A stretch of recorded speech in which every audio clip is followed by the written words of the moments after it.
This is Tuesday, March the 23rd, morning meeting of the Mississippi AFL-CIO Convention in Jackson, Mississippi.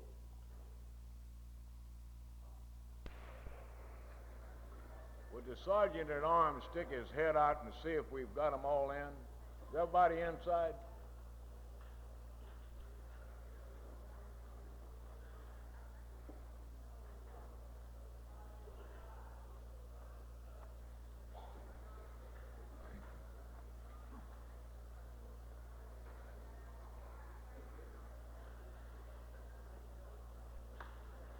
Before we get started, I got an announcement to make.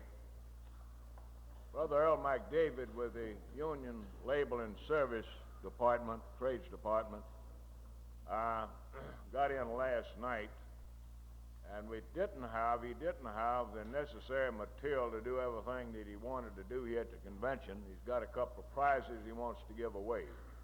So we have improvised a means of handling that drawing.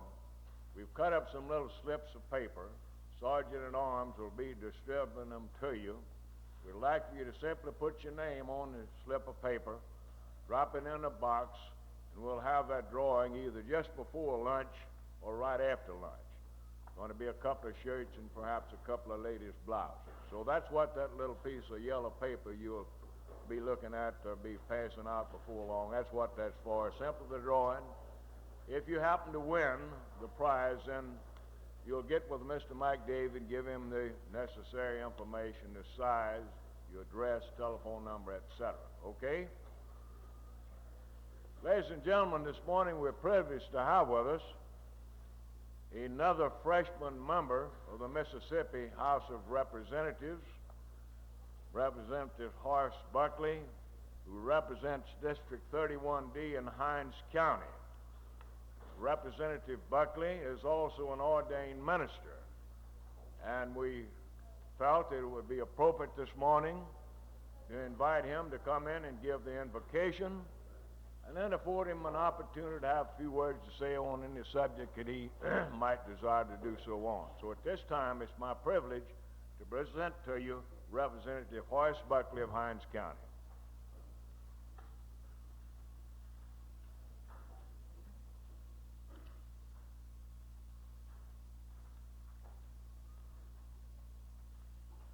Let us pray. Eternal Father, we thank Thee for this day, for what it has been and for what it promises to be. We thank Thee for this great land of ours, rolling plains and hills, its people, the many diverse occupations that have the potential to give us our daily bread.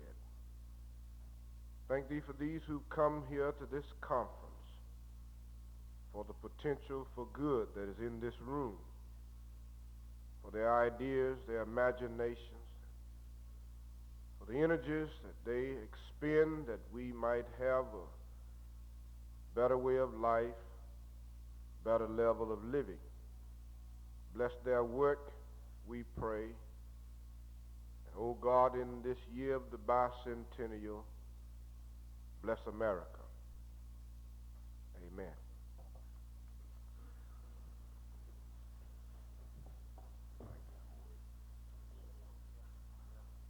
Thank you very much, Brother Buckley.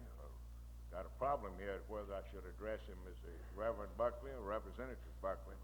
I think perhaps instead of keep calling him what I've been calling him, I call him Rev when I see him around the Capitol. I think one important thing that I failed to mention in my introductory remarks that Reverend Buckley had support of organized labor in his district. So I will correct that mistake now. Would you like to have a word or two say? Maybe you'd like to tell them about some of your expenses, what's going on in that place where you spend all our tax money. Thank you, Claude. I appreciate it. I certainly consider it an opportunity to have, and a privilege, to have these few moments to say a few words to you. And I hope that in the next few minutes you can realize something that I've come to realize. This is my first year in the legislature. And I've just been there. This is the middle of the first first term. We midways our first year, let me say that. And I have discovered that you don't have any friends in the legislature. That may come as an alarm to you. It came as a shock to me. Let me say what I'm saying again. The kind of thing that you are about, the kind of ideals that you have, the goals that you have, don't go away from the legislature when you visit there under the illusion that you got a lot of friends there, because you don't.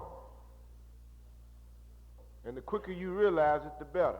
Now, if you think I'm lying to you, what you do is you go back to your representatives and your senators and start talking about the real pragmatic kind of things that you want to see done, and you'll see what I'm talking about. Let me give you, for instance, I saw a bill that said something about establishing a, what was it called? Department of Labor for the state of Mississippi. I saw that bill. Now let me tell you what usually happens to bills when people are interested in the people who are behind the bills. Usually the bill at least gets out of the subcommittee. It usually gets out of subcommittee, you know. And it usually comes to at least to the full committee, and we usually have a large discussion of it. Now, it might have been because you weren't really interested in that bill. I don't know. I had supported Labor, and Labor did a tremendous job here in my district helping to get me elected. But so many times when we're taking those whoopings down there, Woodson, we don't see you. I told Woodson this morning, by 10 o'clock in the morning, we usually took about 10 or 12 beatings. And on some of those mornings, I'd like to see him, just a friendly face. So what I'm saying to you is the kind of thing that you are about. If I envision what labor is about, and if I know what the working people of this state are about, and if I know what the typical consumer, who the typical consumer is, then I'm saying to you that the typical legislation that comes through that house that's consumer-oriented, that's oriented toward the average working individual of this state, the average legislator thumbs his nose at it. And then you know what he says? I don't have to worry about that. I'm going to get elected anyway. They don't care what I do. And you know the tragedy of it? He ain't lying. I look at them guys every day. It amazes me.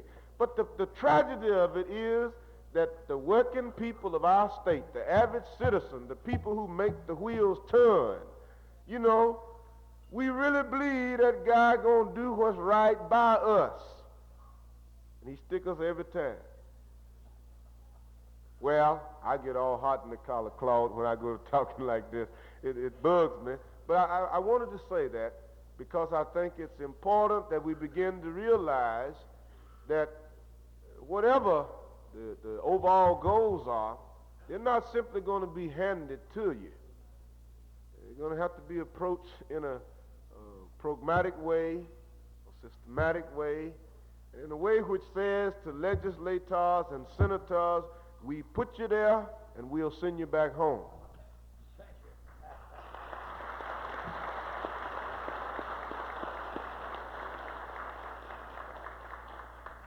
Thank you very much, Ralph, for those rather candid remarks. In reference to the Department of Labor bill, we felt that since this was the first session, and the fact that Governor Finch himself had a rather lengthy program, that it was more important in this session to try to make some improvements in unemployment insurance and workmen's compensation. And then the next session, we go after the Department of Labor. So I don't want you to leave here with an understanding that we're not interested in a state Department of Labor. It is. We are, and it's at the top of our list. We know where the problems are, and we propose to do something about that in that next session, friend. So just sit around for a while. You'll see all these folks back here about the beginning of that next session. Can't hear you? Can't hear me, rather? Is that better? Got an announcement before I introduce the next speaker. Wilmer Walls from Goldwater has got an important telephone call. Is it Curtis? Oh, John Curtis called Wilmer Walls. I'm sorry. John Curtis in the building. ILG Representative Curtis, is he here? Appreciate you coming. It's all right. It's all right. You'll be back tonight. All right, good. Okay, appreciate it very much, Rev. Well, if Representative Curtis shows up, will somebody tell him he's got an important telephone call he needs to take care of this morning? All right, at this time, we're privileged to have with us Reeves Director Jim Sala, who will bring you the greetings from the National AFL-CIO, his office, and say whatever, anything, and bring us any message or remarks that he might have on his mind this morning. Brother Sala, it's a pleasure to have you with us.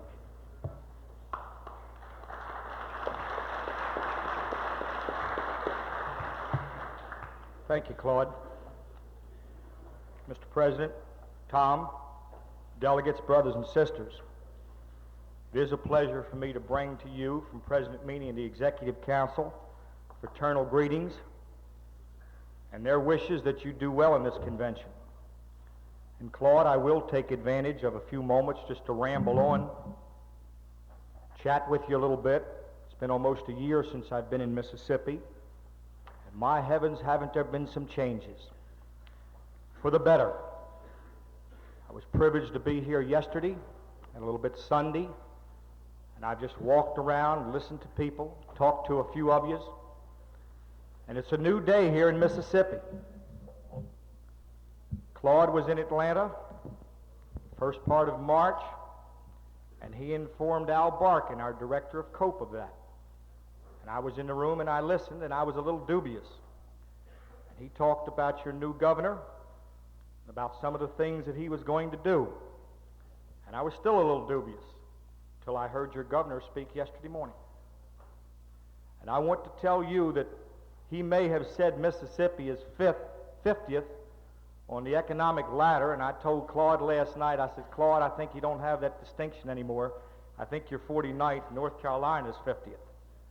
But I don't look for you to stay down there that low for long. I was especially pleased to hear your governor say that the time has come to put up a not wanted sign for these industries that are seeking cheap labor. I don't think that the labor in Mississippi is cheap. I think that the labor in Mississippi, according to statistics, are the 7th most productive people in this country. And by God, you ought to be paid that way, and I'm glad to hear your governor say that.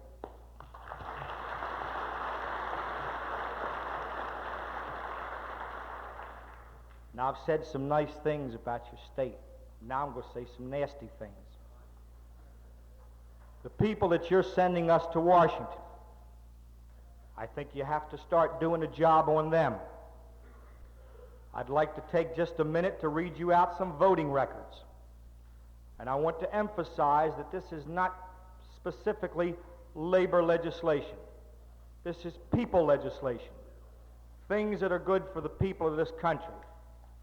And it'll only take a minute, but I'd just like to read you the record. And then you decide whether or not it's time to send some new people to Washington. Representative Whitten, a Democrat, at least it says so here, a little d. He's voted with you 28 times. And he's voted against you 110 times. Representative Bowen has a little D in front of his name too, and he hasn't been there too long. He's voted with you 14 times, and he's voted against your interest and the interest of the people you represent 30 times. Montgomery, 10 right, 78 times wrong. Cochran, Republican. 8 times he's voted with you, 33 times against you. And then you got this fellow that made a little name for himself, Lott. 4 times, and I think 2 of them were accidental that he voted in our interest. and 39 times against you. And I charge you, brothers and sisters, they are not representing you or the people that you represent. And I think you have a job to do. Your senators, don't say your senators, let me say the senators of industry here in the state of Mississippi. Senator Eastland, he's been there a long time, and only 29 times has he voted in the interest of people. But he's managed to vote against you 125 times.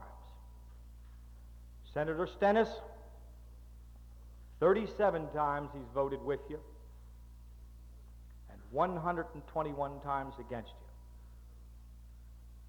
you. Again, I say, these people are not representing you in the halls of Congress. They may be representing the manufacturers. They may be representing special interests, but they certainly aren't representing you. Special interest. We've been called a special interest group. And I say that's a proud calling for us in labor. We do have a special interest. And we ought to speak up and shout about it every time that we get an opportunity. We ought to tell the people what our special interests are when we go to church, when we deal in our grocery stores, and some of our teacher friends who are starting to get organized around the country, and especially here in the South. Tell them, yes, we're for special interests, but our special interests are people-oriented legislation. And I'm sure that later on this afternoon, Dan Powell will mention some of these votes. And you'll find that even though we classify them right and wrong as far as labor's concerned, basically they're right and wrong as far as human decency and people are concerned. And I think that we ought to be proud of being union people. We ought to stand up and say, yes, we're a special interest group, but it's a very special interest. We're concerned about whether a person has to make a decision whether to buy milk or medicine. We're concerned whether or not they have enough money or food stamps for those that are not fortunate enough to go out and put bread on the table. And again, I think that's a very, very special interest.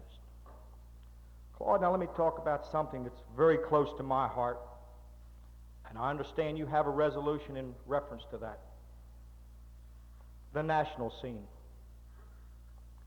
For those of you who do not know it, for those of you who haven't had an opportunity to look at the record, I'd like to inform you that the fellow sitting in the White House has a record of conservatism that makes Richard Nixon look like a flaming liberal. For 25 years, this fellow from Grand Rapids, Michigan, has sat in the House of Representatives and probably has a worse voting record than any of your representatives here in the state of Mississippi.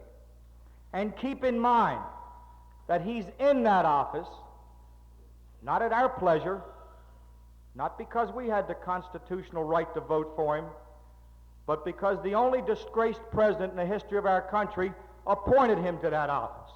And I don't think we ought to forget that. There's an old saying about people of the same stripe running together. Now, our friend presented a budget message, and it sounded very nice on television, but if you read it, it scares the devil out of us. It scares the devil out of us because of the job they're going to do on us. And I'd just like to take a minute to mention some of those things that he talked about. In his budget message, he said his goal is to cut back the federal spending and federal responsibility. And he used phrases such as simplification, greater flexibility, and efficiency. And for those of us who have negotiated contracts, whenever management talked about that famous word flexibility, we grabbed a hold of something and held on because we knew who they were fixing to get flexed. What he's saying, and what his recent actions prove, is that he wants to cripple and slash the public jobs program. He wants to reduce the unemployment programs and unemployment coverage. He wants to reduce benefits under programs such as food stamps, child nutrition, and needed community services. He wants to cut grants and aid to the states, some of our CETA funds. But I think one of the cruelest things in his budget message, and one of the cruelest hoaxes on the American people, and especially our aged, is the false promise of coverage in the Medicare program for catastrophic illnesses. And my eyes are bothering me and I can't read this, so let me just say what it says. Basically what he's talking about is raising the price of Medicare for 299 people out of every 300. And he says that's a good program. Out of those 300 people that are on Medicare, for each 300, 299 of them would have to pay more money out of that pitiful fixed income so that one other person will benefit. And all throughout his budget message is the same stripe of cutting back on people programs and looking out for big business. Even now, he's not going to approve the Federal Elections Commission because he has enough money. He has enough money that the Republicans have put into his coffers that he doesn't need money from the federal treasury. And he wants to gut the campaigns of those Democrats that are running. And speaking of those Democrats, the National AFL-CIO has not taken a position, and they will not take a position until after the Democratic and Republican primaries. But I'm here to tell you that out of the people that are running, there are 5 or 6 good Democrats that could bring this country back from the economic chaos that we're in. And this is one of the messages that I want to bring you. Work for the candidate of your choice. If you have friends that are going to the convention, remember to tell them when they get there, whatever candidate they wind up supporting, make sure that he's people-oriented. And I'm sure that later on this afternoon, Dan Powell will talk to you about the necessity of this organization and the Central Labor Councils doing the COPE job that has to be done. And I heard a few remarks during the last days about state bodies and Central Labor Councils. And I guess I'm a little partial to them because every single AFL-CIO program eventually gets down to that level. I consider the Central Labor Councils in the same light as a shop steward is to a local union, the backbone. And the Central Labor Councils and the actions that they take are the backbone and the workhorse of the AFL-CIO. And that's not to belittle our international unions or local unions. They have their functions, and predominantly it's in the area of negotiations, collective bargaining, handling grievances. But where the action is the Central Labor Councils. Where the action is your state bodies. And Claude, if you'll allow me, I have read a resolution where you have a per capita increase coming on. And that's a taboo subject for me. But let me say this. Your officers, executive board, have proven that they can do the job if given the financial support. And I would certainly like to see that the state of Mississippi continues on the national level and the congressional level the job that you've done in the state. And to that end, Claude, our offices, Region 5 of AFL-CIO, stands ready to help you. God bless you and good luck.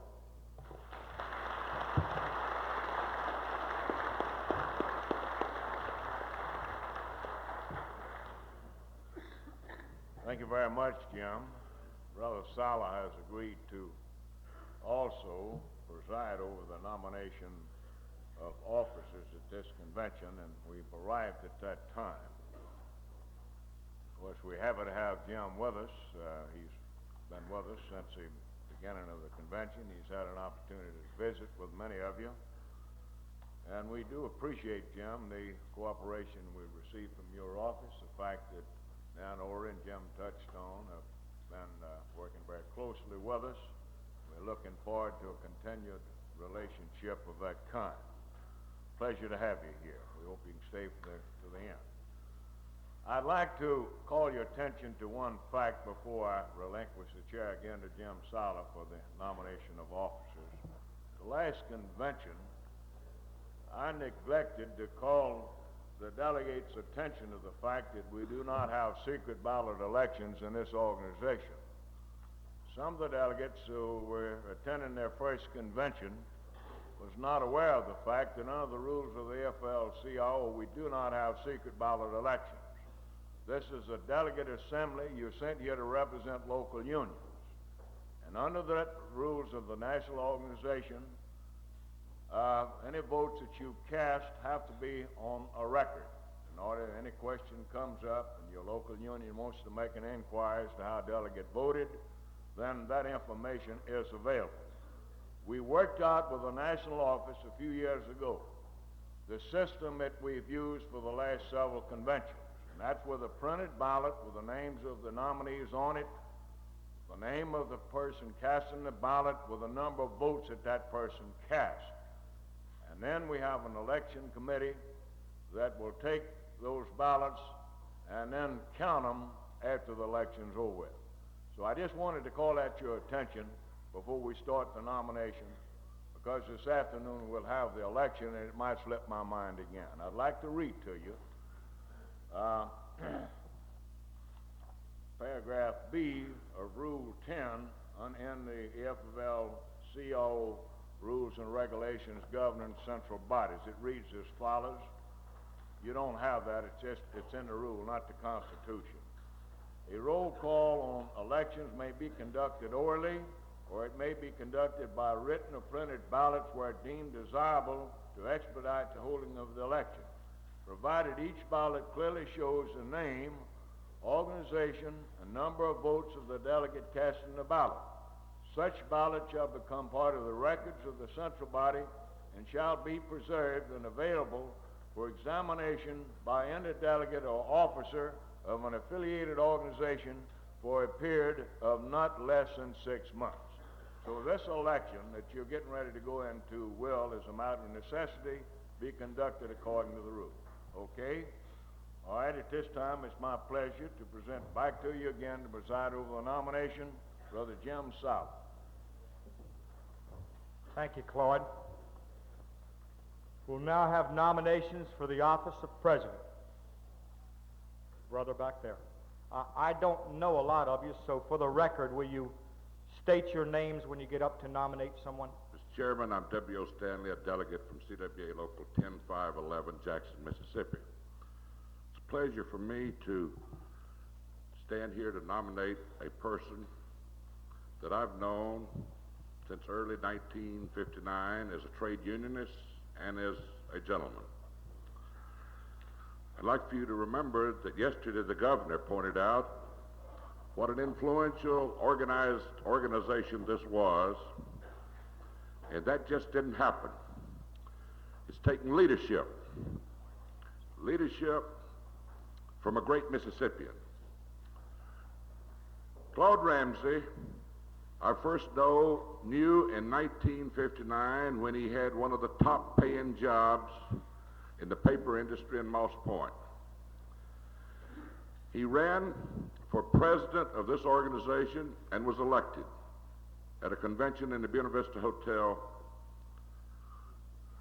in Biloxi. At that time, he was a part-time president, still working in the plants. And then along came the infamous Ross Barnett and his administration, where he was dedicated to the emasculation of the workmen's compensation laws of this state, and as a commitment to his selected groups who elected him to office, he promised to insert the right to work law in the state constitution. At that time, the Mississippi AFL-CIO put on one of the most dynamic efforts in the history of the labor movement in this state, as that constitutional amendment, with all the tricks and the shenanigans of a Ross Barnett and his crowd, was put before the voters, and we did well under the leadership, did better than anyone ever thought we could under the leadership of the then president of this organization. He has been leader through some of the most trying times of the labor movement in this Mississippi, when it was unpopular to put together a coalition, to bring blacks and whites together into the same room, to advocate the registration of trade unionists regardless of where they came from or what their national origin or what their race was. So unpopular that many of you that are young may not know this, that a few years ago, the retired agent for the FBI in Mississippi, Roy Moore, alerted Claude that he was on a list to be assassinated. So you won't think I'm just blowing smoke circles. The first attempt was for the Reverend Thompson. He was first on the list. Claude was on the list. I know that Claude rode around this state with a sawed-off shotgun under the front seat of his car for his own protection, working in your behalf. A dedicated, a most courageous labor leader. Man that's respected outside the boundaries of Mississippi as a great labor leader, as a courageous leader of people. Ladies and gentlemen, fellow delegates, it's an extreme pleasure and privilege for me to place in nomination the name of Claude Ramsey for president of this organization. Thank you.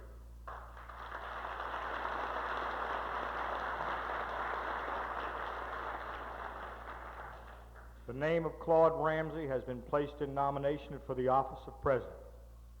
Are there any further nominations for the office of president? Are there any further nominations for the office of president? Are there any further nominations? Hearing none, nominations for the office of president are closed.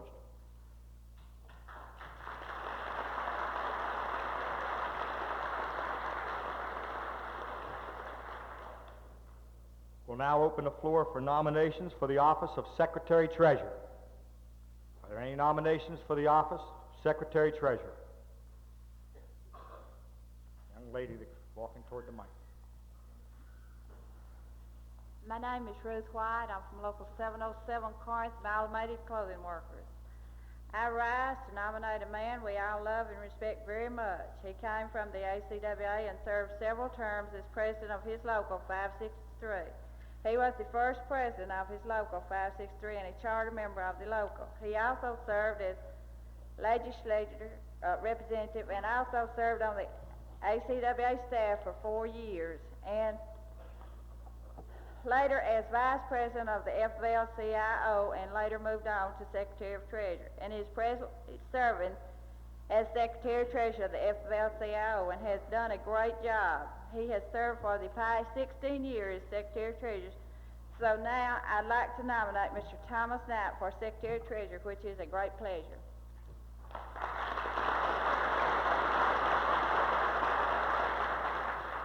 The name of Thomas Knight has been nominated for the office of secretary-treasurer. Are there any further nominations for the office of secretary-treasurer? Are there any further nominations for the office of secretary-treasurer? Are there any further nominations for the office of secretary-treasurer? Hearing none, the nominations are officially closed.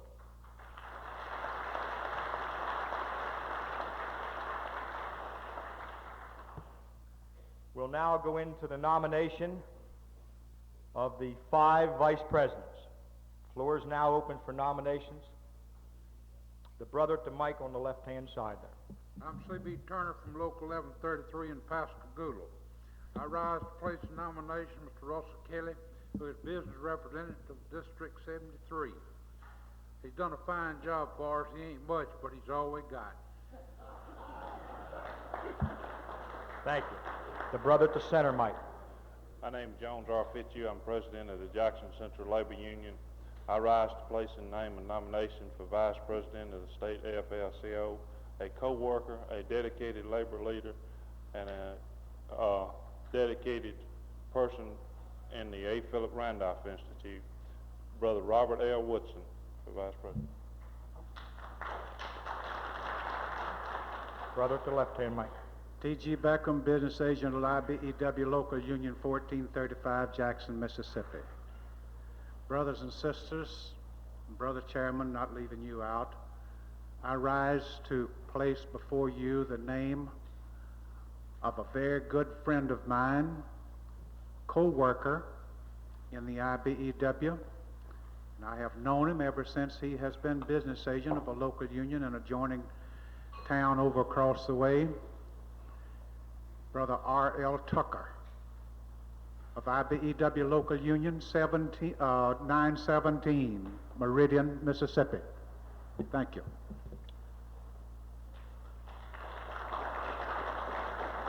Sister at the center mic. I'm Dimple Herron, ACWA Joint Board, Hattiesburg. I rise to place in nomination the name of our Joint Board Manager, James Jackson. James has served a number of years in this office.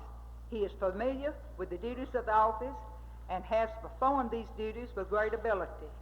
He is familiar with the other labor organizations and their functions.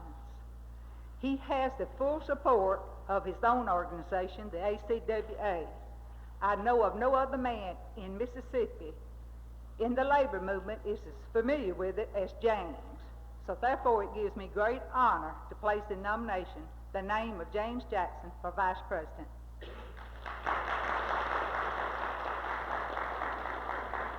Brother to Lynn Limerick, CWA Meridian, Executive Vice President, Local 10514. I'd like to nominate, Mr. Chairman, ladies and gentlemen, I'd like to nominate someone for Vice President. He's past President of the CWA Local 10514, where he done a great job. Also, he's past Vice President of the Meridian Central Labor Council under the past President, L.D. Clark. While in this position, he worked very hard during his past state elections in the Senate, where we had a millionaire in Meridian running against a school teacher. Needless to say, the school teacher won. He's now president of the Meridian Central Labor Council and still working just as hard. I nominate Wade Chatham for Vice President. Wade Chatham. Chatham. Brother to left-hand mic. Brothers and sisters, I'm Thomas Andrews, President of the Columbus. Would you speak up just a little? I'm Thomas Andrews, President of the Columbus Central Labor Council. I'd like to come before you to place in nomination one of our former vice presidents of the Columbus Central Labor Council and a present vice president of the state AFL-CIO. I think this man's record speaks for himself, that he is willing to go anywhere, anytime to help any union member anywhere. It's none other than Curtis Orman. Thank you. Are there any Curtis further? Orman. Pardon? Curtis Orman. The brother to center mic. Thank you, sir. I'm Ray Magallanes. I'm from the Harrison County AFT Local 3261. I'd like to recommend or put up for nomination Mrs. Betty Nelson, who is the president for the American Federation of Teachers at the state level. I dropped her name here primarily because I think it would be good statewide for the organization of the AFL-CIO to show, and they've already done this in many other ways, to show that she can also, as a teacher representative of a national union, and it's our first shot at this, believe me, because it would be real good to have her, I think, as a vice president of the board. Her credentials, I think, most of the people in the state of Mississippi are familiar with. She served 7 years as an elementary school teacher. On her own time, and her own energy, and her own efforts, and her own expense, she picked up her master's degree just a short time back. She thought enough of the organization called the AFL-CIO and the fact that we affiliated with it as the AFT to get out, and she has hustled from 4 locals in a little over a year ago, and now we have 21 actually charted with 4 more pending. We've gone from membership of approximately 200 to almost 3,000 now. Now that's a tremendous increase in growth. Our goal that she set for us is a possible 8,000 to 10,000 members within the next 2 years. Now if we can have growth like that under leadership that she has already demonstrated, the fact that she has left her home, her family, her children in proper care. She has the best babysitter in the world. It's her husband, and he's accepted his position gracefully. And she has given up her time, her effort, her energies, and a lot of her own expense, believe me, to attain the position she has in the state of Mississippi and representing our teachers in the AFL-CIO. I very humbly submit the name of Mrs. Betty Nelson as a vice president. Thank you.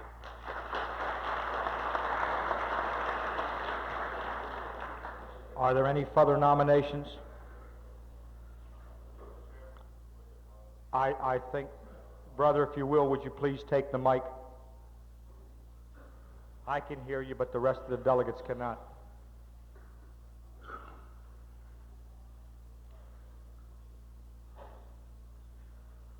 Mr. Chairman, I'm William Monk, President of Local Union 403, United Cement, Lime, and Gypsum Workers International Union. I'd like to place the name of Mr. Curtis Orman as nomination for the my nomination for Vice President. I think he's did a real job there whenever... is he already not? I didn't... He's already Vice President. Has he not been...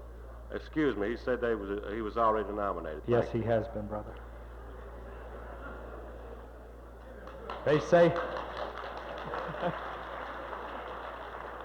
They say sometimes two's better than one. Are there any further nominations for the office of Vice President? Are there any further nominations for the office of Vice President? Are there any further nominations for the office of Vice President? Hearing none, I declare nominations closed. There have been 7 people, am I correct, nominated for 5 positions to be elected. The election will take place this afternoon for those offices. We will now go into the nominations for Executive Board member. The floor is now open for nominations for Executive Board member. And I'll go from mic to mic, and I'll start on this one this time. I'm E.S. Hutto, Local Union 605, Jackson, Mississippi. I'd like to nominate Laverne Tucker, business agent of 480 IBEW from Jackson, Mississippi. Thank you. The brother on the left-hand mic. Harry Adams, President of Local Union 199, Glass Bottle Blowers Association, Gulfport, Mississippi. Mr. Chairman, it becomes an honor for me to stand before this delegation and offer into the nomination of a man whom I've known over the years, a dedicated labor man from the coast, Harrison County. This man is Herbert Williams, 1303 International Longshoreman. Thank you, brother. Sister at the center mic. Beulah Bowles, Local 643. Would you please step closer, please, and speak up?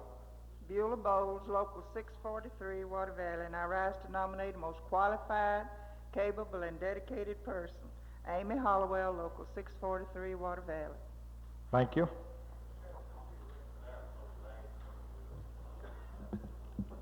All right, I don't know the spelling, so I'll try to would you repronounce that name, ma'am? The person you placed in nomination? I'm relying on the secretaries here who know the people to get the correct spelling and pronunciation. Amy Hollowell. Amy Hollowell. Local 643, Water Valley.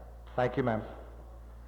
The brother at the... T.G. Beckham, business agent of IBEW Local 1435, Jackson, Mississippi. I rise to place the name of a present board member. He's like myself. He's got a few years on him, but he's still got a good lot of work in him. I've been knowing this gentleman for too many years to say, and I'm very glad to say that I'm responsible for his local union affiliating with the old State Federation of Labor, which run right on into this one, and that's been a good many years ago. He's in there, he got in there working, and he's still working.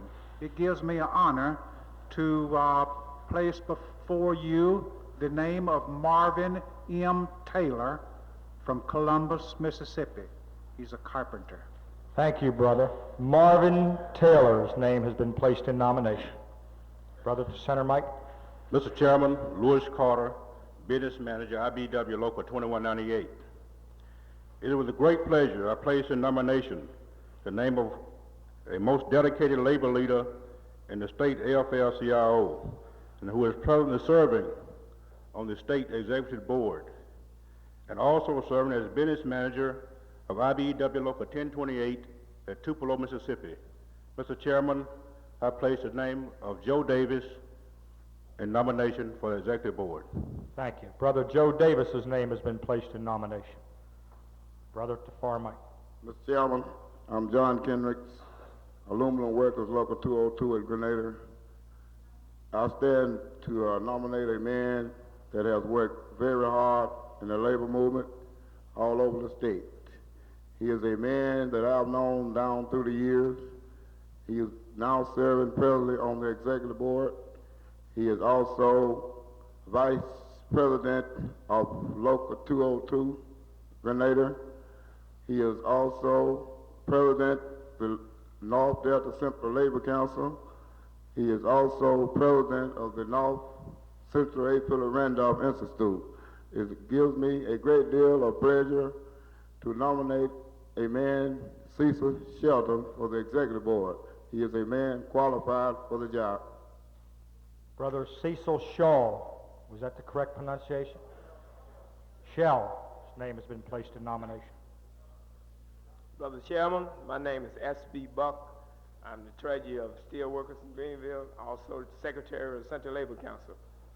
I'm standing to nominate a man, well-known and leader of the Central Labor Council in the Greenville, Greenwood area, Mr. E.C. Grantham. C.E.C. Bennett? Mr. E.C. Grantham. E.C. Grantham. Thank you. Brother over there. Mr. Chairman, W.H. Wood, business representative of Cardinals Local 1471 Jackson. I'd like to place in nomination a man that I have worked with for a number of years. He is presently a member of the executive board. He has done well with his organization. He is a team man. He has done well as an executive board member. Brother Louis Turner. Would you repeat that name again, please? I can't hear up here. Louis Turner. Thank you. I think everyone heard that. Brother there. Mr. Chairman. It's hard to hear from up here. Ronnie Bell, President Local 845, Rubber Workers in Tupelo. I rise to place in nomination a member of our local union that has served as a steward, as secretary of the local, and as past president. He is currently serving on the executive board of the state AFL-CIO. In any position you put him in, he will do his best. Mr. Howard Underwood. Mr. Howard Underwood has been nominated. Mr. Chairman, it's an honor for me to stand before you to place in the nomination the name of a lady who has been a CWA member for 26 years. I'm Jay Richardson, local president of CWA 10511. She's been a treasurer of our local for 5 years. She served as trustee of the Jackson CLU for 3 years and has served one term on the executive board of the Mississippi AFL-CIO. It's with great pride and pleasure that I place in the nomination the name of Mary I. Bryant. Thank you. I think everyone heard that. Brother there. My name is Fred Brown. I'm a delegate from IUE Local 792 in Jackson. I nominate for member of the executive board Mr. Gerald Dempsey, Vice President, IUE Local 664 from Louisville and Columbus Central Labor Union. He's a very capable man. He impresses me with his sincerity and honesty, and I believe he will, to the best of his ability, represent the labor movement in Mississippi. Thank you. And his name? Gerald Dempsey. Thank you. Nancy Hagler, American Federation of Teachers, Local 3376. I would like to place into nomination the name of Ray Magallanes. He is from Local 3261 AFT, Harrison County. He is a retired Army Major. He has also belonged to the Carpenters Union in 1946. He has been a strong worker in the American Federation of Teachers. In fact, he was the first teacher that was fired in the state after joining AFT. So I'd like to place at this time Ray Magallanes' name up for the executive board. Ray Magallanes' name has been placed in nomination. Are there any further nominations for the office of executive board member? All right, that's the initials are now EM instead of EC.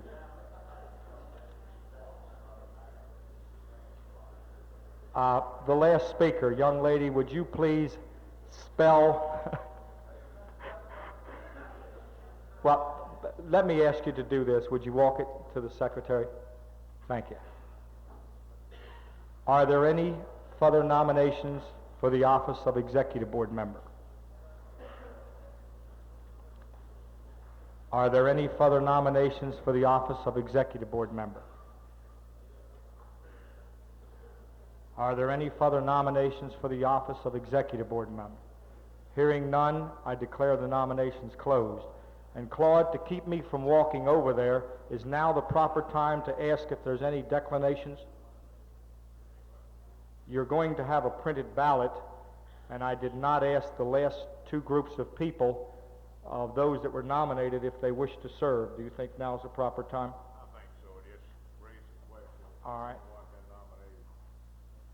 There will be printed ballots, so if there's anyone who has been nominated, who at this time wishes to decline, and that's not an offer, simply a statement, would you do so at this time?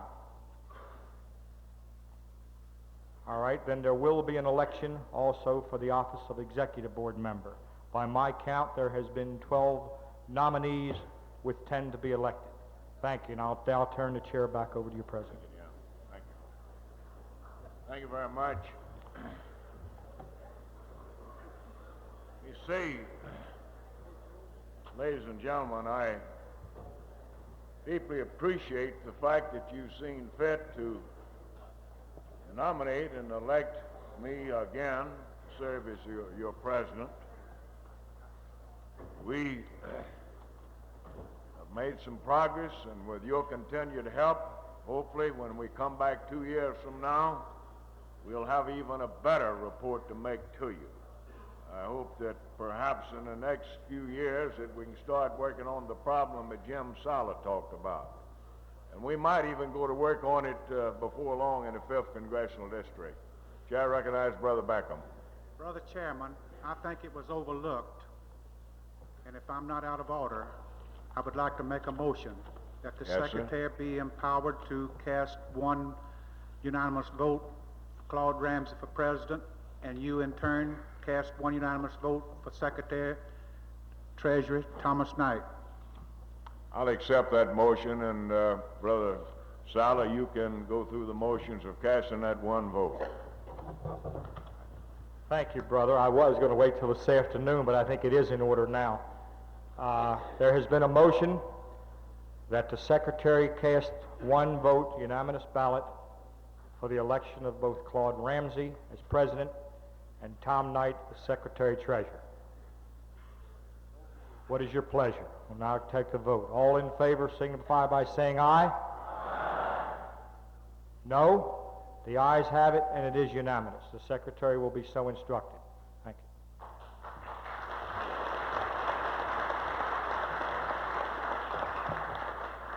Thank you very much. I'm sure that Brother Knight will have a word to say before we leave today. And I will also have a few words to say before we leave the convention. At this time, it's not necessary for me to appoint a committee to conduct the election. And if, yeah, right, we do have a message or two here. I guess that's the one that I was supposed to, I guess he got the one I was supposed to make the announcement of. As somebody here had a, Sandy Johnson was, I was asked, is Sandy Johnson present? Firefighters local in Greenville, is he present?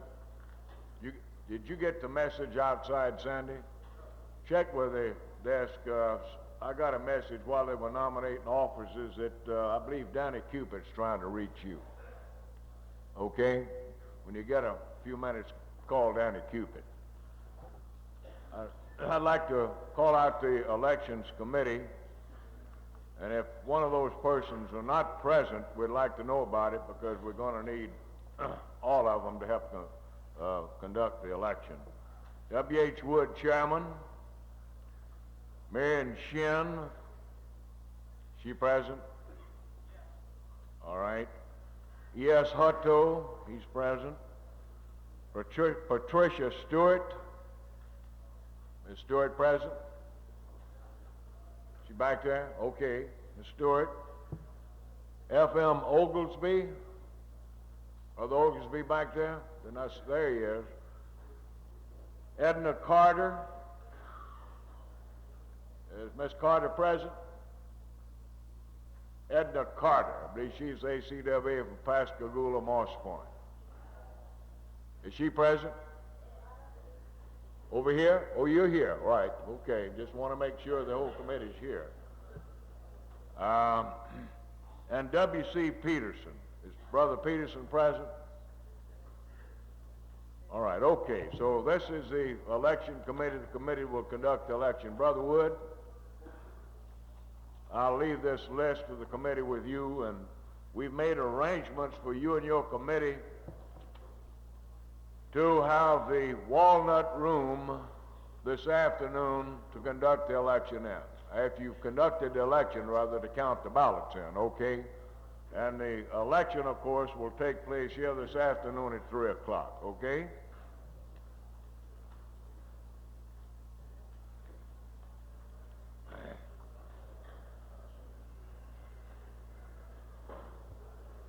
Yeah, let me get mine.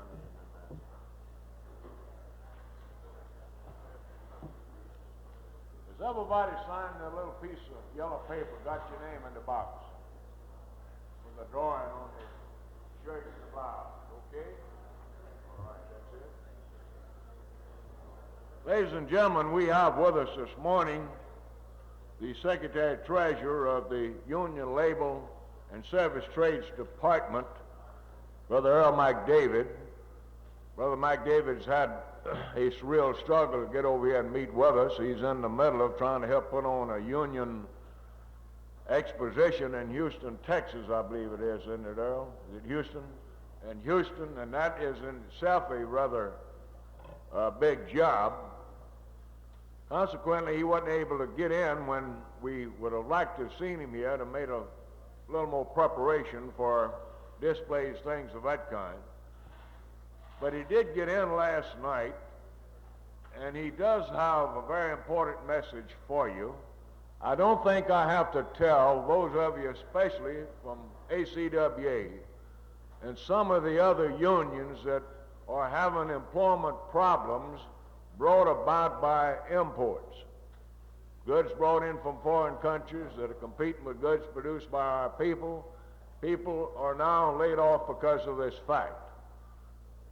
And you know, if our own membership would go to the trouble of looking at the union, looking for the union label on clothing and other items when they buy those goods and materials, then that would certainly help to alleviate the problem. A lot I could say about this, but I'll be infringing upon Brother Mike David's time. So at this time, it's my pleasure to present to you Brother Earl Mike David, Union Labor and Service Trades Department.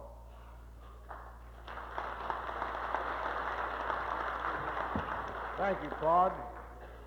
My congratulations to Brother Ramsey and Brother Knight, and good luck to all the rest of you. I'd like to point out the kind of hospitality that I was extended last night when I came here. And I didn't know a soul in Mississippi, but I hope I leave here knowing a lot more folks. Brother Ramsey called my room after he come back from supper and took it upon himself to come up and talk to me and make me welcome to the state of Mississippi. Now, in my many years in the labor movement and my few months in this job, that's the first time that any state president ever paid me that honor. And for that, Brother Ramsey, I thank you. I want to apologize for coming late, as Brother Ramsey has mentioned, and departing early. I've got to leave again tonight. But as Brother Ramsey told you, our department is responsible for the AFL-CIO Union Industry Show, which opens Friday in Houston, Texas. And we're all, including my staff and myself, are pretty well tied up in that show, which incidentally, for your information, is a $1 million operation insofar as expense to the international unions and other exhibitors is concerned. I particularly wanted to come to Mississippi for several reasons. One, the reputation of the Mississippi AFL-CIO is well known throughout the South and in other parts of the country, as Brother Sala has already said. The reputation of Brother Ramsey as a state president is known throughout the country. I knew who Claude Ramsey was way out in Seattle, where I was a divisional vice president and director for the Retail Clerks International Union, long before I came on the job with the Union Labeled Service Trades Department last August. And I knew when I came to Mississippi and came to an organization under the leadership of Brother Ramsey, I was coming to an organization that would be interested in the message that we have to bring you. And probably the first and foremost reason that I wanted to come to Mississippi is last October, when we wrote to the labor movement and to the state bodies and the central bodies and announced our program for revitalizing the Union Label and Service Trades Department, we received letters back with varying degrees of enthusiasm from some state organizations. The first letter that we received, congratulating us on our program, offering assistance, and inviting us to attend their convention, was dated November 3rd, 1975, and it came from the state of Mississippi, and it was signed by Claude Ramsey. So I'll tell you folks, if I'd have had to crawl here to get to your convention and to visit with you and visit with Claude, I would have been here. I also want to apologize just a little bit for not having ready, Claude, the program that we announced last November that you responded to, but we are having exhibits built, and we'll have several of them around the country, and we've been pushing the manufacturers for 4 months, and they'll tell us now they'll have them ready the 1st of April. And we hope we have them, but I can assure you that we will be here in at your next convention, and hopefully if we can at your COPE convention, if you're not too busy in 77, with everything that we have to offer. Now, before I get into what I really want to say, I want to call your attention to resolution number 6. It's a resolution introduced to this convention on foreign imports and union label by your executive board. Your executive board has a great deal of insight into what are some of the problems in this country and some of the things that I'll touch on briefly. I'm not going to dwell on it, but when it comes up for adoption and for discussion, pay particular attention to it, because this alone means economy for this country, economy for your state, and last but not least, it means jobs. For the benefit of some of the delegates to this convention, I would like to talk a little bit about our department.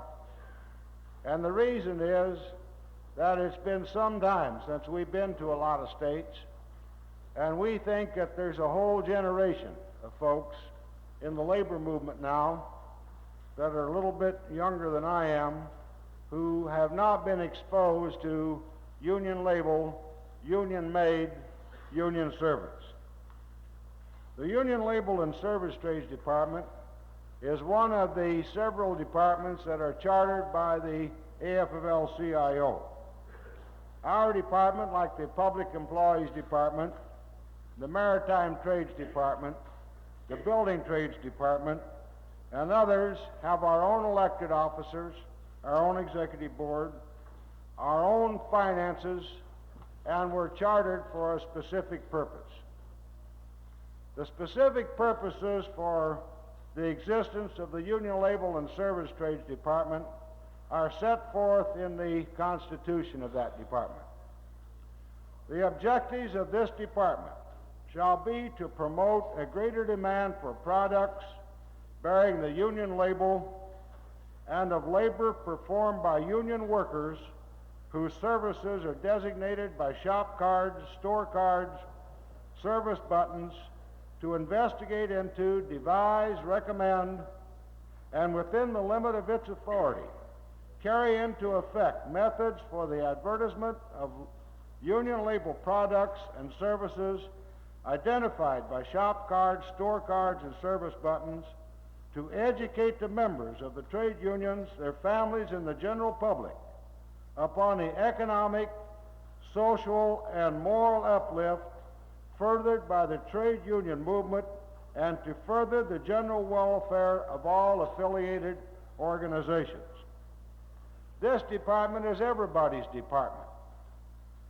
We are chartered to serve the AFL-CIO family.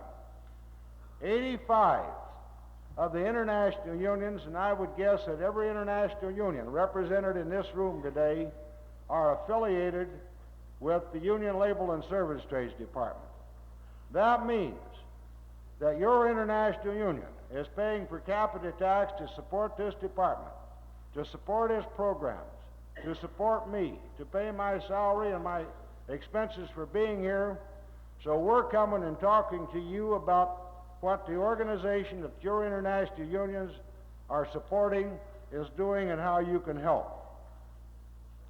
In addition, we are responsible for the annual Union Industry Show, which, as you already know, will be held in Houston, Texas this week. It is our responsibility to assist unions in national boycotts, which have been sanctioned by the AFL-CIO Executive Council. And you'll find out on the table that I set up this morning little stickers that mentions Russell Stover Candy. Russell Stover Candy is the most recent addition to the boycott list placed there by the Bakery and Confectionery Workers International Union at the Executive Council meeting in February. And we anticipate that before 1976 is over, that the granddaddy of all boycotts will be sanctioned by the AFL-CIO, and that is a boycott of J.P. Stevens Textile Company that is pending before the Executive Council, now placed there by the Textile Workers Union of America. And I think that all of you who have been reading your mail and the AFL-CIO news know of the 13-year struggle that the textile workers have had with J.P. Stevens. And when we take on J.P. Stevens, brothers and sisters, we're going to be taking on the industrial South. We're going to be taking on everybody in the South that hates unions, everybody in the South that's organized into associations, and all of the people that some of you, if not all of us, have been fighting with for a long time on an across-the-board basis. The show and the boycotts are a part-time occupation of the Union Label Department. Our full-time occupation lies in our responsibility towards the education of union members and their families about the union label, union-made products, and union shop cards in the community. After an analysis, when I came aboard last August, we determined that many trade union leaders also needed to be exposed to the department's educational process. We will be at every AFL-CIO state convention in 1976 and many other labor gatherings as necessary to make the labor movement acquainted with our department and its objectives. And I would ad-lib a moment there to tell you that if my appearance here today, and if your desire to know more about the Union Label Department, things that we can't get into in convention, have any basis, that we will be glad to come back to Mississippi anytime that we can set a date that isn't conflicting with yours and ours, and have a 1 or 2 day meeting with any of you folks that want to know more about the Union Label and what we can do to help each other in this state and across the country. We are communicating at least on a monthly basis with all 50 state labor bodies and over 700 central labor bodies. We will begin supplying camera-ready copy of Union Label, union-made stories, messages, and cartoons to over 500 publications of international unions, state labor bodies, and central labor bodies within the next 30 days. The International Labor Press Association, AFL-CIO, is a full partner in this program and would not be possible without them.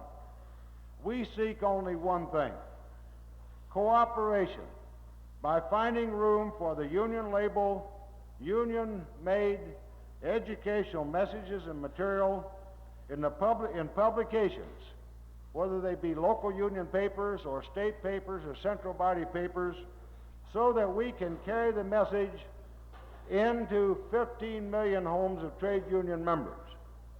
Now, what we've all been doing, and we're all fairly sophisticated trade union people here at this convention, we've been educating each other in varying degrees for a lot of years. And I know that Claude don't smoke Camel cigarettes, and I don't either. But do the members of our local unions know that? Have we told them? That's what we're talking about, to go beyond us, go beyond this convention, and go into the plants and the shops to the members and give them the trade union message.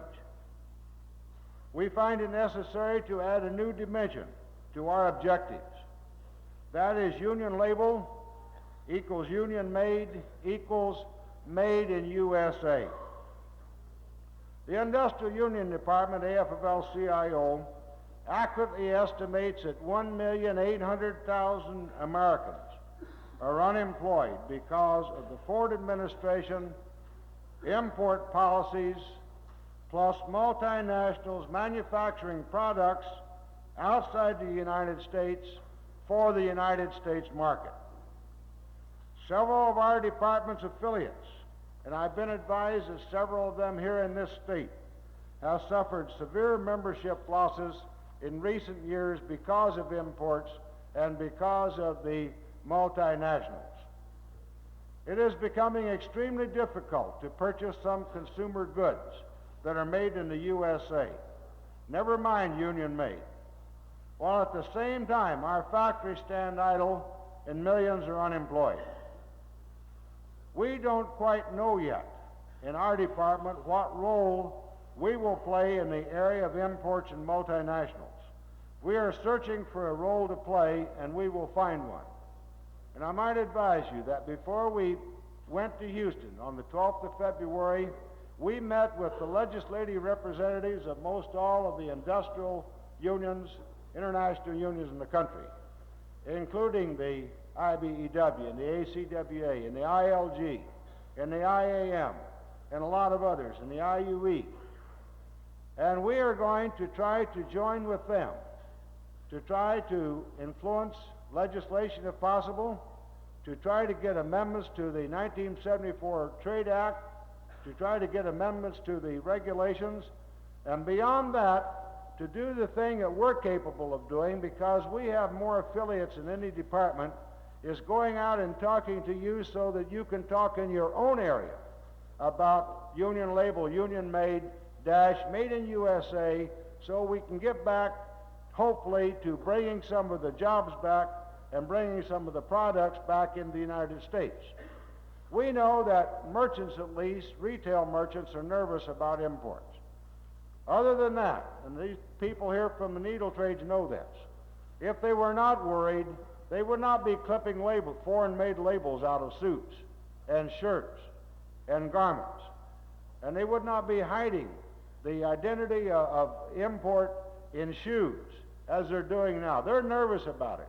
And if collectively we can kick up enough dust to know that the trade union movement, plus a lot of other people, are also coming down on them on imports, then I think that they're going to back off, and we're going to get a start in backing them off even before we get our programs well underway. I would like to close by requesting your help.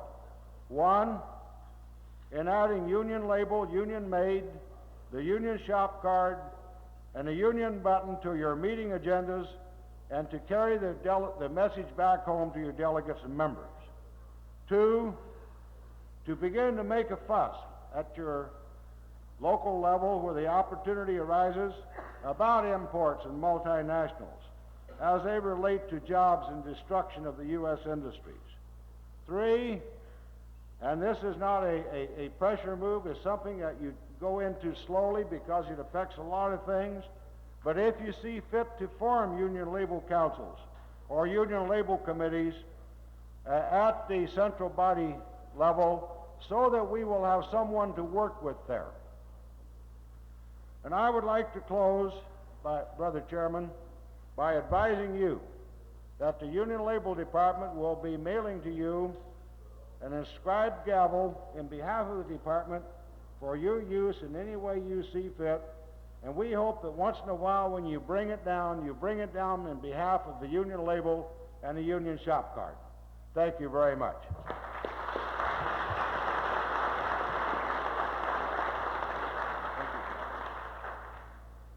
Thank you very much, Brother McDavid. I think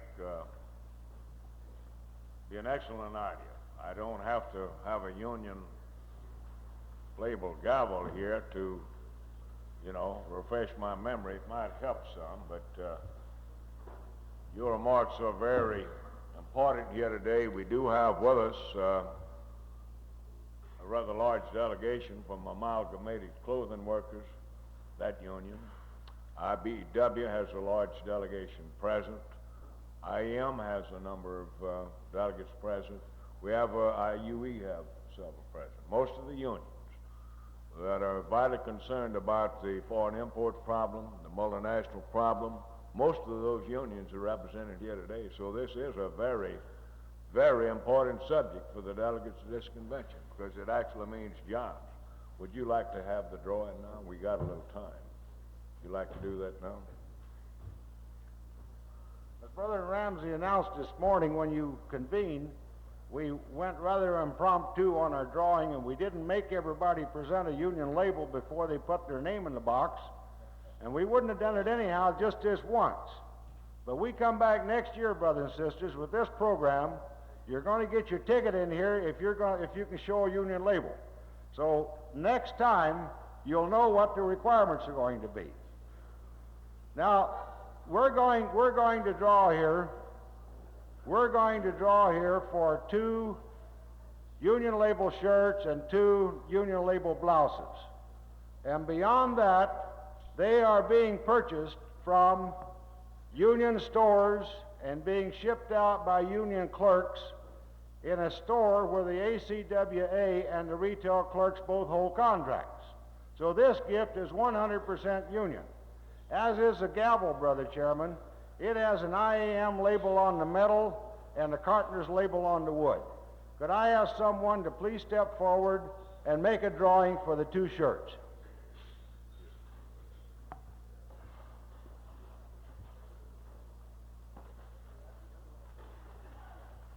I'll get those folks who got in first a chance by mixing them up.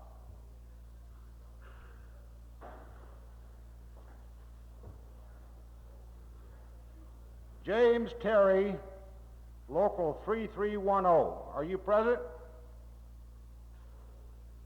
As soon as this is over, you'll come up and we'll fill out a form. One more.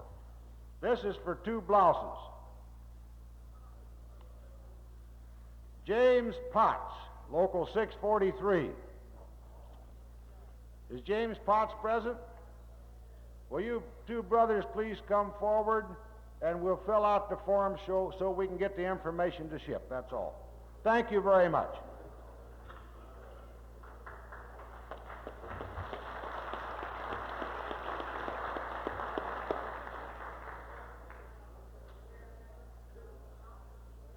Is Russell Kelly in the audience? Chairman of the Resolutions Committee? They caucus. Huh? They caucus. I thought it'd be appropriate to call up the resolution on union label while Brother McDavid chair, but since Brother Kelly's not available and since I didn't put him on notice, we might do that. We'll have to delay that, I guess.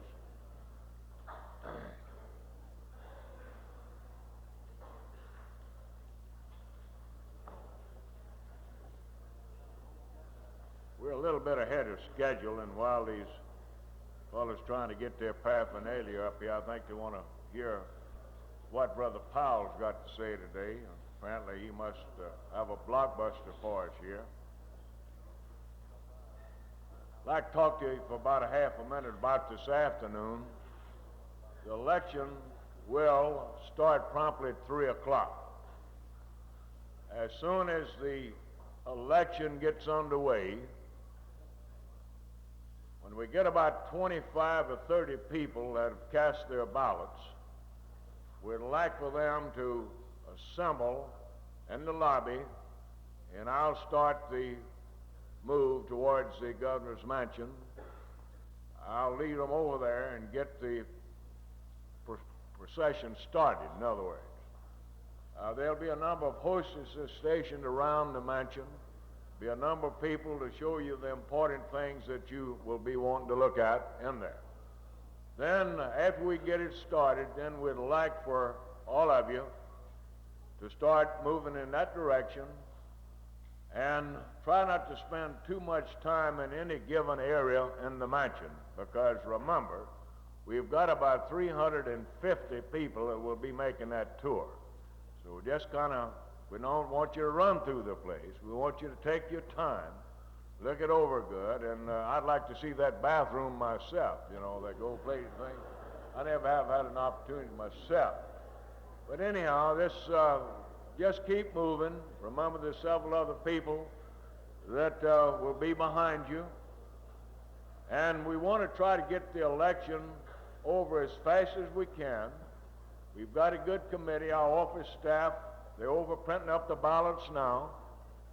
We got a good committee to conduct the election, and hopefully we can get the election conducted expeditiously where everybody will have an opportunity to go over and look at the mansion. It's only a block and a half from here. It's real close by. It's closer than the Capitol, as a matter of fact.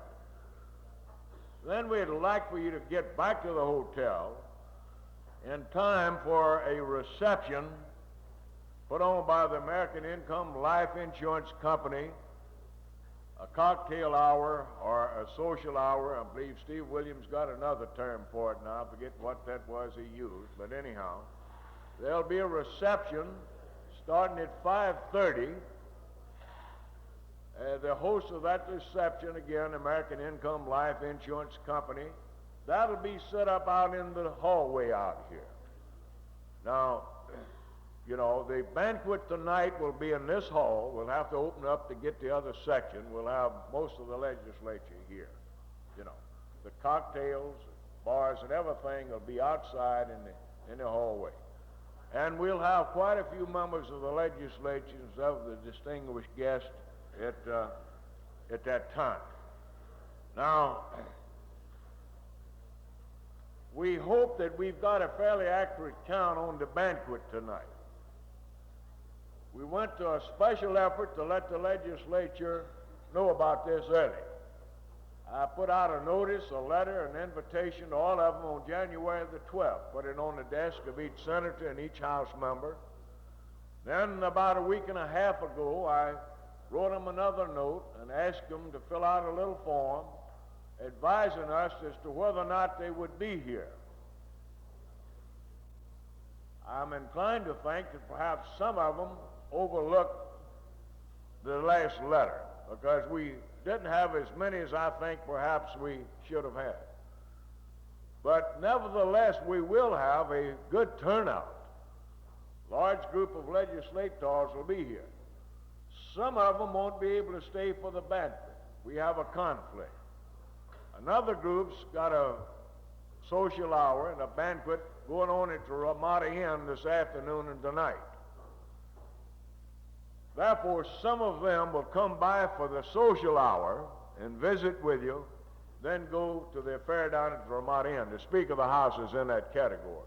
He felt obligated to go there tonight because they're honoring the Lafayette County legislators. Don Grist and some more members of the House will, without a doubt, won't be here for the banquet tonight. You know, now, tonight at the banquet, I want to make a request of all of you. When the legislators get here, we don't want them to be sitting at a table by themselves. I think most of you know who your representatives are and who your senators are. We, of course, will have the governor here again and the lieutenant governor. They'll all be at the head table. But we want you to get your legislators and get them at a table with you. We want you to entertain them and talk to them while you have the opportunity. Now, we hope to have back here this afternoon a list of the full Senate Insurance Committee. We're going to be making that available to you for a purpose. We want you to know who the members of that committee are, because the Senate Insurance Committee, perhaps in the next few days, will be considering the unemployment insurance bill that's already passed the House, increasing unemployment up to $80 a week, and also the workman's compensation bill that I talked about that goes up to 84 with a $7 increase each year until it gets to 105. We want you to talk to the members of the Senate especially. And if you happen to be at a table with a member of the Senate Insurance Committee, we want to make a request of you. In the course of your visit with these people, please ask them to get the House-passed bill out of their committee as it was passed by the House. Stress the importance of that. We don't want that bill amended in committee, brought back on the floor and passed in an amended version. Because if that happens, we might wind up in a conference committee and perhaps, lose the bill. So just with the opportunity presents itself, ask the members of the Senate Insurance Committee to be kind enough to pass the bill as it come through the House. In other words, bring it out as it got to them. All right. We're privileged this morning to have with us, I wasn't filibustering, this was just some information I felt that all of you needed. And of course I had to wait for Andrew Love to get his lights on, all that kind of stuff too, Anyhow, we're privileged to have with us this morning an old friend. At least he's an old friend to many of us. Matter of fact, he was around before I was elected president of the organization the first time in 1959. Now, how long he's been around before that, I don't know. I did hear him talk about his age last night, but I'm not going to divulge that secret. I don't think he'd like for me to. Frankly, he's a little older than I thought he was. He's to be commended to keep his looks like he has. But Dan Powell has been working with us in Mississippi, a number of other states over a long period of time. I consider him not only as a very dedicated person in the labor movement, but I consider him as a personal friend, especially when I beat him in playing gin rummy. He taught me how to play that game several years back, and I always get a lot of satisfaction out of sitting down and beating him at his own game. But he didn't come down to play gin rummy. As a matter of fact, we didn't have a chance yet. But Dan has been around for a long time. For the information of the new delegates, after the right to work fight in 1960 that Bill Stanley mentioned, the officers of this organization decided that we had to do something. So we sat down with Dan Powell and we talked about a program of progress for Mississippi. Dan sat down and helped put that program together. As a matter of fact, he wrote it. Then he helped us find the money to have it printed. Program of Progress adopted in a special convention in 1961. 1961. That's been 15 years ago. In 1961 at a special convention when that program was adopted. And today, we're standing before you talking about progress. We had a governor address this convention yesterday, that was elected with the support of the trade union movement in this state. Many people in Mississippi and elsewhere didn't think they'd live to see the day that a governor of Mississippi had come before an AFL-CIO Convention and make the type speech that Cliff Finch made yesterday morning. Well, now Dan Powell has played an important role in all of this. He's been around, he's been here with us. We happen to have him here this morning. Dan, for whatever it might be worth, this happens to be the largest convention, we have more delegates registered at this convention than we've ever had since I've been president of this organization. We have over 300 delegates registered. We have about 60 guests. It's my pleasure at this time to present to you my friend and co-director Dan Powell from Memphis. Brother Powell.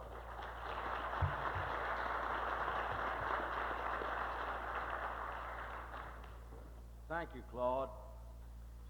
And since you raised the question of my age, I want to tell you I'm 39, and I'm starting my 31st year on this job. You know, I feel like one of you. I've been coming down here so long, and then on top of that, I live in Memphis, Tennessee, which is just about 5 miles across from the Mississippi line. Occasionally, I think some of our Tennesseans vote in your elections. Sneak over the line and vote. This is indeed the largest Mississippi convention that I've ever had the privilege of addressing. And as I look out into your faces, I see a lot of new faces of people that I have not previously met. And as I look at you, I think that had it not been for the work and the courage of two men, Claude Ramsey and Tom Knight, you might not have been here today. We might not have had a labor movement in this state.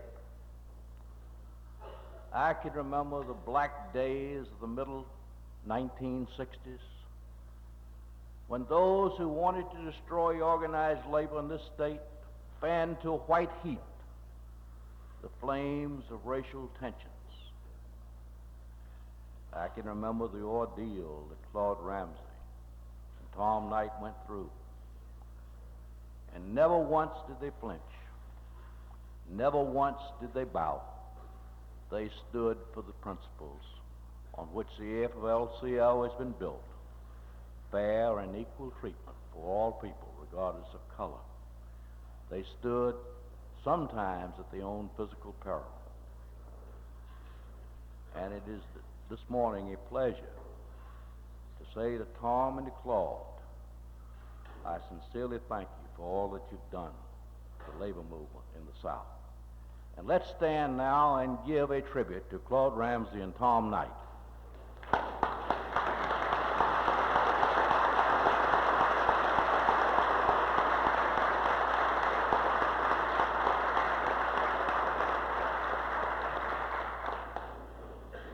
You know, I usually... You're welcome, Claude. You deserve it. I usually start off by telling a story, a humorous story. But I found something last night that was even better. I picked up a copy of U.S. News and World Report. Now, those of you that are familiar with this magazine know that it is not a labor publication.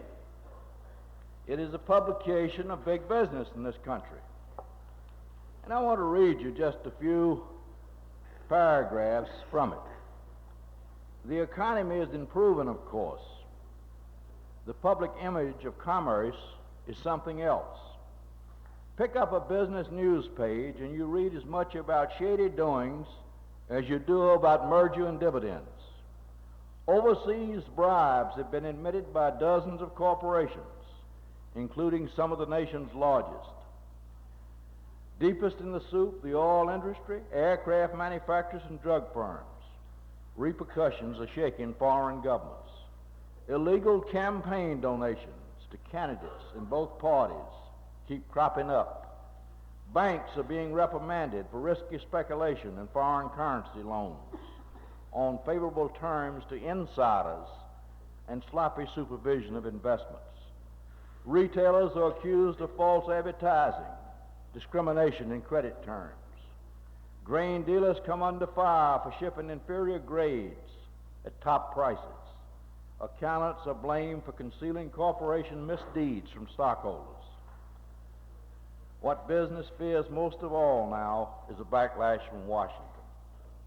Can you imagine the uproar that would have gone forth in this country if organized labor at men accused or guilty of what big business in this country has been guilty of for the past quarter of a century. I want to congratulate you on your endorsement of and the work that you did in behalf of Governor Cliff Finch. As close as the election was, without your endorsement and work, Mississippi might have had a Republican governor. And from having had that experience, I can tell you that is a fate worse than death. Governor Finch has the distinction of being the first governor in the history of Mississippi in a century who does not owe his nomination and election to the big mules of the Delta planters, who does not owe his nomination and election to the big corporations of Mississippi or to the banks. Cliff Finch is indebted to only one group in Mississippi for his election, and that's the working people of Mississippi. If he continues as he has started, I think that Finch is going to make the best governor in the history of the state of Mississippi. He has proclaimed himself to be the working people's governor. He has moved to restore unity in the Democratic Party and to make it a party that fairly represents the blacks and the whites alike. He has announced himself to be a Democrat without prefix or reservation. He has pledged himself to support the nominee of the Democratic Convention, regardless of who it may be, and to campaign for that nominee in the state of Mississippi. It is to be hoped that some of Governor Finch's party loyalty and courage rubs off on some of the former governors of this state and some of the members of the congressional delegation who have been quick to accept the favors and the honors of the Democratic Party, but have been too ungrateful to support the Democratic Party in its hour of need. And this is why that Mississippi has not been carried by a Democratic nominee for 16 years, not since 1960. Yes, you are indeed fortunate in having Cliff Finch as your new governor. You know, you folks that are gathered here today, you, the CIO, are the largest economic and political organization in the state. There are over 75,000 AFL-CIO members in Mississippi. You are larger than the Mississippi Farm Bureau, the Mississippi Economic Council, and all the state, city, and county chambers of commerce combined. Over 90%, over 9 out of 10 persons who earn incomes in this state are wage and salary workers. And you are the only organization in Mississippi that represents, whether or not they belong to your union, that represents their economic interest and social welfare. When you gain wage increases in your contracts, when you gain better working benefits, more vacations, overtime, hospitalization, and other fringe benefits, when you gain these things, every worker in the state eventually gets them too. So you do represent the interest of all the working people in Mississippi.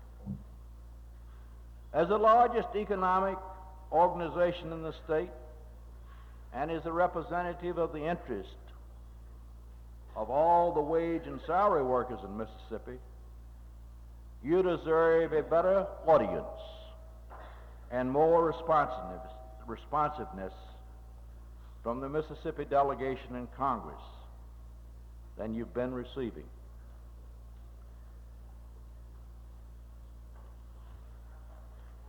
The AFL-CIO puts out each year a report on the Congress. This is a copy of the publication that's recently come out. The report on the Congress for 1975. Here we take in the House of Representatives 23 issues which the National AFL-CIO considers to be of vital interest to all working people in America and in Mississippi. 23 issues, of which only a few affect labor exclusively, most of which affect all people, whether they are members of unions or not. And we grade the congressmen and the senators on these issues, how they voted. The 23 issues that are included in this voting record include emergency job bill veto override. As you know, the Congress of the United States passed a bill to provide $5 billion. That would have provided 1 million jobs in this country, over 1 million jobs in this country, at a time when 9.2%, according to President Ford's own figures, 9.2% were unemployed, when the actual unemployment rate in this country was about 12%. When this bill came to the President's desk, he vetoed it. He vetoed it. When the bill came before the House to override his veto, we fell 5 votes short. Only 2 congressmen from the state of Mississippi, Whitten and Boyne, voted with the working people of Mississippi. The other 3, the 2 Republicans, and Sonny Montgomery, who claims to be a Democrat, but who is a better Republican than any of them, all voted against you. Another bill that's included in these 23 issues is the emergency housing veto override. Here was a bill that provided $1.3 billion to provide housing subsidies, to build 500,000 housing units next year that would have provided 800,000 jobs in construction and related industries. When this bill reached the President's desk, he vetoed it. You see, we've got a government of veto in this country. We tried to override the veto in the House, and we fell 16 votes short. Every member of the Mississippi delegation in the House voted against you, voted to sustain the President's veto and deny jobs to 800,000 construction workers. Another bill included in the 23 that we judge the Congress by is a public works bill to provide $5 billion for public works construction jobs. All of your congressmen voted right. All your House members voted right except Montgomery, and in the Senate, Stennis voted against the bill, and Eastland was absent. You had 2 votes among these 23 issues on situs picketing, which would have permitted the building trades to have the same right to picket a job site as the industrial unions have. 2 votes on situs picketing, and every Mississippi congressman and every Mississippi senator voted against you. Another bill among the 23 was food stamps. There was an amendment to this bill to cut back food stamps by Fenley, a Republican of Illinois. His amendment would deny necessary food stamps to many of the needy people, including the working poor, the elderly, and families of the unemployed and those on strike. When this bill came to a vote in the House and in the Senate, every Mississippi senator and congressman except Whitten and Boyne voted against you. And then there was a job safety bill. And again, this same Mr. Finley, who wanted to take food stamps away from you, introduced an amendment to cripple and restrict the coverage of the Occupational Safe and Health Act. And every Mississippi congressman and senator voted against you. There were 4 bills on tax reform to close the loopholes that permit the rich to escape their fair share of taxation and to equalize and reduce your taxes. On these 4 tax bills, all the senators and all the Congress in Mississippi voted against you. There were 2 votes on all price controls to roll back the price of gasoline, to roll back the cost of heating oil. And I think all of you have seen how your utility bills have risen in the last 3 years. Anybody here whose utility bill has gone down in the last 3 years? On these bills to reduce oil prices and to maintain price control on oil, all of the Mississippi congressmen except Stennis in the Senate voted against you.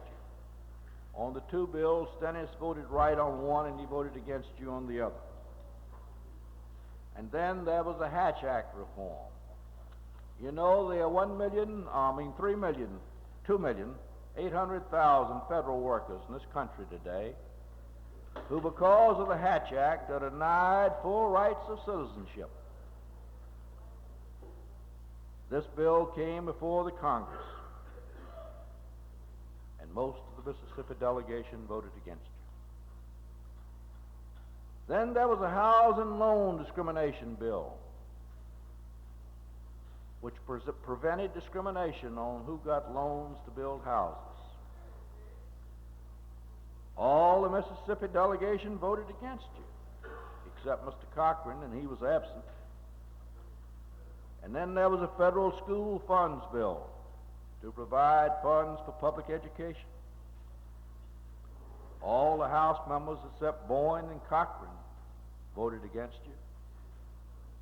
And when the bill was vetoed by the Senate, and we attempted to override the veto in the Senate, much to our surprise, Mr. Eastland and Mr. Stennis voted with us. A consumer protection bill to establish an agency for consumer advocacy to protect the rights of consumers against misleading advertising and fraudulent merchandising practices. Every member of the House voted against you on consumer protection bill. In the Senate, Eastland voted against you, Stennis voted for you. A strip mining bill to protect the landscape against the destruction that strip mining causes, the laying bare of the earth. All the House members, except Whitten and Boyne, voted against you. The bill did not come up for consideration in the Senate.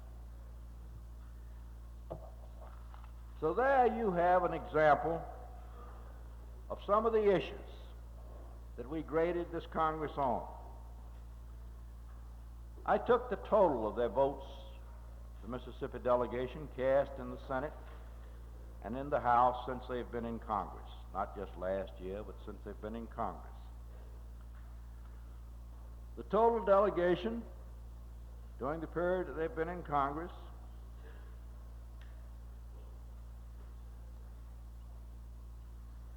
have cast 137 votes for you 555 votes against you. In other words, they voted for you only 20% of the time. Only 20% of the time. You want to take the individual voting records of the senators? Mr. Eastland has voted for you 29 times since he's been in the United States Senate for 19%, and he's voted against you 125 times for 81%. John Stennis does a little better, not much.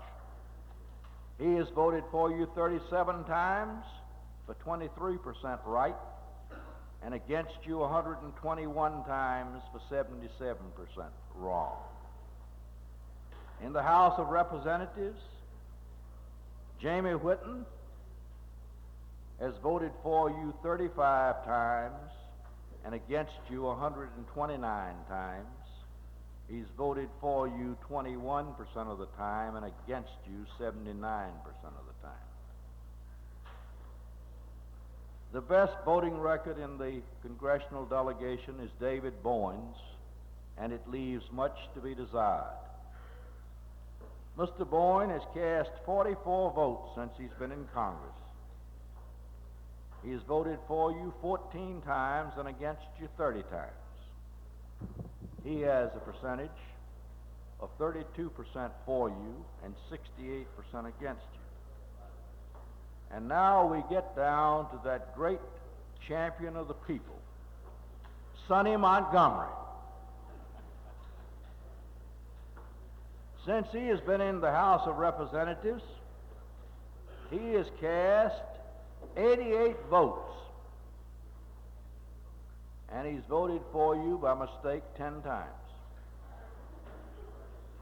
He has voted against you 78 times. He has got the worst voting record of any member of the delegation. He has voted against you 89% of the time. Thad Cochran, the Republican, has cast 41 votes in the House. He has voted for you 8 times, against you 8 times, and against you 33 times. He's got an 80% against you record and a 20% for you record. And then we come down to another disgrace. His name is Trent Lott. He represents a district that is heavy in working people. He has cast 43 votes in the House of Representatives in the 4 years he's been there, and he has voted for you just 4 times and voted against you 39 times. His voting record is 91% against you, and I want to apologize to Sonny Montgomery. I said he had the worst voting record. He doesn't. Trent Lott has got him beat. Trent Lott has voted, Montgomery's only voted against you 89%, but Trent Lott has voted against you 91% of the time.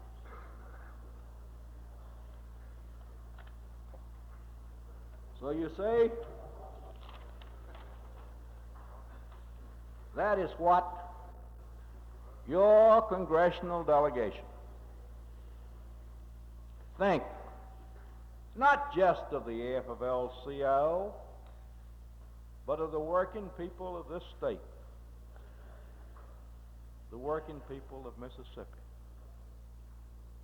The men that you have sent to Washington have not represented more than 90% of the citizens of this state, but they have represented a handful of rich Delta planters, or a handful of rich bankers, or a handful of rich corporations, all of whom have exploited the people of Mississippi, have sucked your blood like leeches. Now, unfortunately, your people don't know what's been going on. If they did, they'd rise up in righteous wrath against this delegation. But we've got a chance This year we're going to have in the state of Mississippi a presidential election. Now, we've had presidential elections down here before, and you played a vital role sometime. I remember in 1968 when we first got Richard Nixon.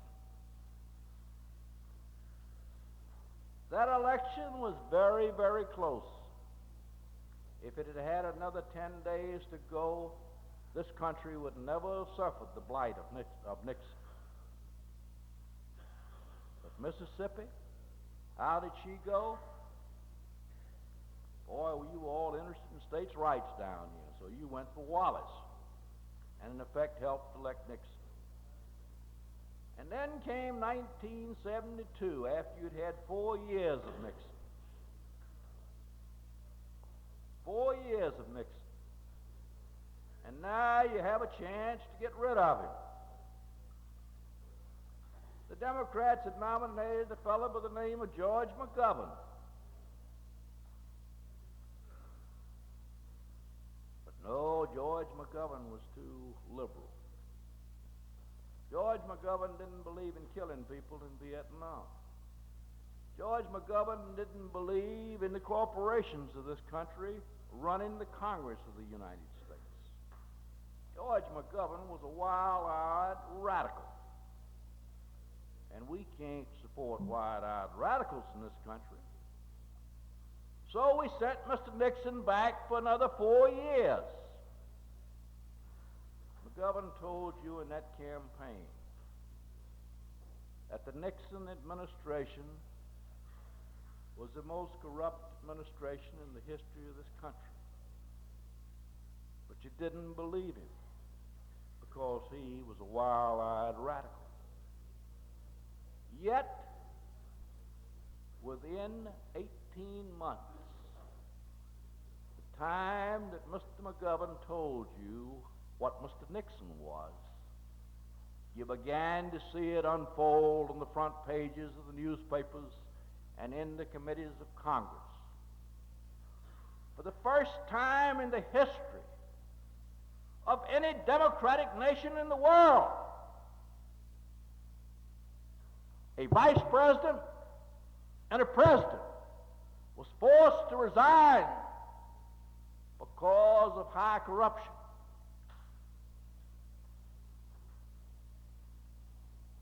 And what happened?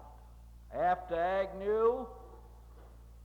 Agnew resigned, and Nixon thought he would take a little of the heat off of him if he could get rid of Spiro, and Spiro wasn't too well coordinated. He couldn't chew chewing gum and walk at the same time. But Nixon thought if they got rid of Spiro, it would take the heat off of him. So you got rid of Spiro, and you got Gerald Ford. And you also got in Gerald Ford a deal, which I think Mr. Nixon had made with him before he ever appointed him vice president. And that was, Gerald, if I get in trouble and you become president, you got to come through with a pardon. Now, when Ford was being confirmed as vice president, this question came up: would he pardon the president if it were found, if the president were impeached and found guilty? And Mr. Ford told the American people before his confirmation that he didn't think that the American people would stand for a pardon for a president that was impeached, leaving the impression that he would not pardon Mr. Nixon. So what happened? Within a month, the time that he took office, he pardoned Nixon for all the high crimes that he'd committed while in office. And now we've got Gerald Ford running for president.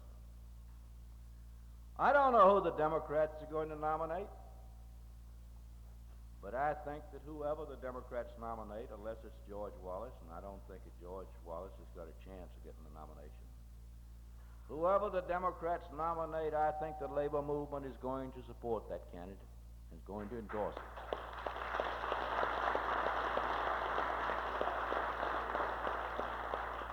I think your Governor Cliff Finch is going to endorse that candidate and support him in Mississippi.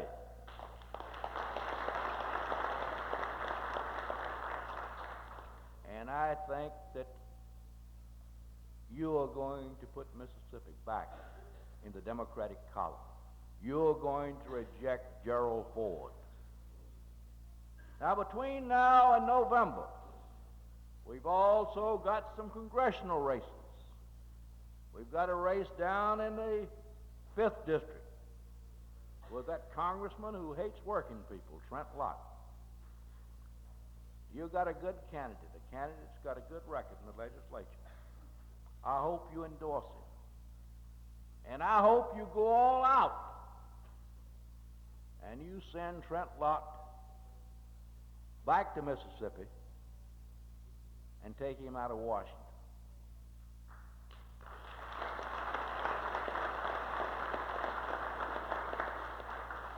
You clothing workers, you ought to talk to Jamie Whitten. You ought to talk to David Bowen. Say, look now, particularly to Mr. Bowen, you supported him twice. We've been supporting you. By God, it's time that you supported us.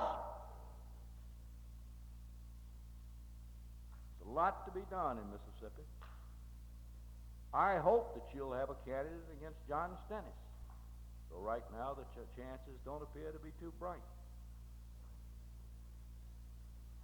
But there's a lot of work to be done with what we've got. The first thing that needs to be done is to inform our membership. They do not know the voting records of their congressmen and their senators, and they need to know. The second thing that needs to be done is to get your membership registered to vote. Now, I know that if I ask you how many of your members are registered, most of you would tell me, well, 75 to 80%. But if you'll go down and check that registration against the official list, you'll find it doesn't come close to 75 or 80%. And every member that's not registered is a lost vote. Tom Knight's going to furnish you a list of your members that are not registered. And it's up to you to get them registered.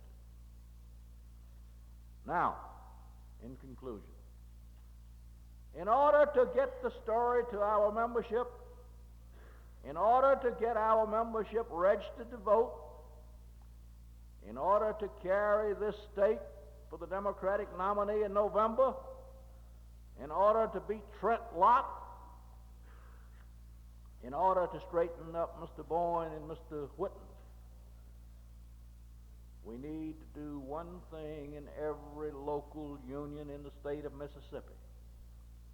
And that's to establish a functioning, active political action committee, or COPE committee, if you please. And that committee should include every officer of that local union. It should include the shop stewards, or if it's a construction local, it should include all the job stewards. That committee should be charged with the responsibility of keeping the membership of that local union informed, of getting the membership of that local union registered to vote, of collecting the COPE dollar, and God knows those dollars are important, because this is the only source of money that we have for political action is the COPE dollar. And to get that membership to the poll on election day. Now, you've got the numbers. You've got the know-how. You've got the power. And I believe from what I see here today that there's a new day dawning in Mississippi. We've put the old and the past behind us. And we're ready to march into the future. You can do it, and I know you will do it. It's a pleasure to be here this morning. Thank you.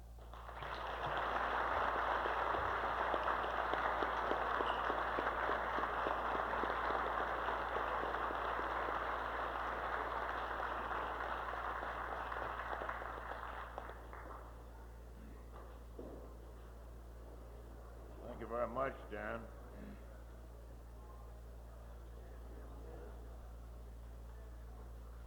We appreciate your presence here. Whatever it might be worth, I'd like to advise Brother Powell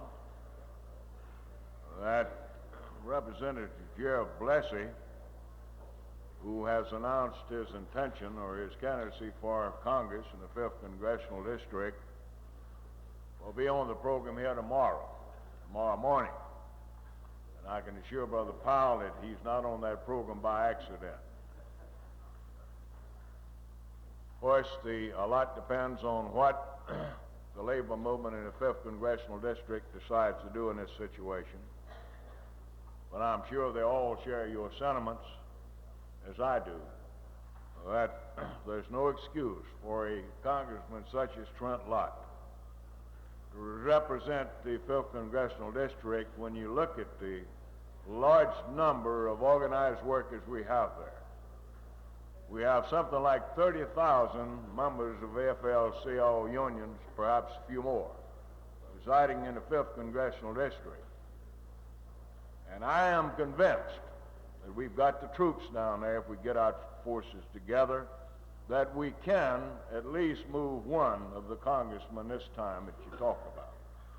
Also, I'd like to advise Brother Powell that we have a resolution in the kits. It'll be taken up here perhaps tomorrow. Resolution number 10 dealing with the presidential situation.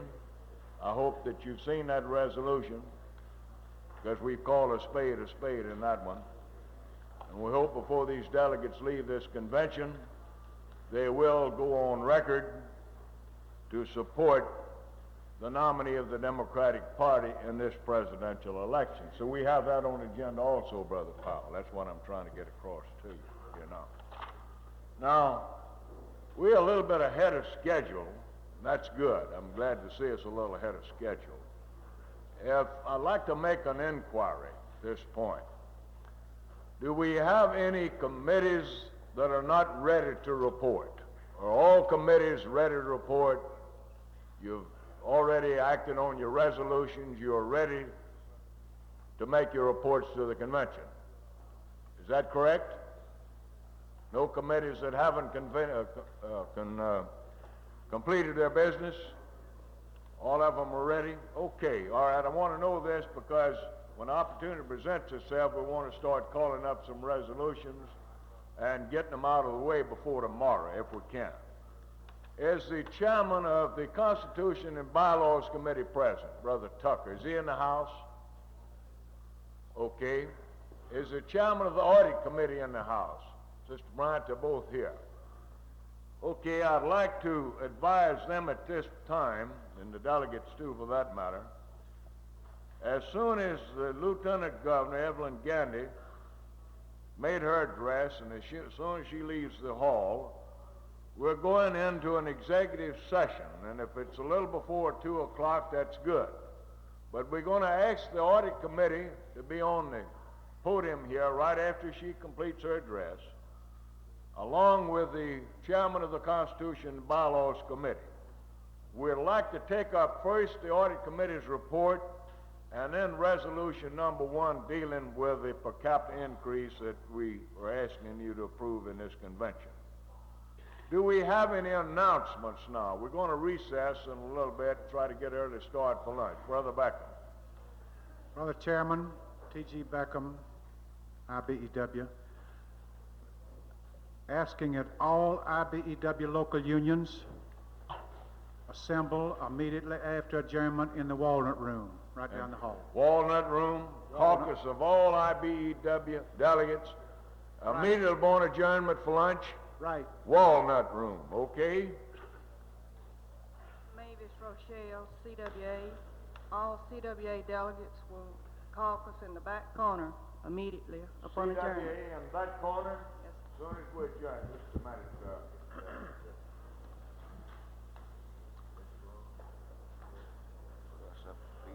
Let me interrupt the announcements for a minute. I've been advised that Representative Desharoon from, is here with us. We have to hold up your hand, let them all see you. I hope he'll be back tonight from what is Crystal Springs, isn't it? Copiah County. Glad to have you here. Hope you come back tonight, this afternoon, and tonight. Do we have any other guests that we need to recognize here before we get into the announcements anymore? Perhaps there might be a few more. Yeah, there. Stand up, Fanny. I knew you was here. Stand up. Fanny Neal with the Cove staff. I saw her last night, but I've been looking around her. She got hid back there, something I didn't see her. Do we have any other guests? Yes. We have international representatives from the Glass Bottle Blowers Association. What's the name? Mr. Clem Sorelli. Clem Sorelli. Glad to have you with us. Any other guests that we... Yes.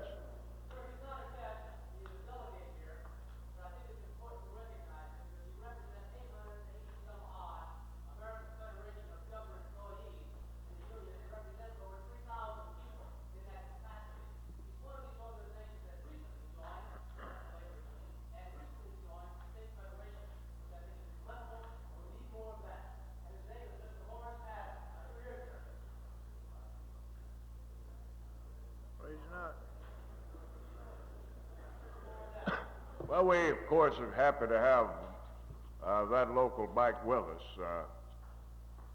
It's good that you made that announcement. Very good. All right, let's get on with the announcement. Any other guests now? Okay. Right, Brother Clark? Mr. President, I'd like to call a meeting for all Oklahoma Central Labor in room 1112, immediately after adjourned here. Make that again. All Oklahoma Central Labor is call a meeting in room 1112 as soon as we adjourn 1112. Right. That's all of the delegates from the Columbus Labor Council area. Right. Room 112 upon adjournment. Right. All right. Next. There's a guest, I believe, back there. Brother Clark, you want to tell us who he is? Truman Reed, Woodworkers Union. Glad to have you here, Truman.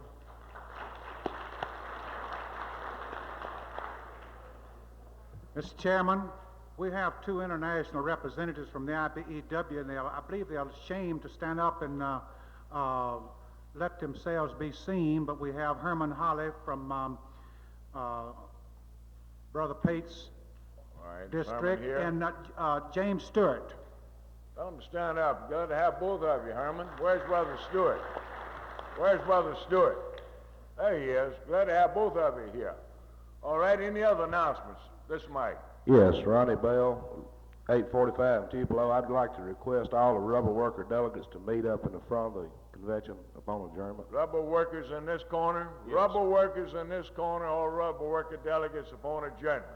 Any other announcements? Yes, as you know, tomorrow we're giving away our table, A. Philip Randolph Institute, and we also have our tie that is donated by the Armstrong Rubber and Tie Company in Natchez, Mississippi. We're going to have two drawings, one for the table and one for the tie. So the same ticket that you pull on the table, you can use it for the tie. So everyone, please take your chances on the table and tie. Thank you. Let me ask you a question before you sit down, Marinelle. What about today? Are you not ready to do that yet? We'll try to do that this afternoon. We're going to have a problem this afternoon, the reason I ask you. Maybe we can do this before we go into the business session, right after. Try to be ready to do that right after Ms. Gansey completes her remarks, or right after we get the business out of the way. You be prepared around 2 o'clock, no later than 2:30, somewhere thereabout, okay? Any other announcements? Not. We're going to recess the convention. I'd like to ask all of you to be back here promptly at 1:30. We want to try to get started on time. Thank you.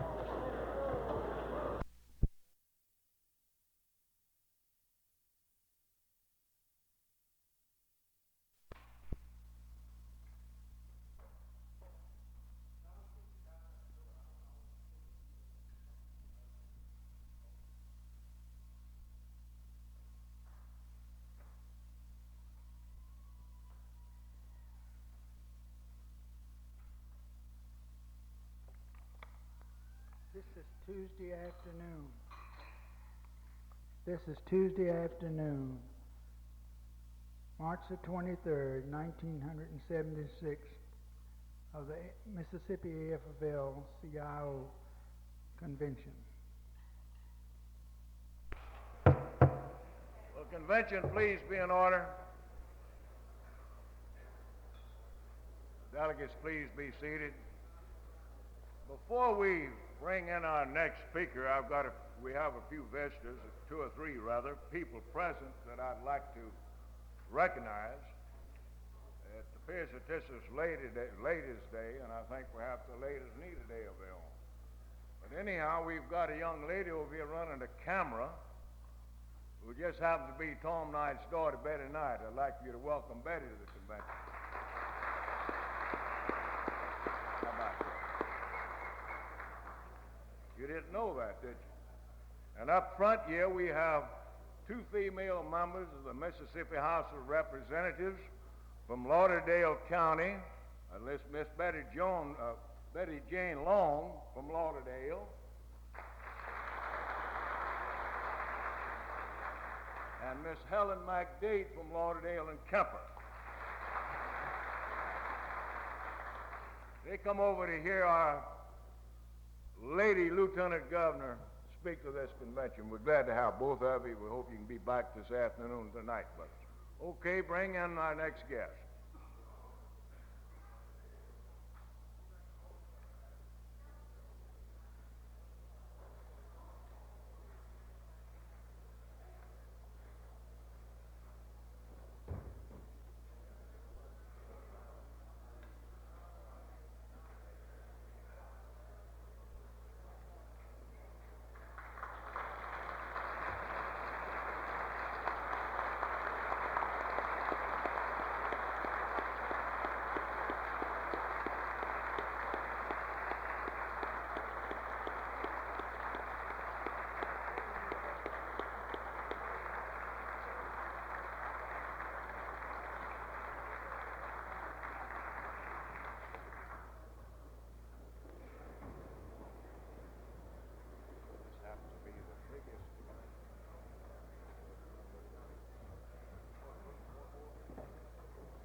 Kick it out.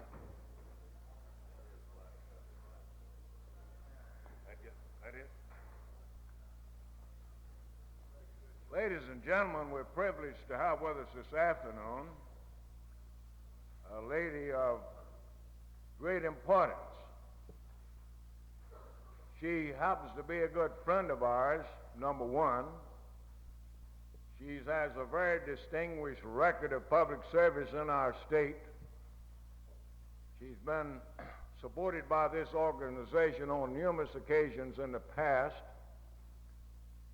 but she happens to be the first lieutenant governor of the state of Mississippi in its entire history. She is now presiding officer of the Senate, of course, as lieutenant governor, and her influence will be felt in the area of legislation that we're concerned with. And without a great deal of ado at this time, it gives me a great privilege to present to you our own Lieutenant Governor, Miss Evelyn Gannon. Miss Gannon.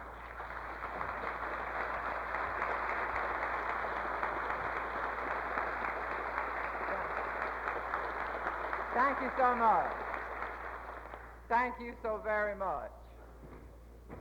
Mr. Ramsey, distinguished platform guests, delegates to the AFL-CIO Convention, and your guests. First, of course, my heartfelt appreciation to you, Mr. Ramsey, for your very kind and generous introduction and for inviting me to participate on this program this afternoon. As Mr. Ramsey said, I come to you as no stranger. And I would remind you that back when I was a member of the House of Representatives, I met with this convention in your regular meetings and have missed very few since that time. And I want you to give me the privilege of a personal word to say to you, thank you.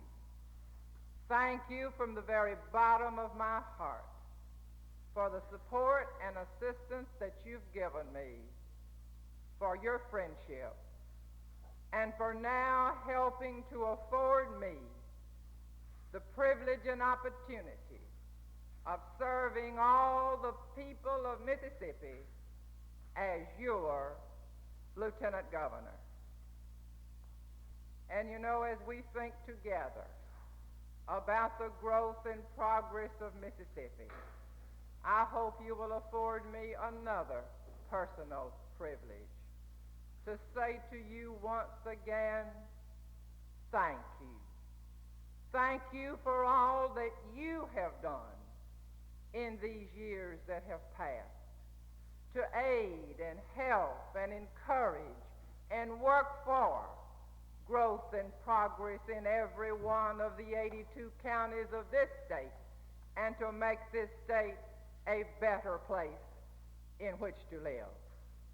As we look back over the progress of the last years, and in particular the last 10 years, you have been a vital and moving part of that progress, and we're indebted to you. And let's think for just one moment about how far we've come in the last 10 years. Since 1965, and we'll use that year, we have gained more than 200,000 non-agricultural jobs in Mississippi, a 43% gain. Now, agricultural income has continued to rise, although there has been a decrease in farm jobs as the efficiency of farming has increased. But despite the drop in farm jobs, we have had a 22% gain in total employment. But even more important than this employment gain, I would say to you that we have had, with your help and with Mississippians working together, a 51% gain in our per capita income. Now, I hasten to say that's not enough. I say with you, our per capita income is still far, far too low. And we have a long ways to go to catch up with even the average in these United States. But I come here today to say this to you.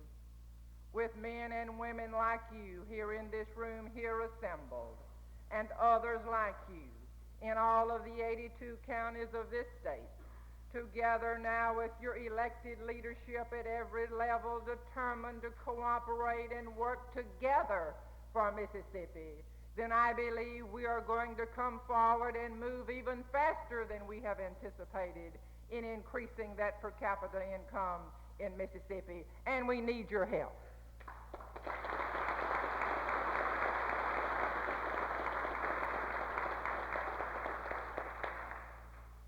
During this same period, we have seen progress in our interstate highways, in our corridor systems, even though there is much yet to be done. And this progress in highway building is so vital to the economic growth of our state. We have seen our schools survive massive problems, to see them move forward to serve the needs of our young people. We have seen our junior college program grow, in particular in vocational and technical training, until this junior college system in Mississippi is now the envy throughout this nation. We have seen dramatic growth in our university system. And another illustration of what Mississippians can do when we all decide to work together. Why, 10 years ago, we did not even have educational television. But after we decided that Mississippi would have this program, we now rank near the top in the nation. an illustration of what we can do. And while we've made this meaningful progress in every phase of life in our state, we have still been able to preserve the natural beauty of Mississippi, our clean air and pure water. And these are assets which we wish to maintain and preserve. Now, one thing I think we've learned during these last 10 years, among many other things, is simply this. The problems that we have in Mississippi are not ours alone. Many of the problems here that we're now coping with are national problems. Some of them are even international problems. It's not easy for anyone, wherever they live in these United States, to adjust to change. And there are still changes and challenges that we must face throughout this country and certainly continue to face here in our state of Mississippi. Changes, challenges, and yes, problems. But just as we acknowledge that there are problems, we must also address our problems in a forthright manner. We must anticipate, plan, and work constantly to direct change and achieve constructive and progressive progress. And whenever it makes sense to do so, and it usually does, we must take the initiative in making the changes that are good for us. For example, we have always shipped the raw materials we produce here in Mississippi out of the state. As a result, the big profits from our resources have been made by someone else outside Mississippi. We need to think more and more of establishing more business and industrial operations owned and operated by Mississippians so that the profits can stay here in Mississippi.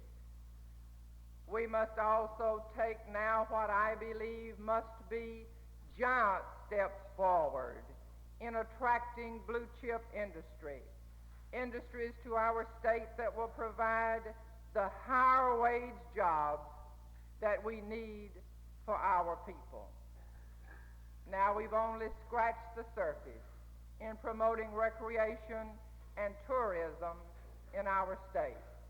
And we're working this session in strengthening and expanding this program.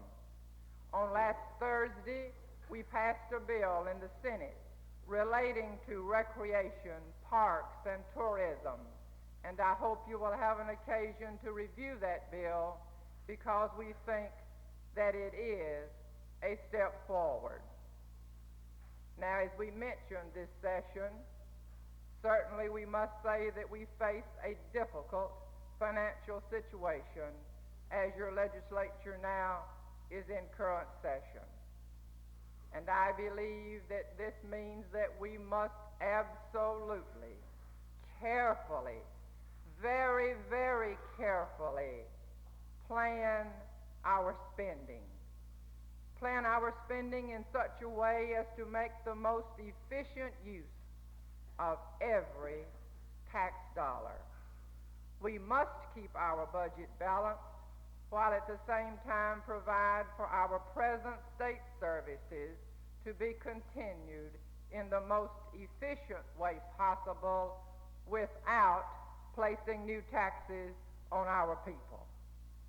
We are, in our Senate committee and on the floor of the Senate, trimming expenses with our state agencies in every way that we can, while at the same time we're placing a limit on the maximum number of state employees, all in an effort to save every possible tax dollar to keep the present services going in an efficient manner and yet trying to save some money within the existing budget in order to provide for some of those priority needs, like better care for our patients at our mental institutions.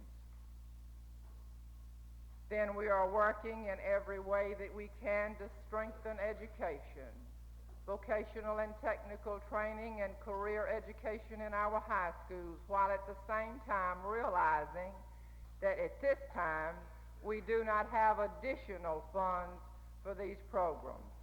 Again, on last Thursday, we passed a bill in the Senate establishing a program of career education in our high schools, a program that we believe will be a step forward, yet not requiring additional money at this time.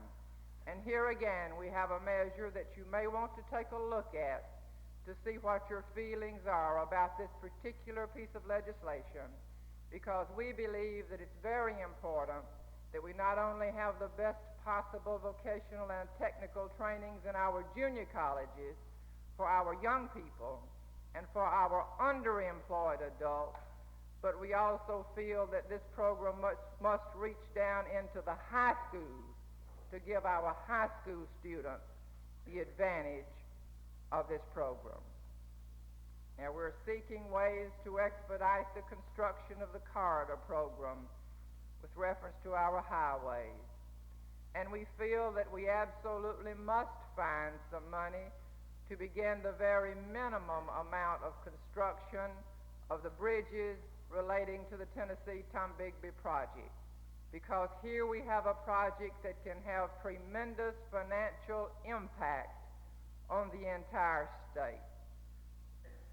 I'm just mentioning to you some of the things that we've been working on during the last few days in the Senate, and I'll mention one other, because I believe very strongly that we're going to have to face up this administration to the reorganization and consolidation of state agencies, departments, boards, and commissions.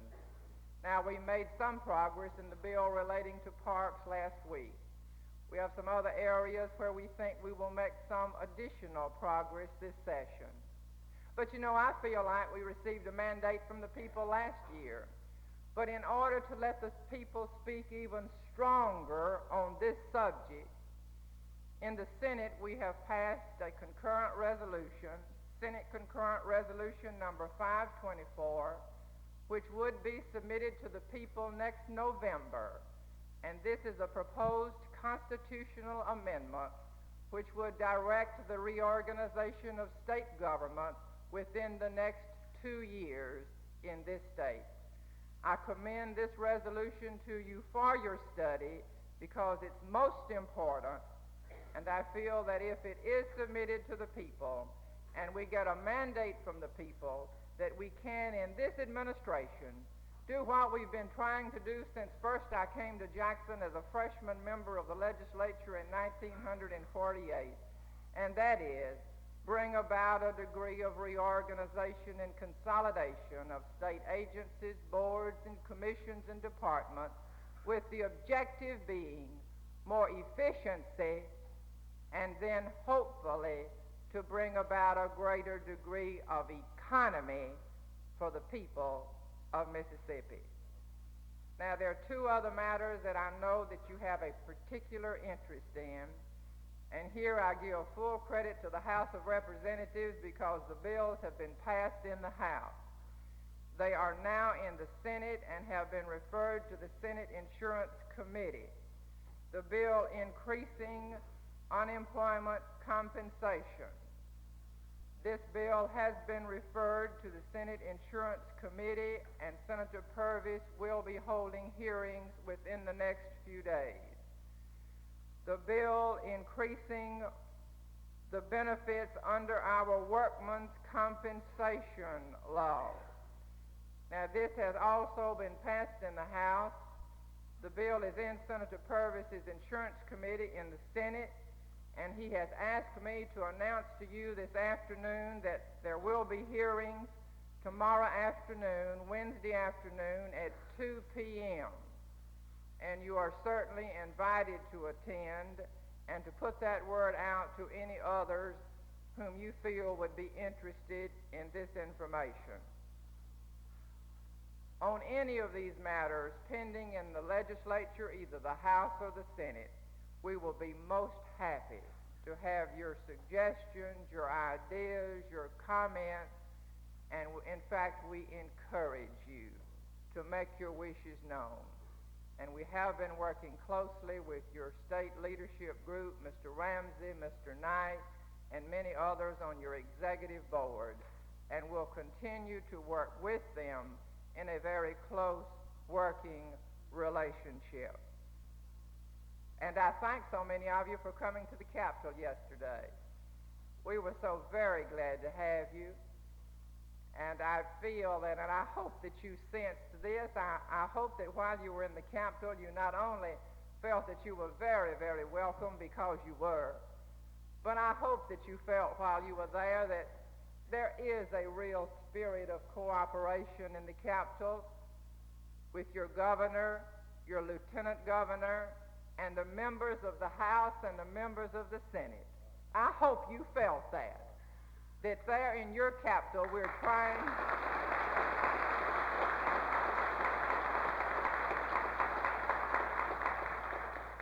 Thank you so much, because there we are working for you, and we want to join hands together to do the best possible job for you. And you know, as I think back over the last few years, so many, many Mississippians, like those of you here and many others who can't be here today, have worked so diligently, unselfishly, in public service, working for the good of the people of this state. And I think altogether that we've built the very strongest foundation that Mississippi has ever had to build on for the future. We now have tools to work with that we have never had before. And I'll say one thing even further. I believe that we have some tools to work with that other states have not even yet forged. So I believe the potential here is unlimited. So I ask you here today to join hands with us, because throughout Mississippi, it's going to take the leadership in all of the 82 counties, working hand in hand with your elected leadership in order for us to do the things that we need to do in Mississippi in order to raise the standard of living of all our people and improve the quality of life of every Mississippian. Again, it's my pleasure to be with you this afternoon. Thank you so very much.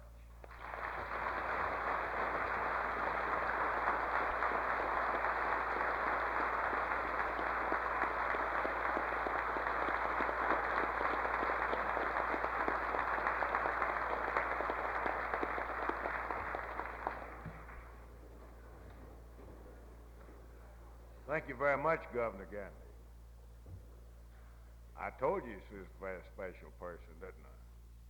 We appreciate your presence here very much, Ms. Gandy. We, of course, are looking forward to having you back with us again tonight. I understand you will be our guest tonight. I remind delegates that Governor Finch and Lieutenant Governor Gandy both will be us at the banquet tonight.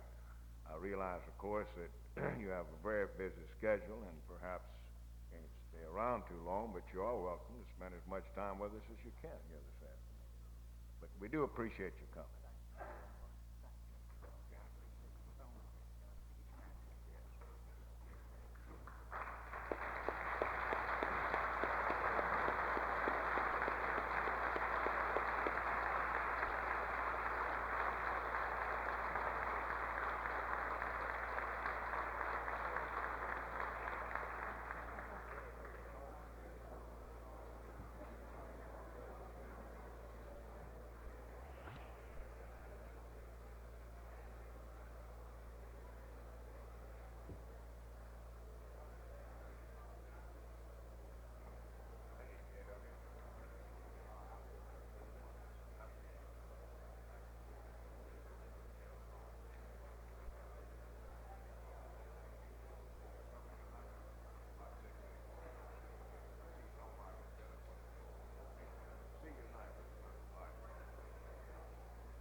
How about that, Nick Zonrick? I thought our governor was something. What about that lieutenant governor, huh?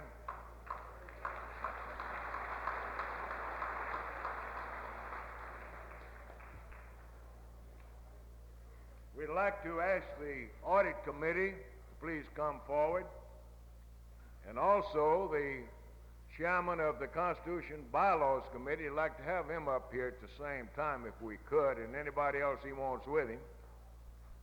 We want to get the audit committee report before you, try to get something done there, and we'd like to get one or two resolutions adopted. If we can get a lot of business done this afternoon, it means that we can probably get out a little sooner tomorrow. Now, this will be an executive session. We'll afford the newsman an opportunity to get out before we actually call it to order. If we can get this session out of the way, then this will be the only closed or executive session we'll have. The rest of them will be open tomorrow afternoon if any of you want to come back. Yes, whoever you want.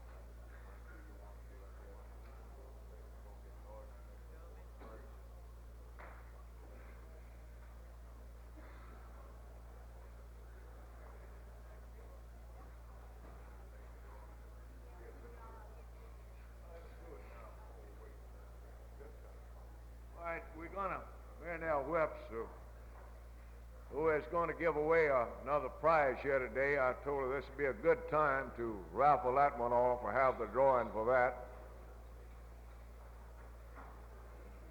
Cliff, you get your name in the pot here?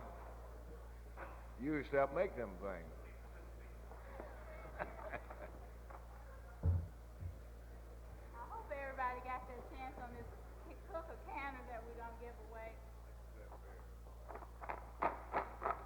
And since you're a visitor here, Cliff, will you draw this card? He used to work at Presto, too, by the way. Vickers. I'm sorry, I stand corrected.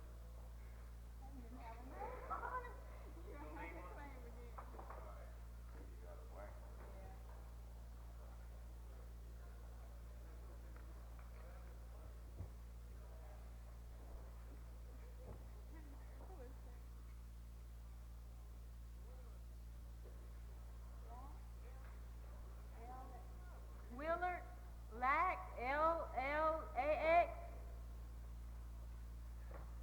I guess that is. St. Louis. Get on. Who is it?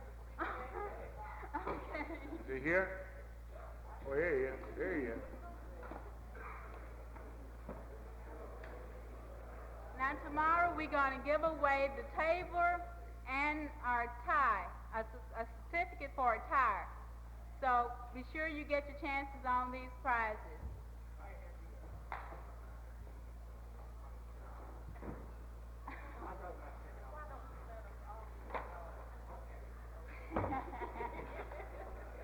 He wants to let somebody else have it. How about that?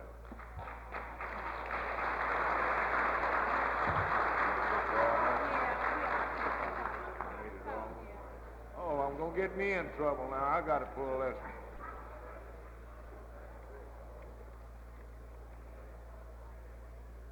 Dennis Smith How about that? Dennis Smith. from Crystal Springs. There he comes. You know how to can those tomatoes down there. Now you can can up them tomatoes, she said. Right. Thank you, Cloud. Thank you, man, now.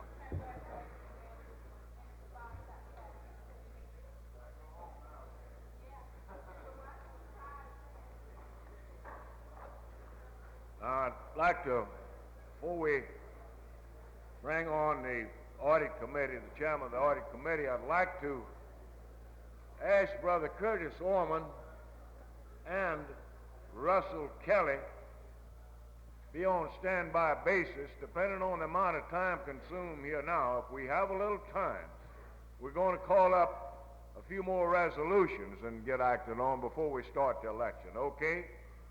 Just watch us up here. If we get through with resolutions number 1, the audit report and resolutions number 1, then we're going to ask you to come up and start on some of yours. All right, this time, I recognize Miss Mary Bryant, Chairman of the Constitution Bylaws Committee.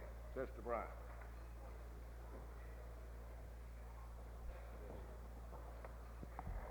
Thank you, President Ramsey. Secretary of Treasury Knight, whom I believe is out with the Lieutenant Governor, delegates and guests. The committee and myself would like to thank you for appointing us to serve on the Audit Committee for 1974-75. The Audit Committee also does the office report, and we would like to report that we find everything in good order. With such a large operation, it is a tremendous task, and a fine job is being done.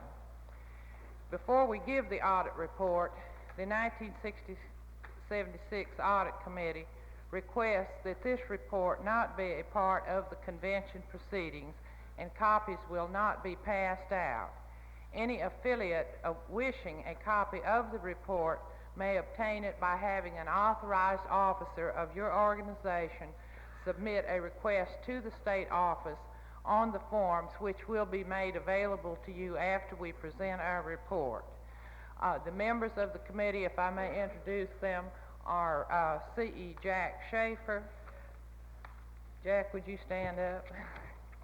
He's with IBEW 605, and Mary Jo Anderson, United Rubber Workers 958. To begin our report, Jack will start the reading on it.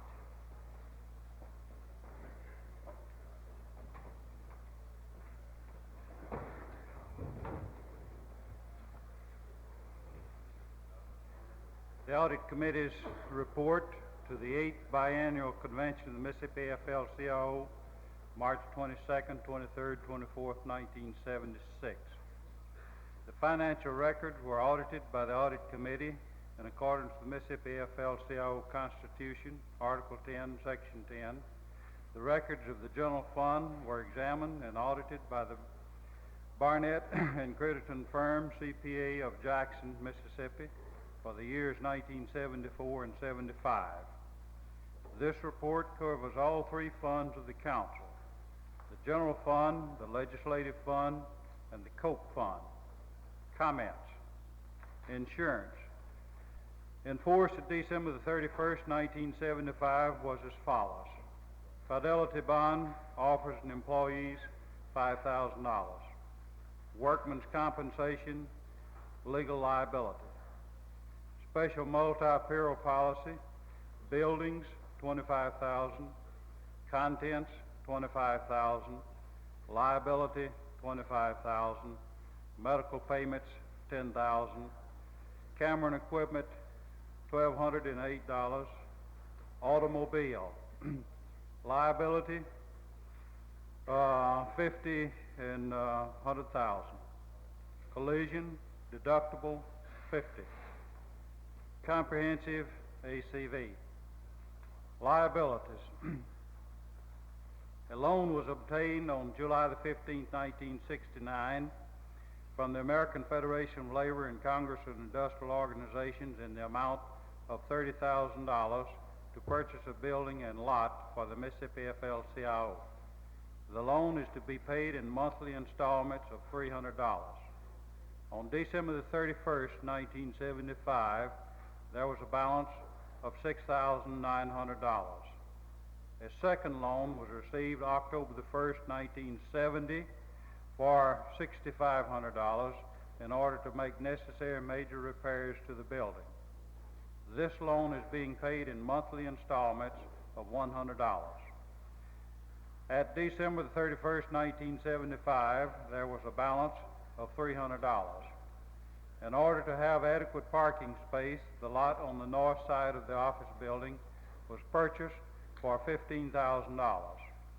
In February 1973, $10,000 was borrowed from the American Federation of Labor and Congress of Industrial Organizations to apply to this purchase. The loan is to be paid over a period of 5 years. There was a balance of $6,600 at December the 31st, 1975. A 1974 Chevrolet Impala was purchased on January the 23rd, 1974, and $2,520.55 was financed at Deposit Guarantee National Bank. The loan is to be paid in 24 monthly installments of $117.77. At December the 31st, 1975, there was a balance of $235.54.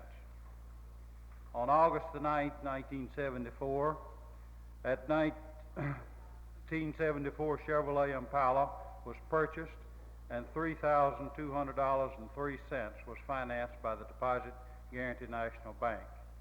This loan is being paid in 36 monthly installments of $107.90. The balance on this loan at December the 31st, 1975 was $2,158. In 1974, an agreement was entered into with the U.S. Leasing Corporation for a Pitney Bowes posting machine and scales. The terms of the lease is for $102.22 for 36 months, at which time the equipment can be purchased for 10% of the original cost. There was a balance of $1,635.52 at December 31st, 1975. The only other liabilities at December the 31st, 1975 consisted of payroll taxes in the amount of $1,226.76. Assets. An inventory of office furniture and equipment owned by the Mississippi AFL-CIO reveals an estimated value of furniture and equipment of approximately $34,469.99. Now, for those of you who will receive, or your local unions that will receive, let me give you an explanation or a little index to the accounting procedure. This is 1974 General Fund. Explanation of disbursements. Item 1, salaries. Officers full-time. This reflects the salaries of the President and Secretary Treasurer. Item 2, salaries. Clerical full-time. This reflects the salaries of 2 full-time and extra office personnel needed during the year. Item 3, salaries, executive board and others. This reflects the salaries of vice presidents, board members, and others. 4, expenses. Full-time. This item shows the travel and related expenses incurred by the President and Secretary Treasurer. 5, expenses. Executive board and others. This reflects the travel and related expenses of executive board members and vice presidents. 6, equipment purchased. This item shows the cost of 1 legal metal file cabinet. 7, automobile expenses.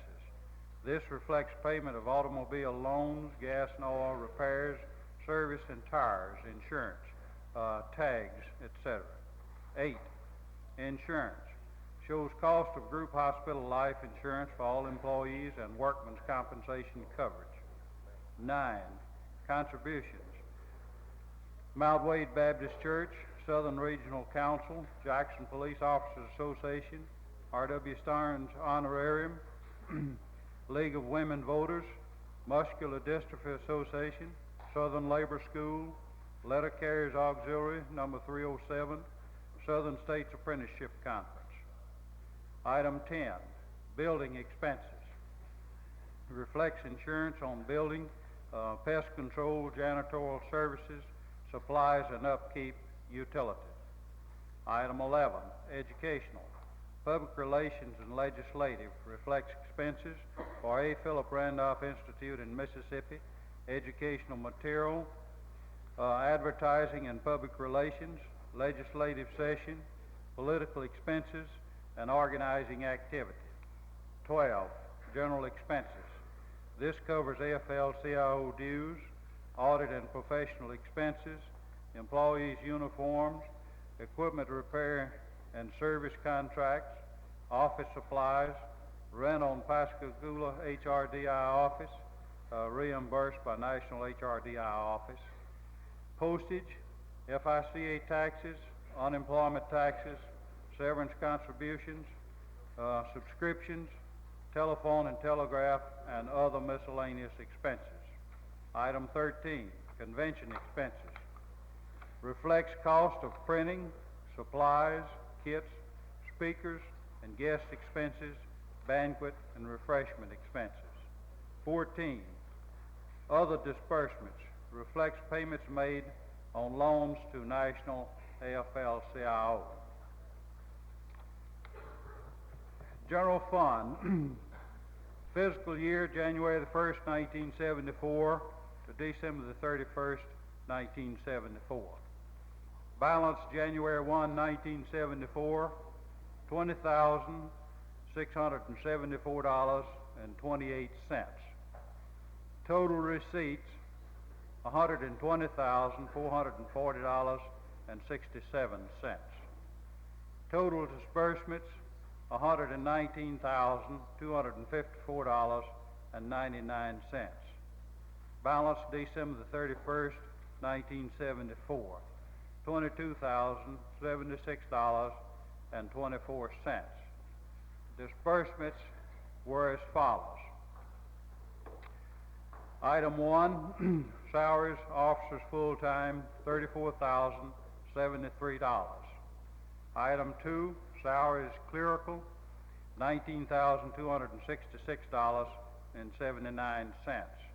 Item 3, salaries, executive board and others, $2,666.44. Item 4, expenses, officers full-time, $3,965.32. Item 5, expenses, executive board and others, $2,347.75. Item 6, equipment purchased, $198.24. 7, automobile expenses, $4,691.46. Item 8, insurance, employees, $4,203.12. Item 9, contributions and donations, $1,576.10. Item 10, building expenses, 826 Northwest Street, $3,193.74. Item 11, education, public relations, and legislative, $4,858.48. Item 12, general expenses, $26,610.37. Item 13, convention expenses, $5,604.18. Item 14, other disbursements, $6,000, for a total disbursement for the calendar year of 1974, $119,254.99.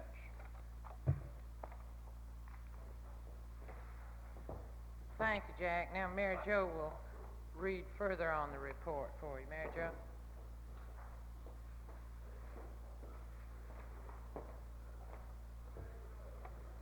General Fund, fiscal year January the 1st, 1975 to December 31st, 1975.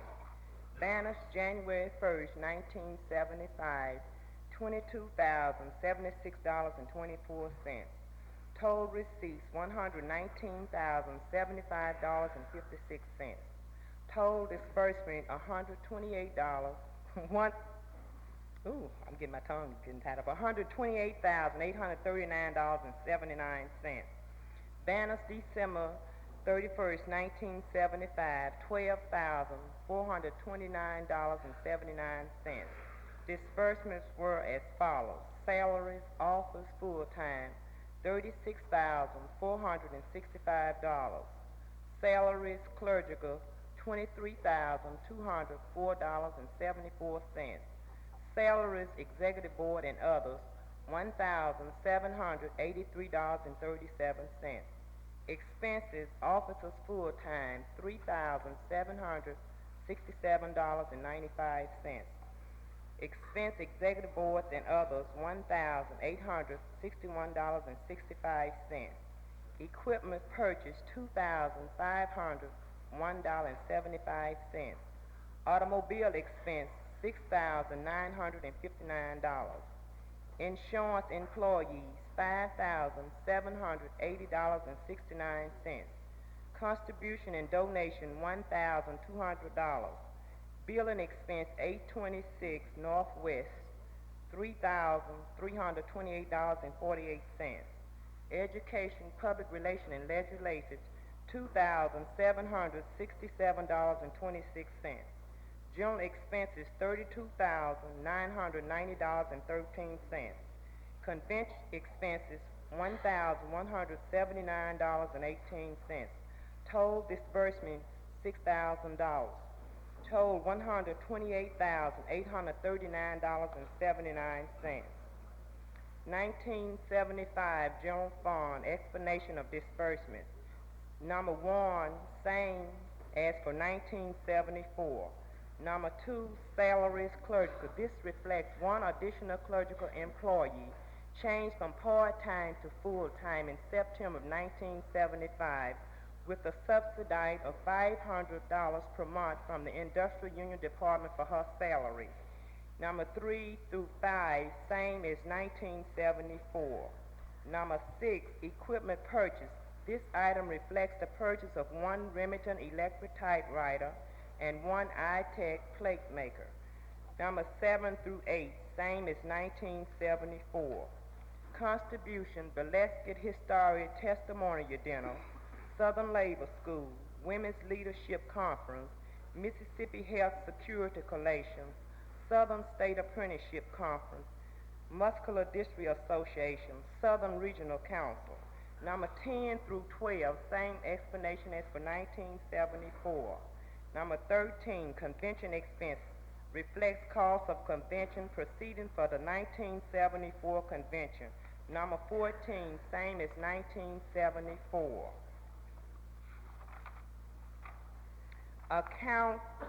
This is the 1974 Legislative Fund Financial Statement. Account number 25-182-70, Deposit Guarantee National Bank, Jackson, Mississippi. Banners forward January the 1st, 1974, $9,094.39. Receipts, AFL-CIO AFL-CIO Cope International Union, $14,500. Local union and state councils, $1,654. Miscellaneous, $150. Total receipts, $16,344. Disbursements, Mississippi Chapter 8, Philip Randolph, $1,900. Legislative Service of F. Lambert, $2,800. 5th Congressional District Poll, $3,400. Voters Education, $650. Congressional Campaign Expense, $6,897.52.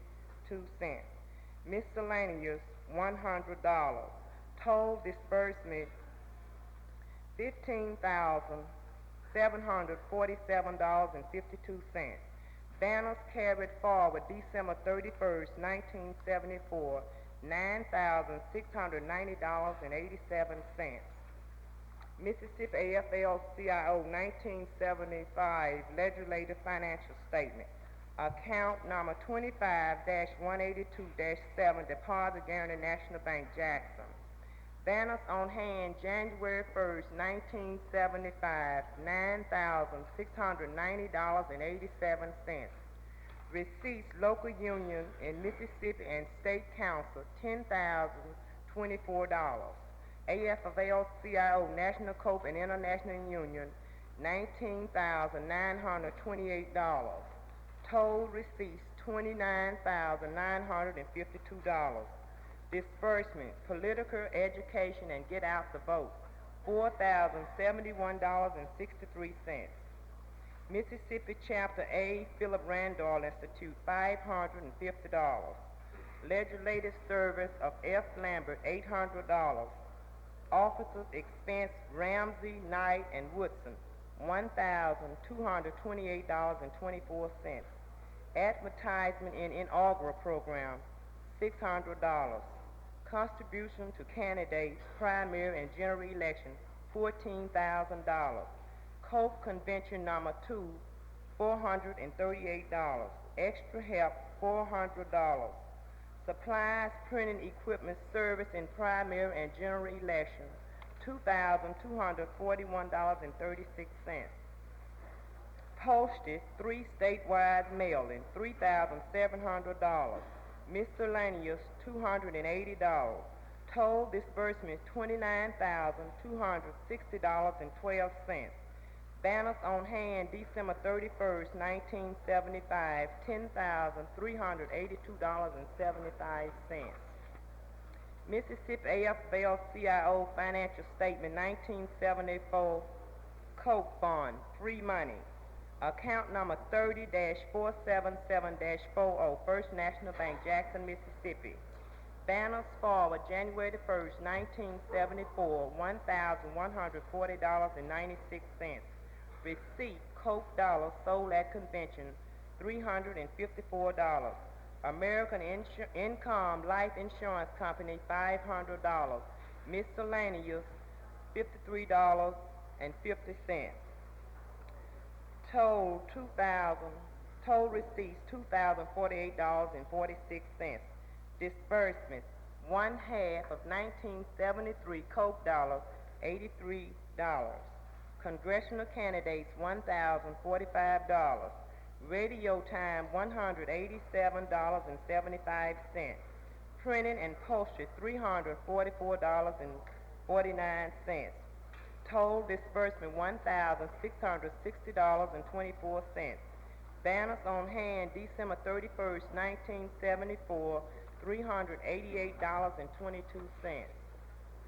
Mississippi AFL-CIO Financial Statement, 1975, Coke Fund, free money. Account number 30-477-40, First National Bank, Jackson, Mississippi. Banners forward, January 1st, 1975, $388.22. Receipt, Coke dollars sold at convention, $429. Total, $817.22. No disbursement. Banners on hand, December 31st, 1975, $817.22.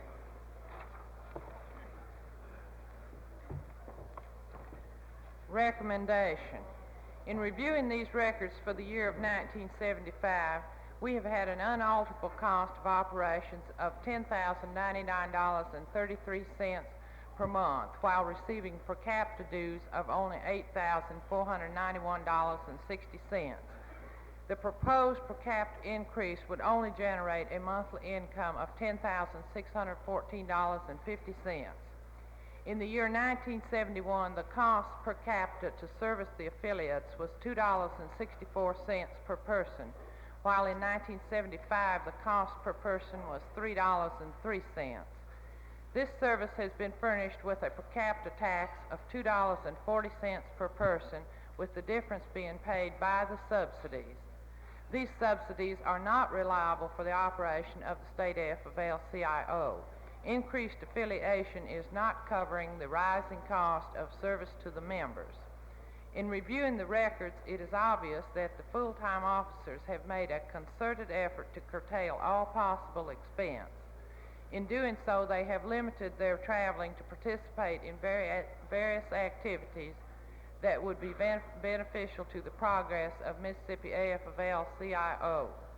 With the above comments and explanations, the committee supports and urges you to vote for resolution number 1. The committee would also like to take this opportunity to commend the ladies in the office for the fine job they have done in keeping the records and for the cooperation they gave the committee in auditing the books.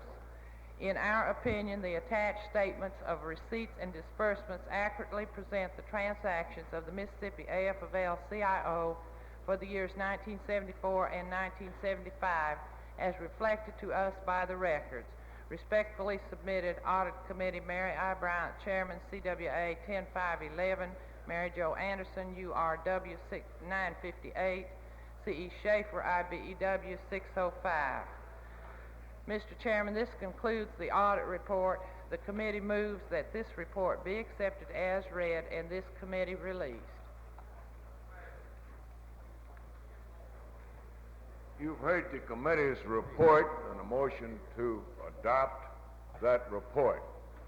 Do we have any discussion or any questions? I want to commend the committee for doing such an excellent job, Mary. That's about as good a report as I've seen by anybody's audit committee in a long time. You did an excellent job. Any discussion? If not, all in favor of the motion to adopt the report signify by saying aye. Opposed? Motion carried and so ordered. As Sister Bryant pointed out to you, if there's any of the locals feel that they would like to have a copy of this report, drop us a note and it'll be mailed to you. And she also, I believe, wanted us to dismiss our committee with the thanks of the convention. So at that time, Sister Bryant, we'll accept a motion to dismiss the committee with the thanks of the convention. Did we get such a motion? We do. All right, we do have that motion. All in favor of that motion signify it by saying aye. Opposed? Motion carried and so ordered. Thank you very much, all of you. Good job. Okay, all right. Before we bring on the next committee, I've been advised that our good friend John Gillespie, a former member of our executive board, is here. Where is he at? Stand up and be recognized, John. At least I got a note that he was here. Maybe he's outside, but you tell him, Mary Nell, that I did recognize him. Nell M. Fisher, also of IBW, I understand, is here. Brother Fisher in the building? He just left too, so at least we did let him know we did recognize the fact that we're here. All right, we've got some 30 minutes yet, and I think we can get a lot done in 30 minutes if we get our mind to it. So at this point, I'm going to call on the chairman of the Constitution and Bylaws Committee to call up or give us the final report of that committee. Brother Tucker.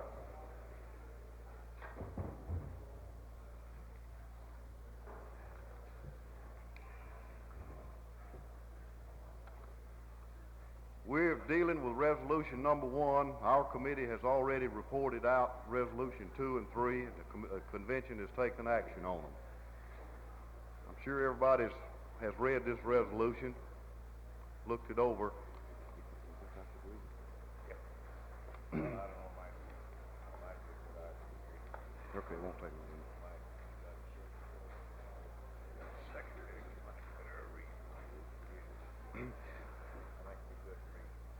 We'll read resolution number 1.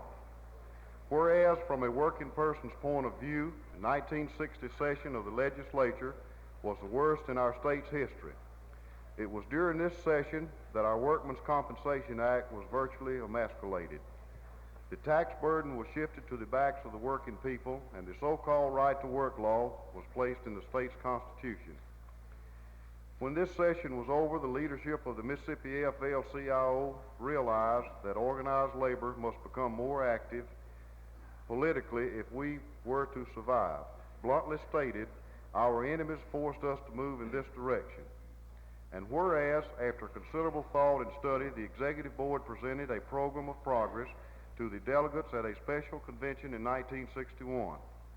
This program spelled out an 18-point legislative proposal that provided the necessary revenue with which to finance it. In addition to the necessary revenue, in addition to the monthly dues of 10 cents per member, a dedicated assessment of $1 per member per year was levied. The total cost to the affiliated local unions was 22.5 cents per month per member. This additional revenue permitted the officers of this organization to purchase the necessary equipment to conduct intensive voter registration campaigns and communicate with the rank and file members during an election year. The second full-time officer and additional secretary were placed on the payrolls, and whereas in 1964 the delegates in attendance at the regular convention voted to eliminate the $1 dedicated assessment and set the monthly dues at the present rate of 20 cents per member per month. This was done in a sincere effort to secure affiliations from those local unions who claimed they could not afford 22.5 cents per member. A number of local unions did affiliate as a result of this action, but a number did not and have not up to this day. The reduction of dues in 1964 and these continued free rides have had a measurable effect upon the financial problems of the Mississippi AFL-CIO. And whereas, as the record indicates, organized labor has made considerable progress in our state since 1961.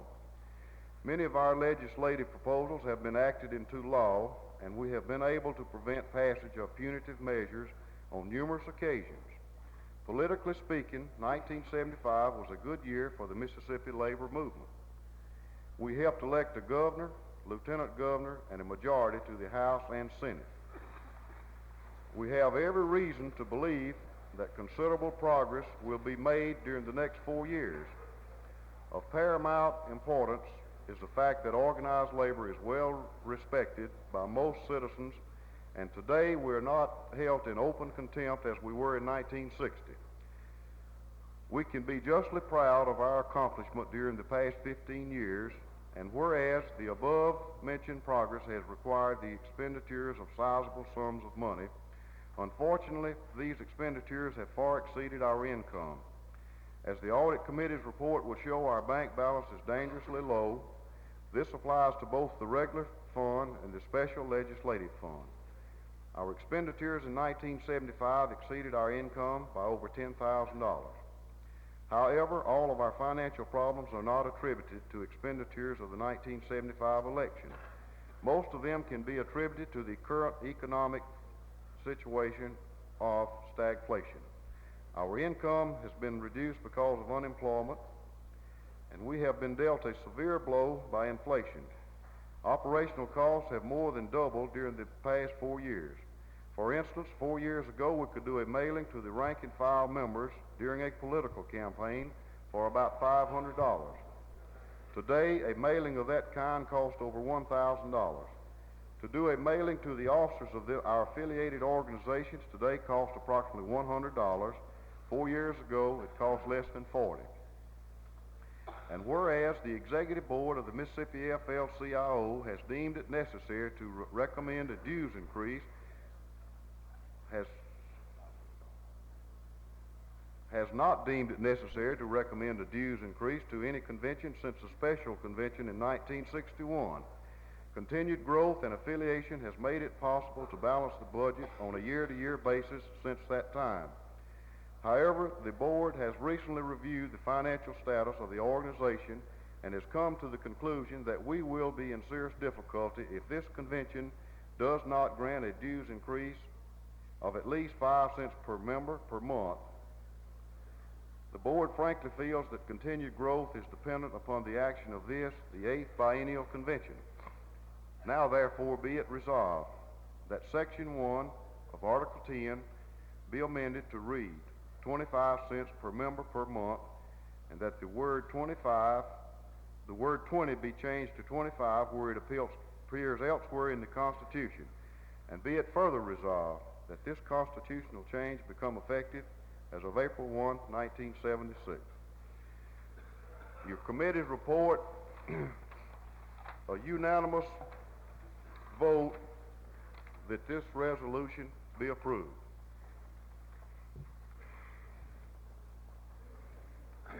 You've heard the committee's report, the recommendation that resolution number 1 be approved by the convention. Do we have any discussion on the motion?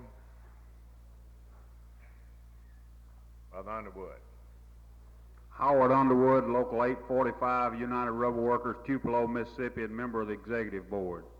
I'd just like to say that I have met with the State Association of Rubber Workers, and the whole rubber workers wholeheartedly endorse this resolution. Thank you. Thank you.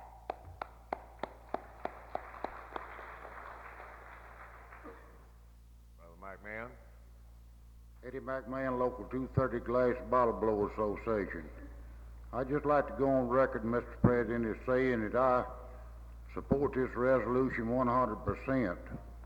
I talked with the Executive Board this morning, not in the snare that you are our Secretary Knight, but I'd like also to go on record to ask, when we have our national convention, that somebody from the state of Mississippi be there. Now, I went to this national convention, me and Charlie Horn. I understand there was other problems that kept you not financially. If it's financially, I would say make it 10 cents per member, but we need somebody from the state of Mississippi at these national conventions, because I was embarrassed when the people asked me where's the people from Mississippi, and there's only 2 of us there. So I just want to go on record as saying, if it's money problems, make it 10 cents per member, but I'd just like to be on record. We didn't think we could afford the expense of the trip at that last convention. Brother Backham? Thank you, Brother Chairman. In our state meeting Saturday, the Mississippi Electrical Workers voted to support this resolution, but there is one question that I would like to ask for the benefit of my local union. We were entitled to 4 delegates. We only had money enough to send 1, and we live here in Jackson, and it's because of the large registration fee. We wonder if this increase in per capita taxes, if it's going to lower the registration fee in the future, so that the local unions can send their full quota of delegates, because that is one of the big stumbling blocks as far as some of the smaller local unions are concerned. Yeah, I think I can answer that question, Brother Beckham. The restoration fee was set as high as it is. There's a couple of reasons for that. Number one, of course, was the fact that our reserves wasn't high enough to take care of a convention. By inviting the members of the legislature, the cost would have been prohibitive. A matter of necessity, in order to have this banquet, invite the governor and the legislators there, we had to set the restoration fee almost high enough to take care of the cost. That's the reason for it. If our financial conditions improve, certainly the executive board will give proper consideration to lowering the restoration fee. I would ask if they do that, Mr. Chairman. Right. Well, we certainly will. But that's the reason the restoration fee was set as high as it was this time. Yes, sir. Gerald Dempsey, from First Vice President, Local 664 IUE. We had a meeting at lunch today with the Central Labor Group and the IUE, and of all the delegates present, it was unanimous in favor of this resolution that it passed, because we felt like everybody in this room has had an increase within the last 16 years, and I think that we think that they deserve one. Thank you, sir. Anyone else? You ready for the vote? All in favor of the motion to adopt resolution number 1 signify it by saying aye. Aye. All opposed? Motion carried, so ordered. I think I heard 1 no, so it was almost unanimous. Appreciate it very much, and I also appreciate the hard work of that committee. You want to discharge him now? All right. I would like to just thank the committee for all the time that we put in here, and we ask that our committee be dismissed. Thank you very much. Committee is dismissed with the thanks of the convention. There's John Gillespie sitting back in that cubby hole. Stand up here where they can see you. Trying to hide. There he is, John Gillespie. Now, let's see, we've got a little time, and I think it'd be advantageous to try to get some of the more of the resolutions out of the way before we start the election. We are mandated by the Constitution to start that promptly at 3. So I'd like to ask Brother Curtis Orman and Brother Russell Kelly and their committee to come forward, or whoever they want up here.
Just conferring with the chairman of the committees, I understood that Brother Orman might have to leave us, trying to make a determination who wanted to call up their report first. So they've agreed to allow Brother Orman, the chairman of the Education, Cope, and Legislative Committee, let him start on his first. So at this time, I'll recognize Brother Curtis Orman. Thank you, Mr. Chairman. Now, our committee had 3 resolutions that we considered: number 4, number 5, and number 9. Take number 4 first.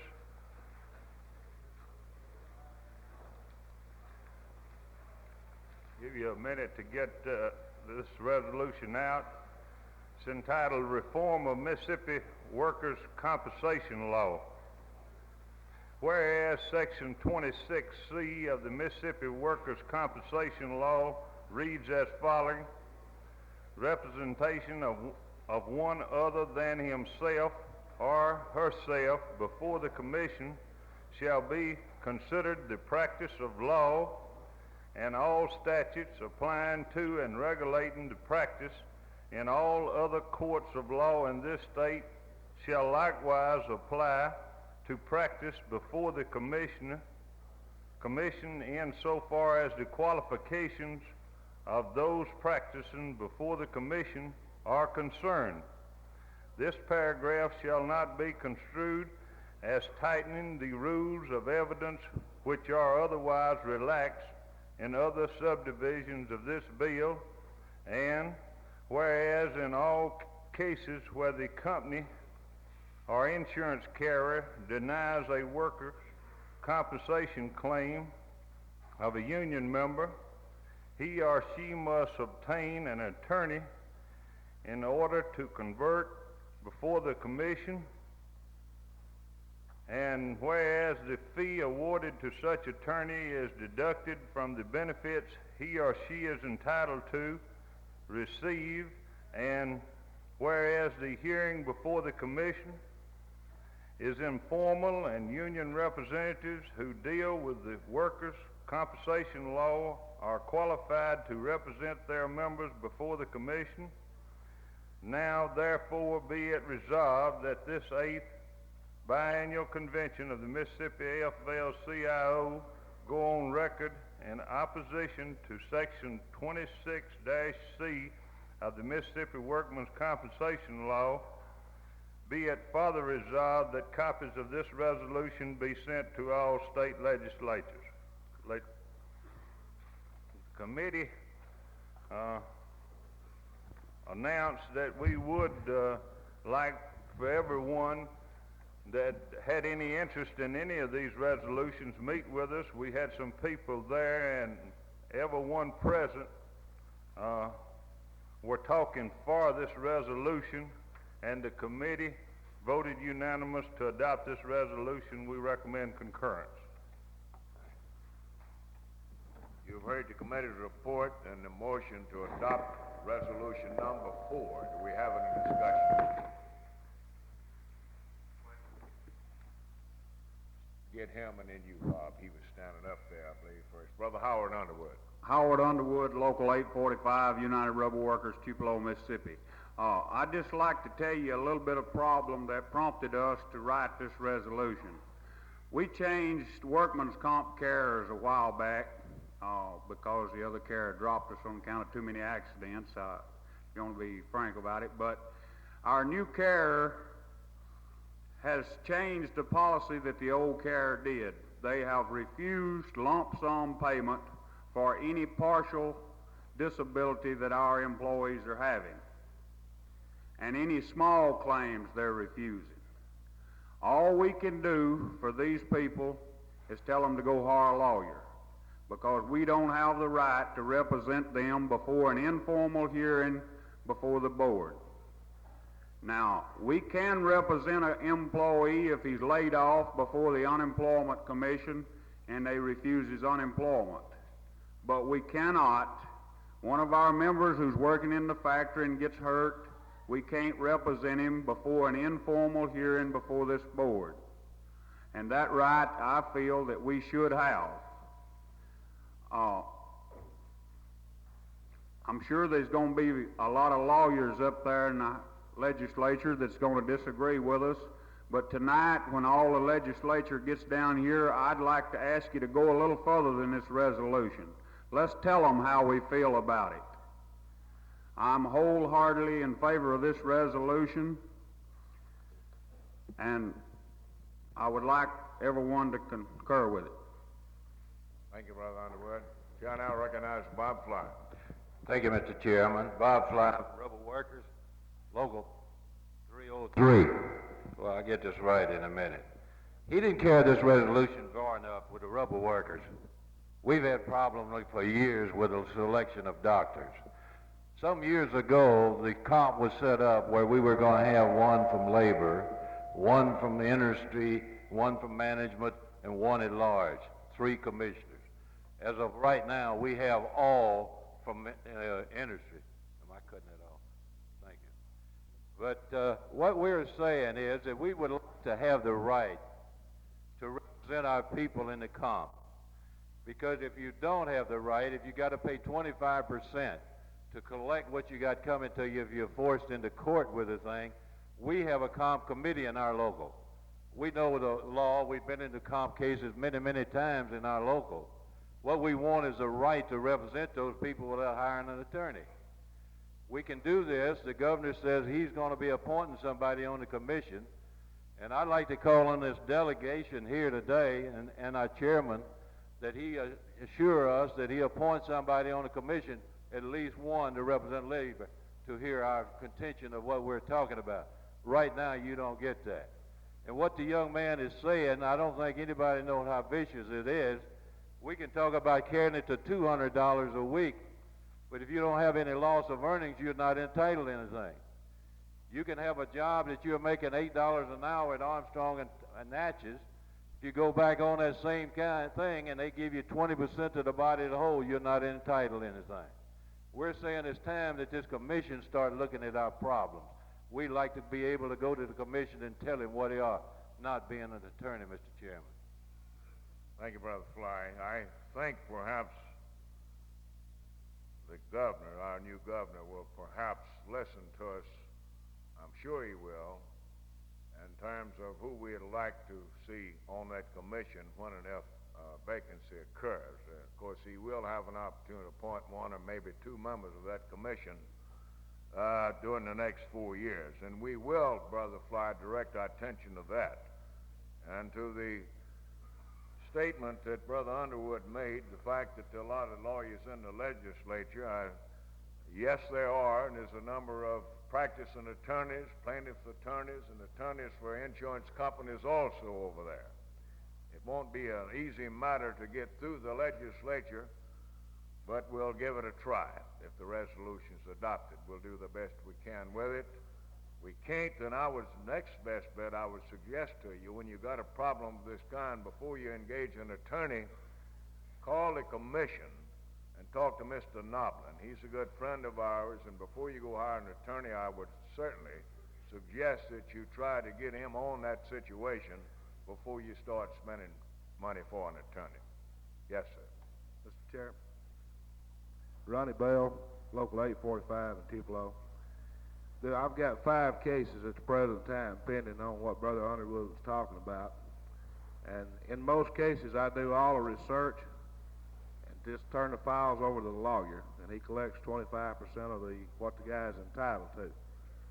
Now, we in Mississippi don't have a workman's compensation law that's in line with what the rest of the states has got anyway. And with this provision, you have to employ a lawyer to get what little that you've got coming. So I feel like that I can represent a man before the commission in an informal hearing just as good as a lawyer can.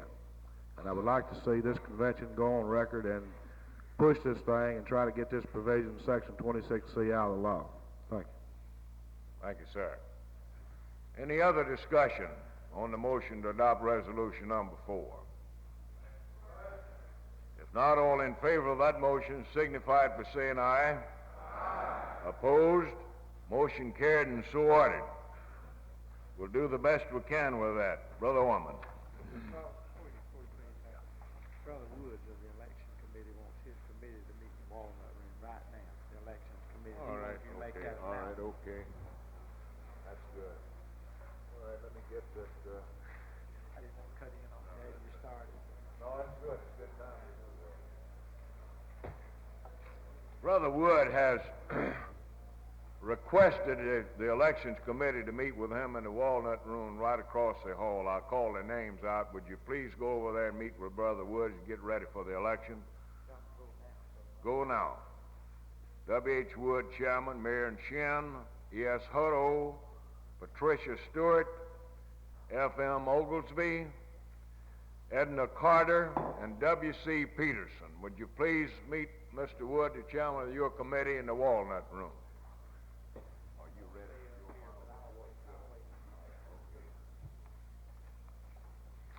Next resolution we took up was resolution number 5, ban the can legislation. A resolution of the Aluminum Workers International Union opposing national and state legislation which would require a minimum refund value on beverage containers or in any way restrict the sale of non-returnable containers and encourage federal funding recycling programs that preserve our natural resources, therefore creating new jobs.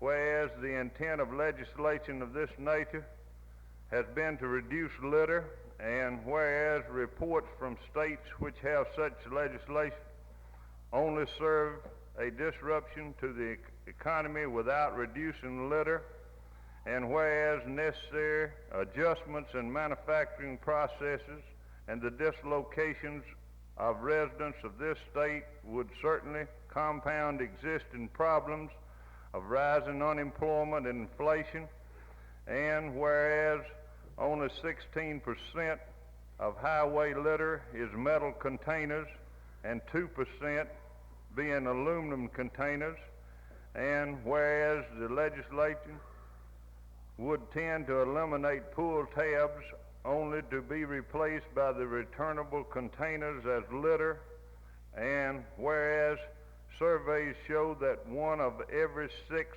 aluminum cans are not being recycled, and whereas recycling programs, even in their infancy, have proven highly successful in solving the litter problems, providing more employment and preserving our diminishing national resources, and whereas our belief that only those responsible for littering should be punished and not those whose livelihood is dependent upon the manufacturing of the product, and whereas an enactment of a stronger anti-litter legislation and strict enforcement of such legislation would be a more sensible solution, now therefore be it resolved that the 8th Biennial Convention of the Mississippi AFL-CIO oppose any legislation requiring a refund value or restricting the design of non-returnable beverage containers,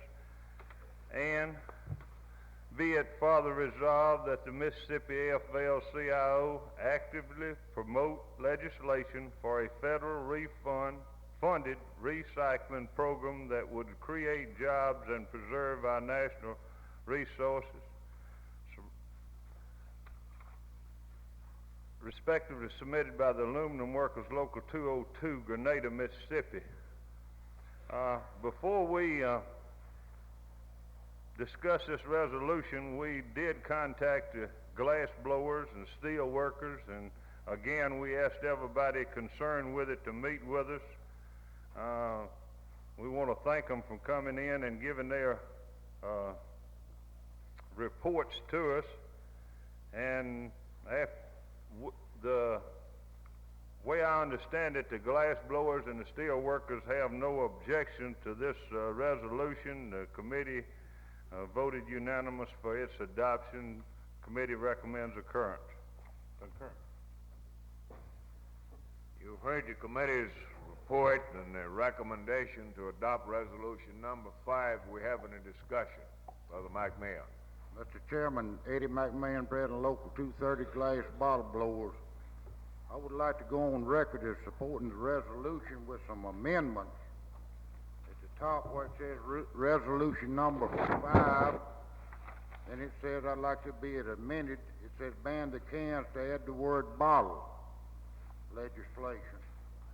Do which now? Where it says ban the can, I would like to amend it and put bottles in there. Ban the bottle bottle. And the can?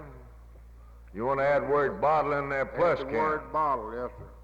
All right, where you want it inserted. Now, you offer that as an amendment? Right after can and ban bottle. The can dash and bottle. Yeah. How about jars? Section 4, we would like to amend to read, whereas only 16% of highway litter is metal containers and 2% being aluminum cans and blank, I don't know how much percent bottles, but we'd like to have the word bottle in there also. And then in section 6... Well, wait just a minute now. You offering these amendments? Yes, sir. All right, let's make sure everybody writes this in whether you want it now. You wanted let's give us that language. On 16% of highway litter. In paragraph 4 of the whereas, yeah, where it says, whereas only 16% of highway litter is metal cans and 2% being aluminum containers and blank, I don't know the percent of bottles, but we'd like to have the word bottles added in there.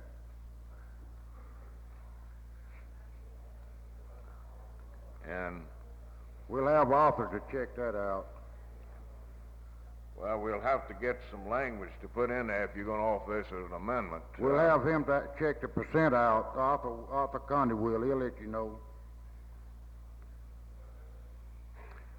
Tell you what I'd suggest, Ed, we're pushing right on 3 o'clock now. Why don't we table this motion subject to call tomorrow, and you work out the language that you think ought to be in there. You and Arthur get together on it. All right, If fine. we can get a motion to table it subject to call tomorrow. You want to do that subject to call tomorrow? All right, we have a motion to table resolution number 5 subject to call during the business session tomorrow. In the meantime, Brother McMahon and the others will work out some amendments they want on it. We having a discussion on the motion to table resolution number 5. If not, all in favor of that motion signify it by saying aye. All opposed? Motion carried and so ordered. You got any more? Yes, I got one more. Got one more. I don't believe we're going to get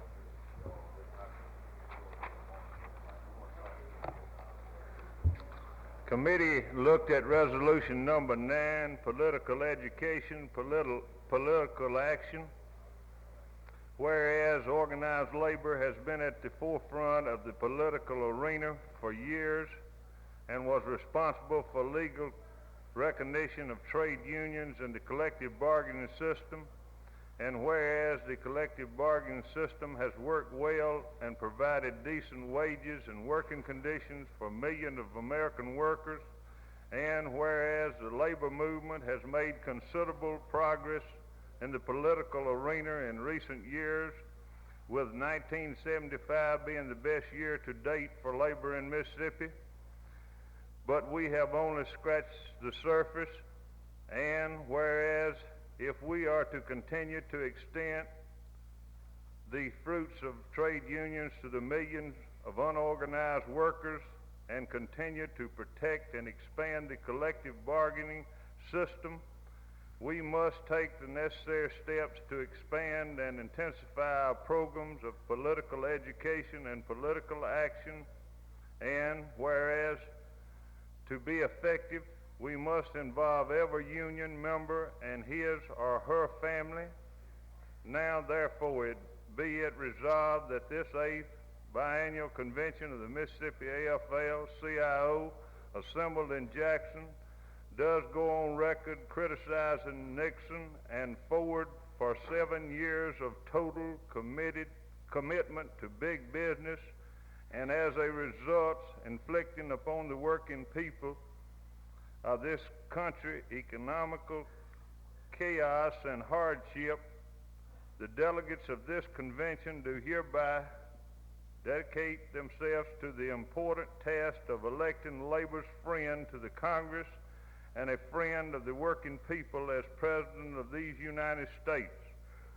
And be it further resolved that every local union in Mississippi commit itself to the establishment of a local union cope committee and seek to collect $2 from every member to be used to help elect labor's friends, and that we embark immediately upon a comprehensive program of voter registration, followed by voter education, and get out the vote at the proper time.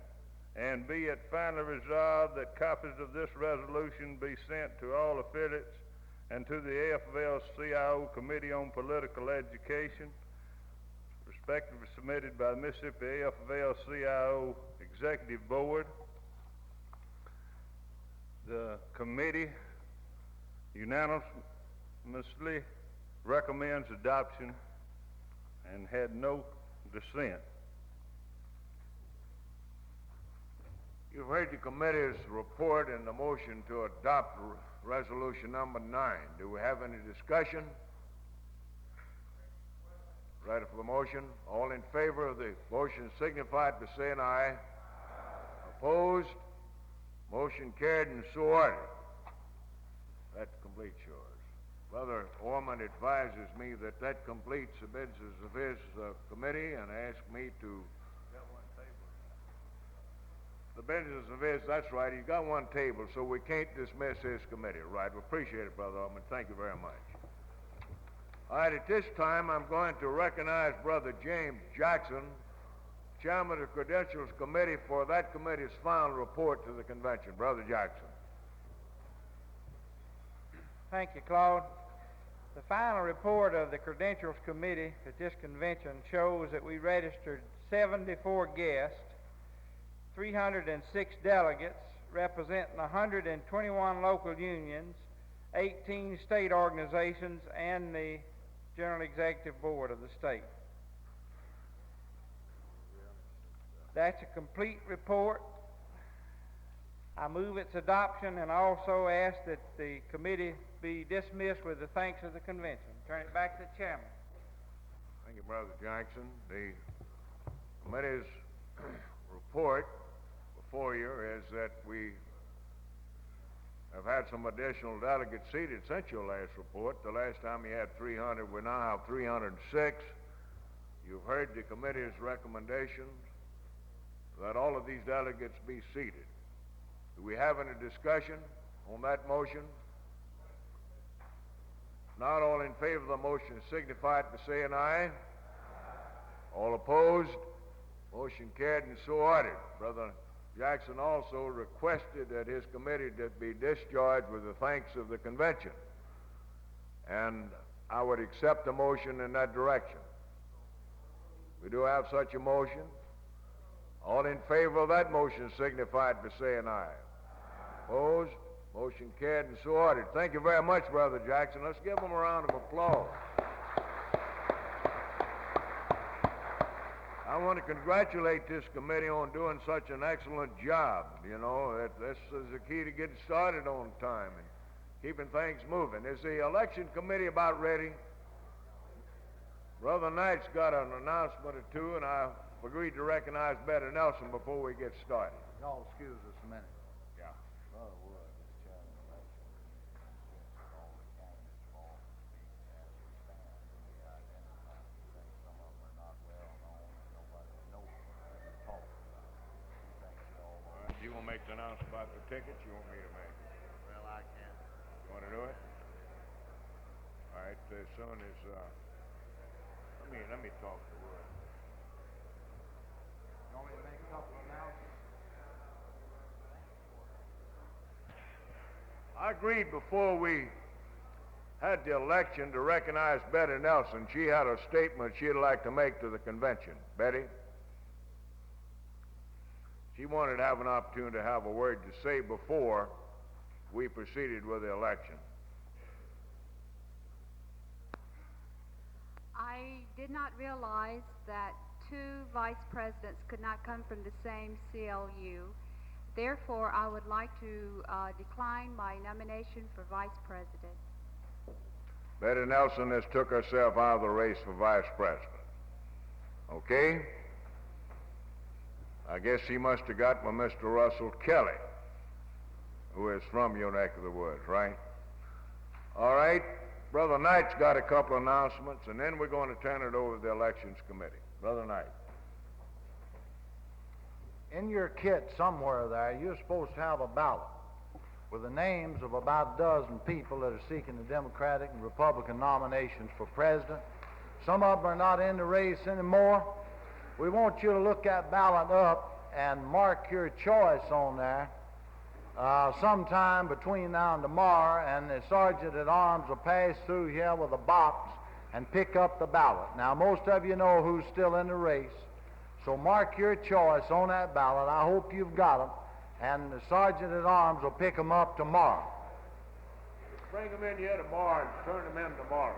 Now, there's one other thing that I want to call your attention to.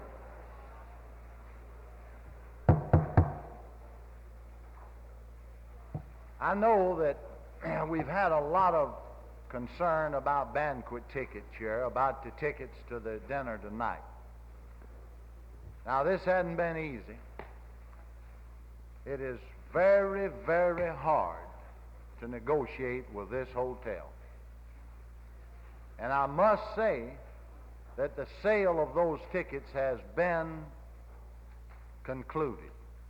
There are no more tickets for sale because we simply cannot pay for food. We don't know whether it'll be eaten or not. Now, that's the shape we're in. And I hope that everybody plans to be here, that plans to bring somebody with them. I hope that you have talked to us, you've gone by the registration table, and you've picked up those tickets. But we have had to end the sale of banquet tickets for this thing tonight. Now, that's just the way it is. We'd like to accommodate everybody that we possibly can. But we've stretched this thing in every way that you could think of to try to accommodate everybody that needed a ticket. So we've just had to terminate the sale of dinner tickets. One other thing. Brother Jim Sala, who spoke this morning and presided over the nomination of officers, would like to see the officers in attendance of the various central labor councils as soon as you get through voting. Back in Willer Room 1 or 2, all the way around by the registration office, back in the corner back here. All of the officers of the central labor councils, after you voted. Thank you. Thank you, Brother Knight. Before I turn it over to Brother Wood to start the election, I would simply say to you, those of you that are going to make the tour of the governor's mansion, join me in the lobby after you voted, we'd like to start with about 25 or 30. I'll go over with the first wave, come back and cast my vote. From then on, we just keep trying to keep it moving. I think you'll enjoy that visit. Okay, Brother Wood, it's all yours. Brother Chairman, Brother Bagum? point of information. Yes, sir. In our caucus, just before lunch, we were informed that Mrs. Betty Nelson would run as a write-in for the executive board. We would like a clarification on that, since she did not mention it when she withdrew as a vice president candidate. Where's Betty? Are you going to be a write-in candidate, Betty? She said if it wouldn't cause any problem. I checked the We understood that that was cleared with you. Well, I checked the Constitution, bylaws. I checked the rules and regulations of the National AFL-CIO, and I find the matter solid in both documents. I don't see any rule for it or against it. And if Miss Nelson would like to be a write-in candidate, and if enough delegates here vote for her, in other words, if she gets a majority vote or enough votes to be elected, then at that point I'd have to raise a question with the national office of whether or not it'd be legitimate. That's about where it is from a legal point of view. Does that answer your question? I'll accept it, but it's not that clear. Yeah. Well, I have checked both documents, and they both are solid on write-in candidacies, you know. Well, I think that we would be stabbing in the dark if we had to wait until you get a clearance from the national office. No, what I said was that if enough delegates here wanted to vote for Betty Nelson as a write-in candidate for a member of the board, and if she received the sufficient votes necessary to be elected, then at that point I'd have to contact the national office and see if this would be legal or not, the write-in. We don't have time to do that now. I realize that you don't, that there is no time to do it now. Yeah. But if she should go ahead and be elected Yeah.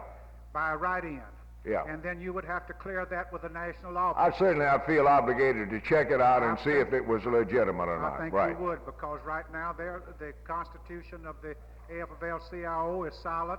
Right. Mississippi Right. AFL is solid. Right. I think that would have to be done, and that's what, if she should receive enough votes Right. to be elected, then if it was not legitimate, Yeah. then we would come up with 9 boards, and then the board then would have to appoint us. The board would have to fill a vacancy, and of course, if it gets to that point, then whoever was in the contest with the next votes, I'm sure would be properly considered. That answers my question, Mr. I have answered your question. That is the situation, right? Okay. All right, Brother Wood, you ready? Here's the chairman of the committee, Brother Wood. See some of you to mention in a few minutes.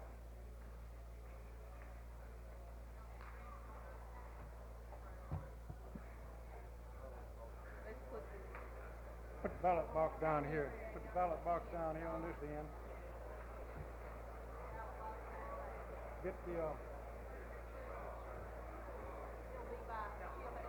Get the ballots down on that end.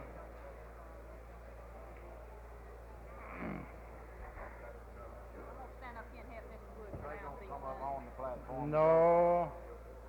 Somebody can handle them, won't have to handle them. They're gonna come up on the platform. Which we think would be worth best. All right, put her down low so they can come down that way.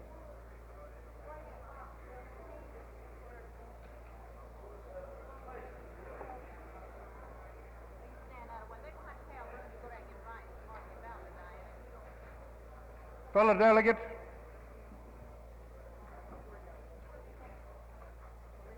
we have, would the following people come forward, please? Russell Kelly, Robert Woodson, R.L. Tucker, James Jackson, Wade Chatham, Curtis Orman, front and center.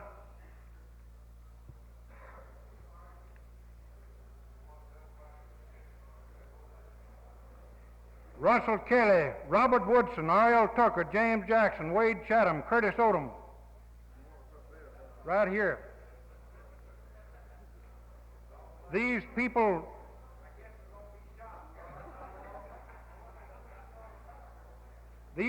are running for the vice presidency. Next, we have one missing.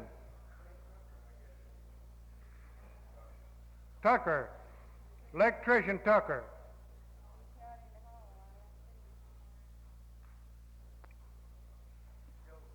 All right, go ahead. Brother Tucker is indisposed at this minute. He'll be back shortly. Would each of you announce yourself and tell this group as to whether you are now a vice president? Are you an executive board member or a vice president?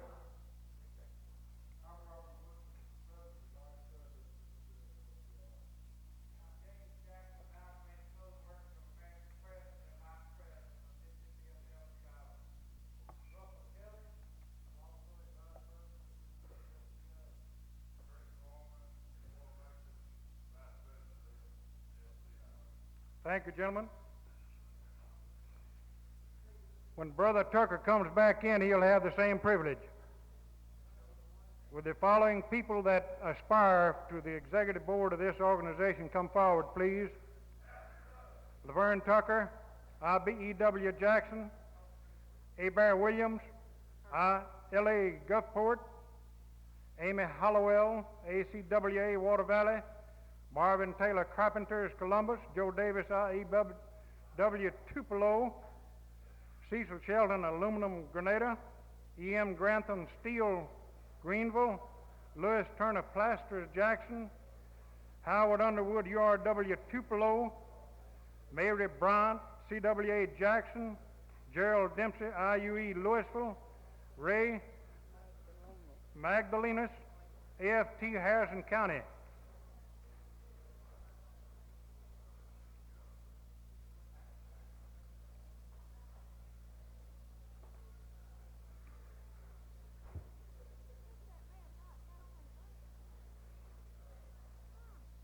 How many we got? 1, 2, 3, 4, 5. Laverne Tucker. Another electrician, Laverne Tucker.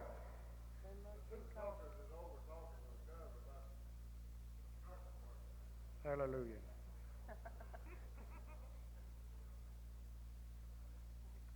Who else is missing?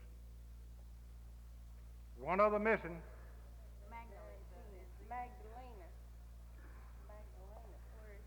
Ray Magdalenas. Front and forward.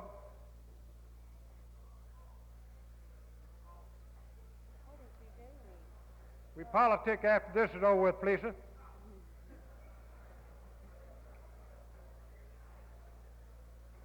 Mary, would you start over here introducing yourself and let us know whether you are now a part of the executive board?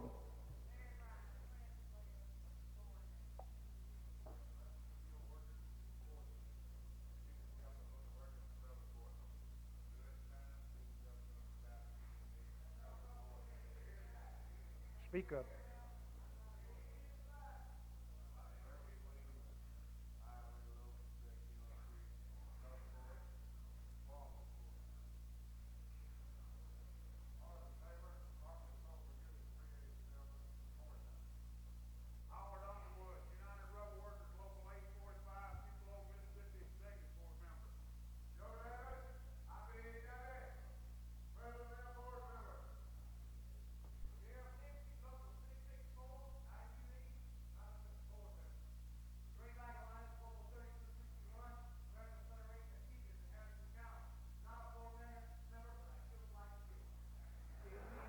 Thank you, thank you.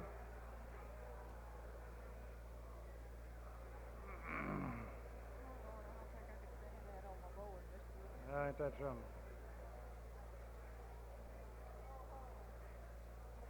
Now I'd like to ask this organization a question. Since you've seen this distinguished group of people, both groups, Is there any group in the House that would like to caucus for 5 minutes?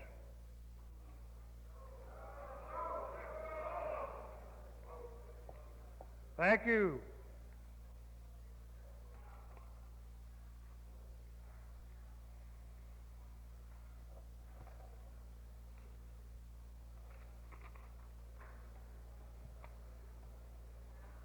As I read these numbers,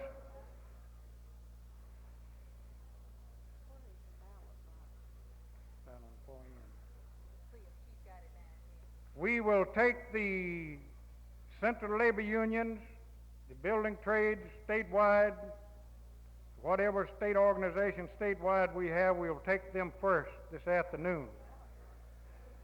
As we call these, yes, sir, come to the microphone if you got something to ask.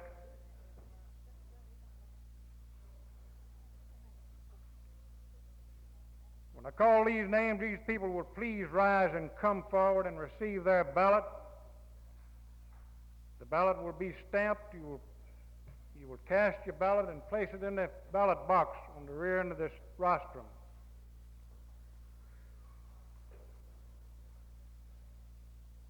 Columbus CLU is entitled to 3 votes.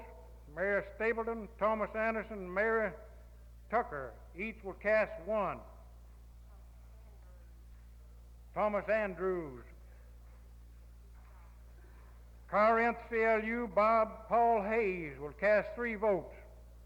Now, if you people are on the way, we can hand these votes out. If you're not on the way, you'll be lost in the shuffle. Now, I'm going to start again. Columbus CLU.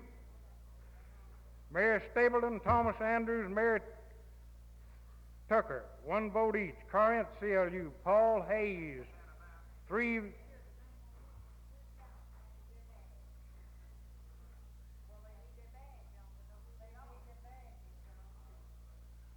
Be sure and have your badges.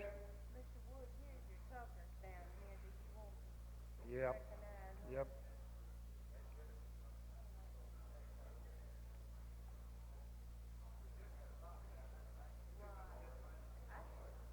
Brother Tucker from Meridian, Mississippi, running for vice president. He is presently on the executive board, on the vice president, as a vice president. Brother Laverne Tucker, 480 IBEW, he is presently on the executive board. Thank you, Tucker. We are too.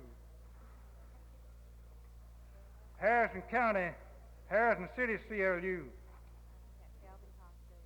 Calvin Cogsdale, 3 votes. Corinth CLU right here. Paul Hayes. Is Paul Hayes here? Corinth CLU.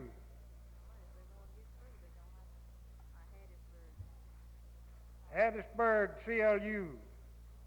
3 votes. Patsy Bradley, Nancy Hagler, G.A. Canfield, 1 vote each.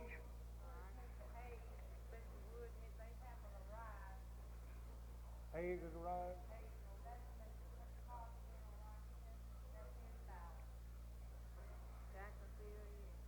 Jackson CLU. George Johnson, 1 vote. Jones Fitzhugh, 2 votes. Macomb CLU. Victor Human, 3 votes. Meridian CLU, 3 votes. Wade Chatham, L.D. Clark, Ollie Mae Payne, 1 vote each. Now, all of you people that know you are from some CLU or some state organization, if you begin to get up all you out of your seats and bring yourself forward, we'll expedite it. North Delta CLU, Frank Temple, 3 votes. Frankie Temple, 3 votes. Tupelo CLU, 3 votes. Eloy Hampton, 2. Paul Burleson, 1. Vicksburg CLU, Dan Butler, 3 votes. I'm going to slow down to let people catch up.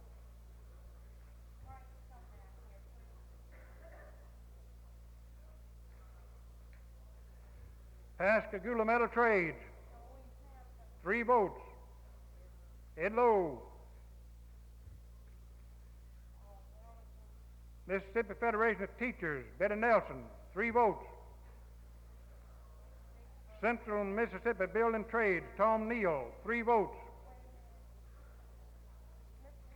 Yes.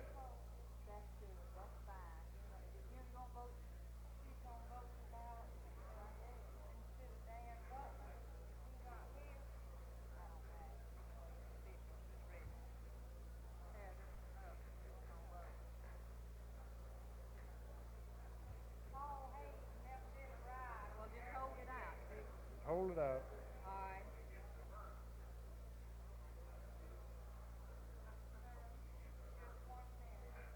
Mississippi State, we haven't got one here for.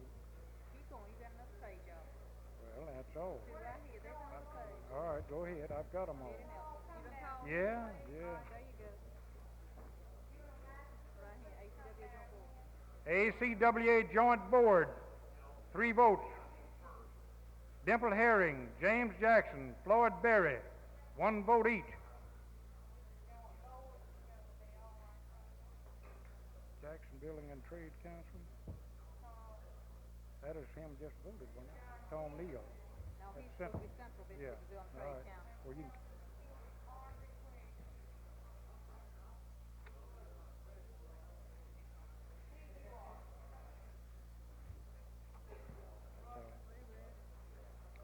State Council of Carpenters, 3 votes. Fred Westcott. Laborers District Council, John Jenkins, 3 votes. State Council of Machinists, Margaret Towery, 3 votes. Machinist District Council number 73, Russell Kelly, 3 votes. Call John Jenkins. Who's he with? John Jenkins, Laborers District Council.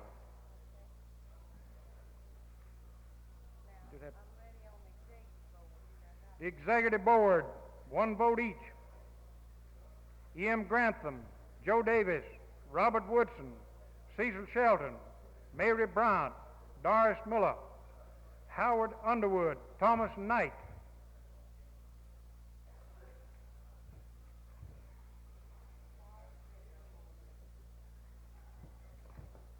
Announced that the local unions will be called alphabetically by their international names as they are listed in the AFL-CIO directory.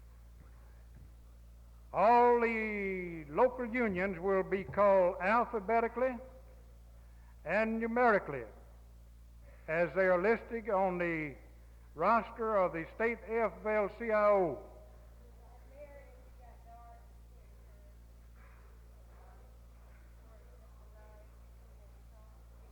Mr. Thomas Knight, front and center. Aluminum workers number 303. 202. Aluminum workers number 202, and they have 303 votes to be cast. Henry C. Perry, 75. John Kendrick, 76. Lee R. Willis, 76. Eddie Mitchell, 76.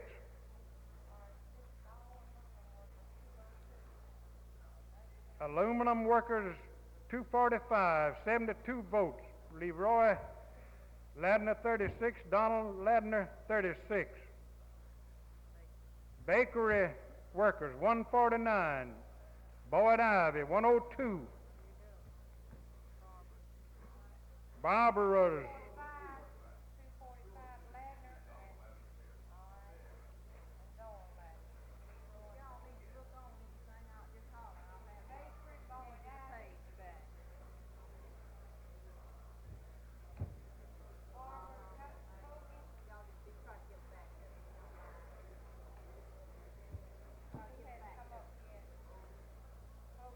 Barbara's Local 475, B.L. Hogan and Charles Newman, 15 votes each. Boilermakers, 688, 98 votes. William Ladner, Harold Blackwell, 60 and 38. Boilermakers, 690.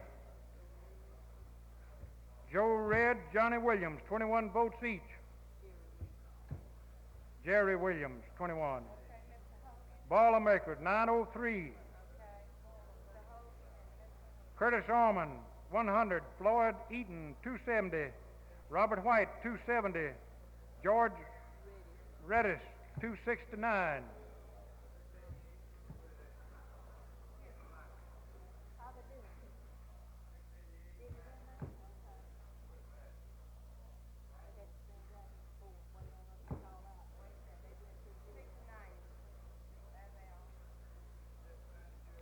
Bricklayers, 554. Arthur Darden, 33. Otis Brown, 33. Are they coming, them bricklayers?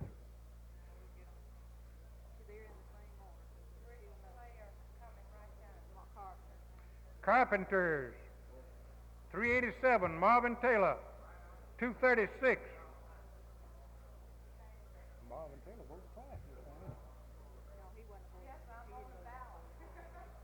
Voted for him. Voted for him up there. He's already been voted. Oh, that people up there stood one time, didn't they? Carpenters, 1357. O.K. Robinson, 59 votes.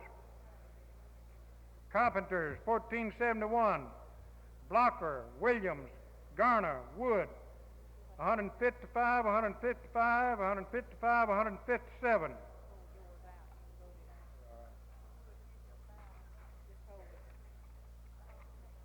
Carpenters, 1964. Martin, McGuffin, Miles, Barnes, 51, 52, 51, 51. Carpenters, 2313. Joe Bass, 130. Carpenters, 2352. John Cummings, 109.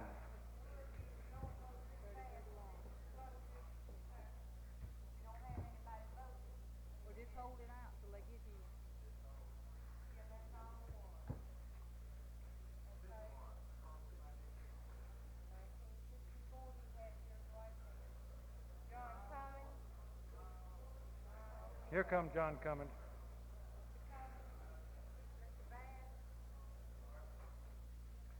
Carpenters, 3031. Davis, Stringer, Anderson, Williams, 208, 209, 208, and 208.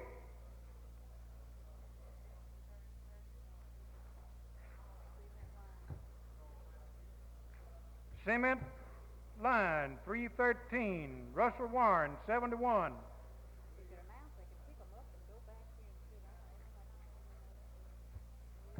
A few people, when you pick up your ticket, you don't have to stand with them. You go back out there and sit down somewhere and vote if you want to, and then come back through.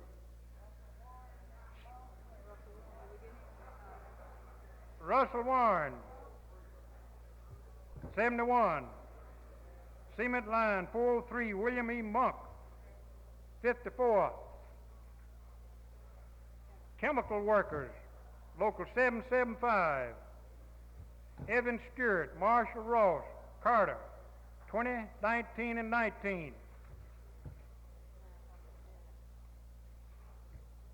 ACWA, 563, 767 votes. Burkhalter, McLemore, Williams, Showers, Mara, Cooley, 130, 130, 130, 130, 117, 130.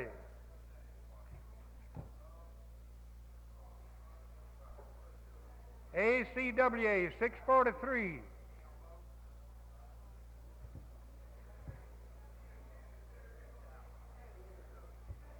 Potts, Martin, Bowles, Stewart, Hollowell, 85 each. ACWA, 701. Berlin Rush, 156. ACWA, 707. 126. Ruth White. ACWA, 708, 519 votes. Burdette, Graham, Brayton, McAnn, 129, 130, 130, and 130. ACWA, Lonnie Rags, 109. ACWA, 750. Cox, Gibson, Shirley, 84 each.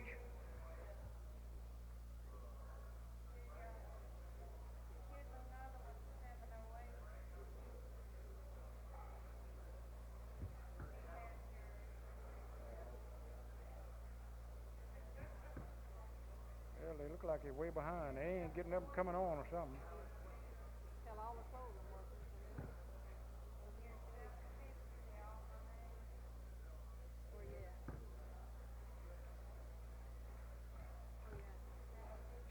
758, Flake and Thornton, 94 each.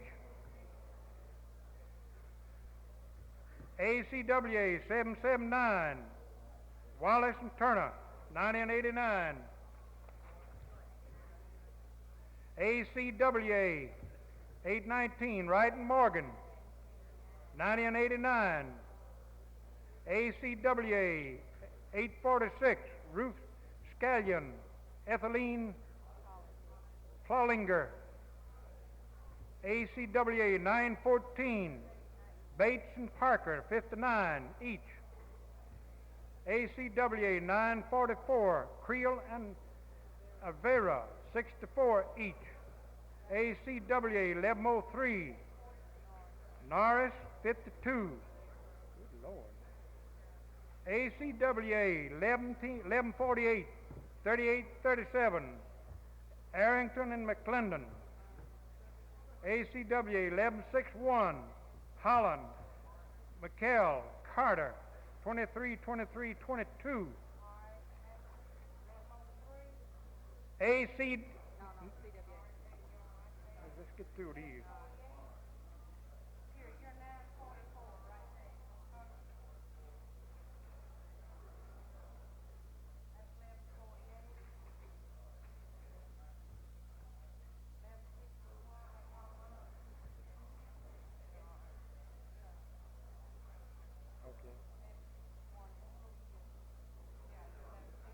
Yeah.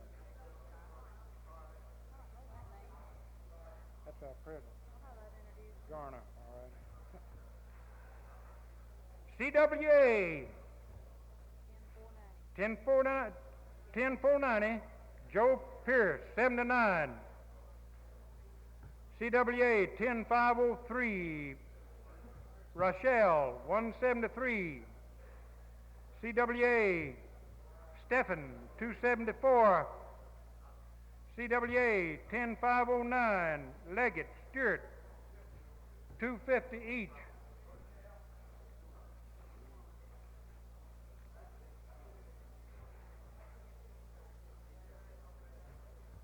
CWA 10511, Armstrong, Hammock, Lieb, McDavid, Stanley, Richardson, Roberts, 221.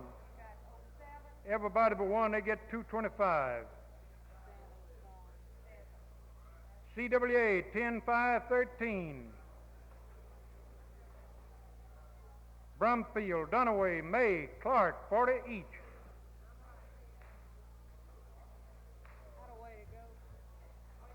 Which one is she in?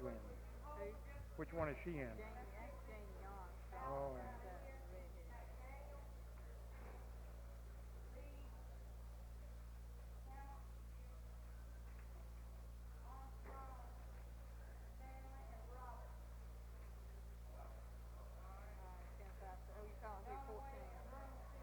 10514, CWA, Thompson, Limerick, 171 each.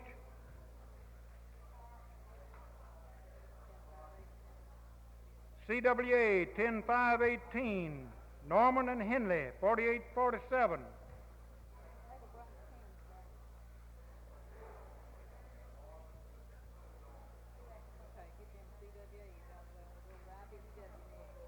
IBEW 480, Wyndham, Goff, Tucker. Tucker 300.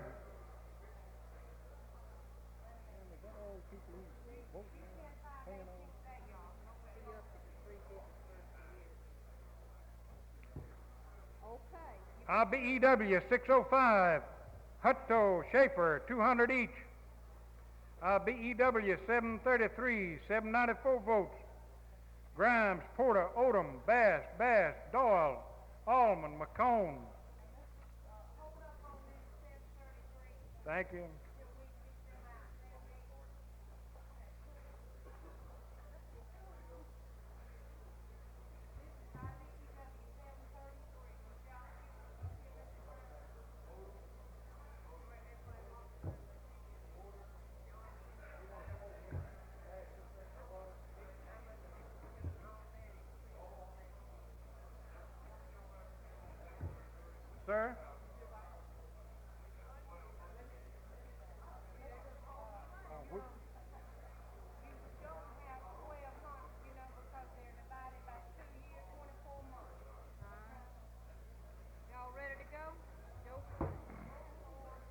IBEW 852, Franks, 211.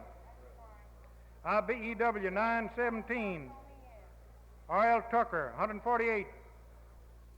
IBEW 985, Thomas, 221. IBEW 1028, Wright, Leach, 278 each. IBEW 1209, Vincent, Rayner, 44 and 45.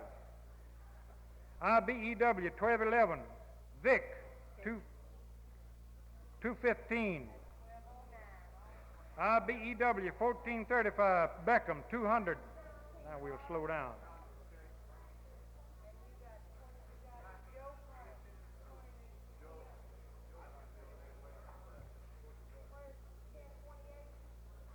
How we doing, Tucker? I thought we was doing good.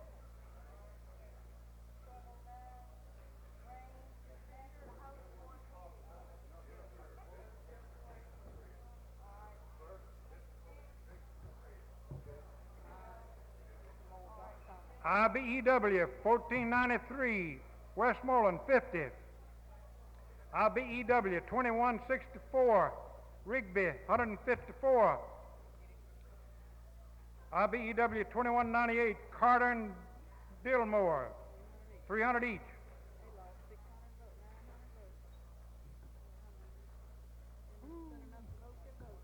Where is that, a plant somewhere? Oh, Lord have mercy. IBEW 2262, Jefferson and Whips, 254 each.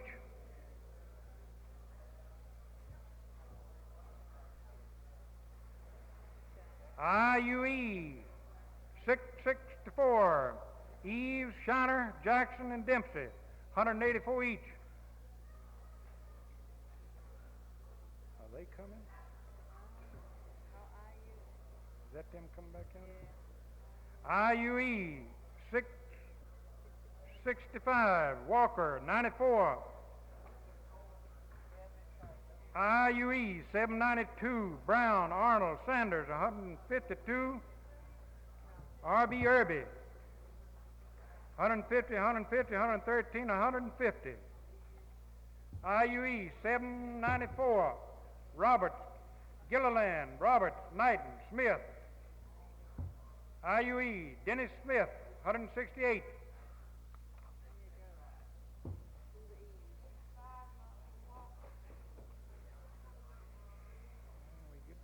Crowd thinning down, isn't it?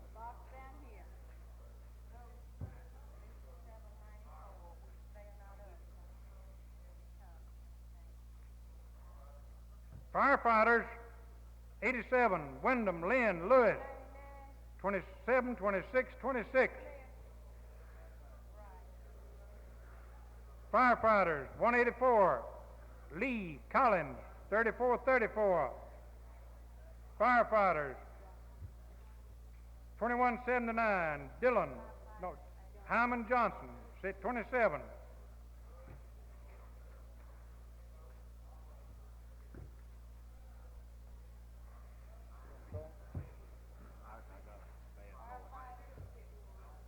Furniture, Clark and Fagan, 379, 28 votes each. Clark and Fagan. Furniture workers, 383, McKay, Moore, Adams, 69 each.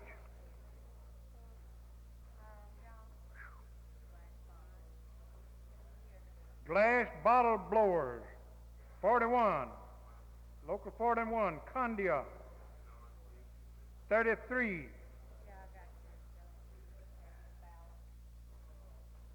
Glass blowers, 199. Willard, Adams, 57 each. Glass blowers, 230. Mac Mahan, Hines, Tatum, 64 each.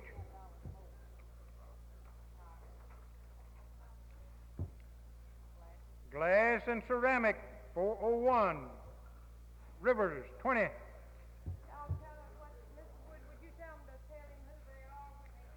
When you get up here, announce yourself, please. Some of you badge is not discernible.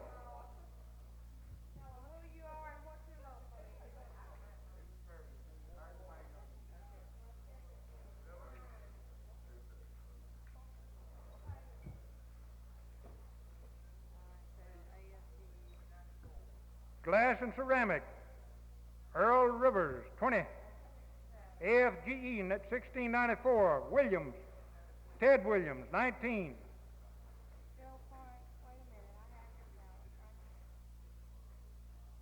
Anywhere you want to go, Joe, it's possible. Put it in the box. What is this, AFGE, 2670, Johnston, Scruggs, Adams, 38, 38, and 37. AFGE 3310, Terry Harrington, 94. Terry, I believe, used to vote them. Iron Workers, 469. Johnson, Gamble, and Mundy, 84, 83, 83. I don't see the Iron Workers. Yonder they come. Iron Workers, 475. Green and Ware, 7 and 8. Laborers, 145. Miley, Griffin, 129. Gaines and Cat, 129 each.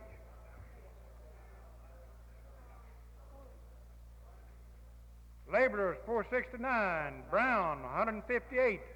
Johnson. Simon Johnson.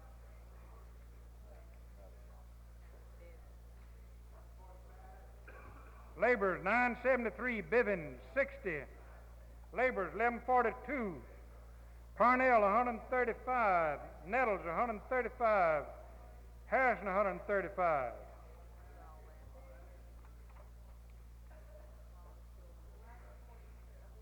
We better get some of this meal out of the way here. Yeah, got a little. I don't think so. They ought to know, kind of which way they're running. Come on up to him. You can't get them to do it to them. It's going pretty good. How's it going, Ted? Going pretty good. Longshoreman, 1303, Nick Case, Farrell, Williams. 200 votes by Bear Williams. Herbert Williams, 200. Longshoreman, 1967, Odom and Robinson, 20 votes each.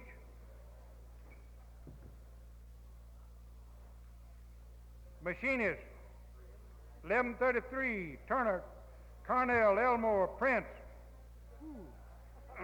350, 50, and 300. Machinist, Powell, 2008, Powell and Mitchell, 100 votes each. Machinist, 2249. Fair, 172. Machinist, 2320. Lambert, 231. Hodom, 231. Machinist, 2477. Smith and Fairchild, 113, 112.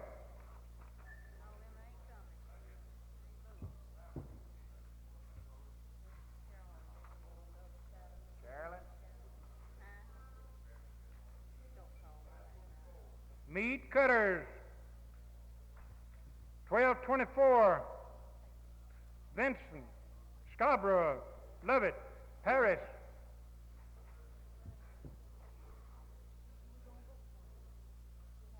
Lovett and Paris, 373 each.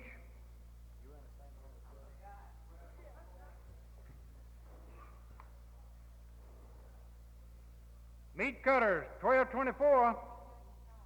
OPEIU, 489. Carolyn Phillips, 20 votes. Paper workers, 203. Gunner, Ramsey, 300 and 101. Paper workers, 384. Joseph Longlinas, 204. Paper workers, 575. Wells, 134. How'd you say?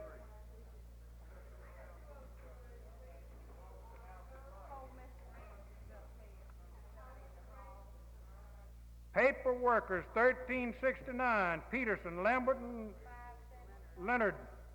I bet you they came off the coast. 82 votes each. Paper workers, 1371, Herring, 140. Paper workers, 1379, Hollard and Parker, 177 each.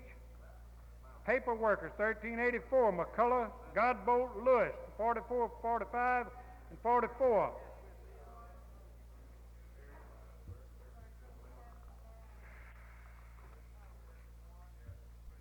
We kind of working the tail off your sister, your little. That's good. Paper workers, 1501, 50, 50, Newsom and Holloman. I gotta get her through so she can dress for the banquet. Or we're gonna have a traffic jam in the dressing room.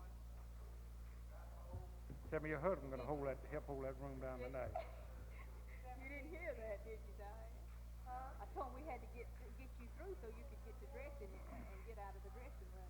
Paper workers, 1760, Singleton, 124 votes. Plasters, 311, Lewis Turner, 75. We got a big king size bed up there. Don't tell me about it. Lead me to it. That's all I'm at. Plumber, 619, Montgomery, 222. Plumbers, 222, 619, Montgomery. Yeah, I saw him here. He's not here now, though, well. We are about to get down to the lick wire. Huh? This is the fastest we've ever done it. Rubber workers. Rubber workers, 303. Fly, Bolin, Brown, Havard, Holloway, Patridge, Oglesby, 117, 15, 15, 115, 15, 230, and 115. Rubber workers, 363, Kirsch, 91. Rubber workers, 651, Cummings and Willett, 32 and 31. Rubber workers, Bridges and Talley, 198 and 197.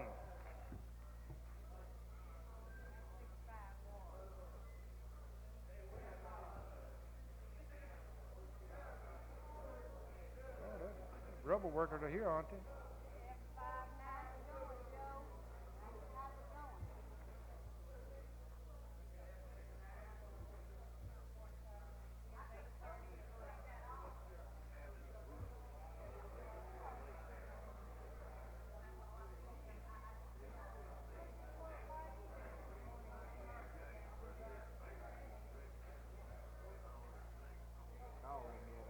Got all the things in order.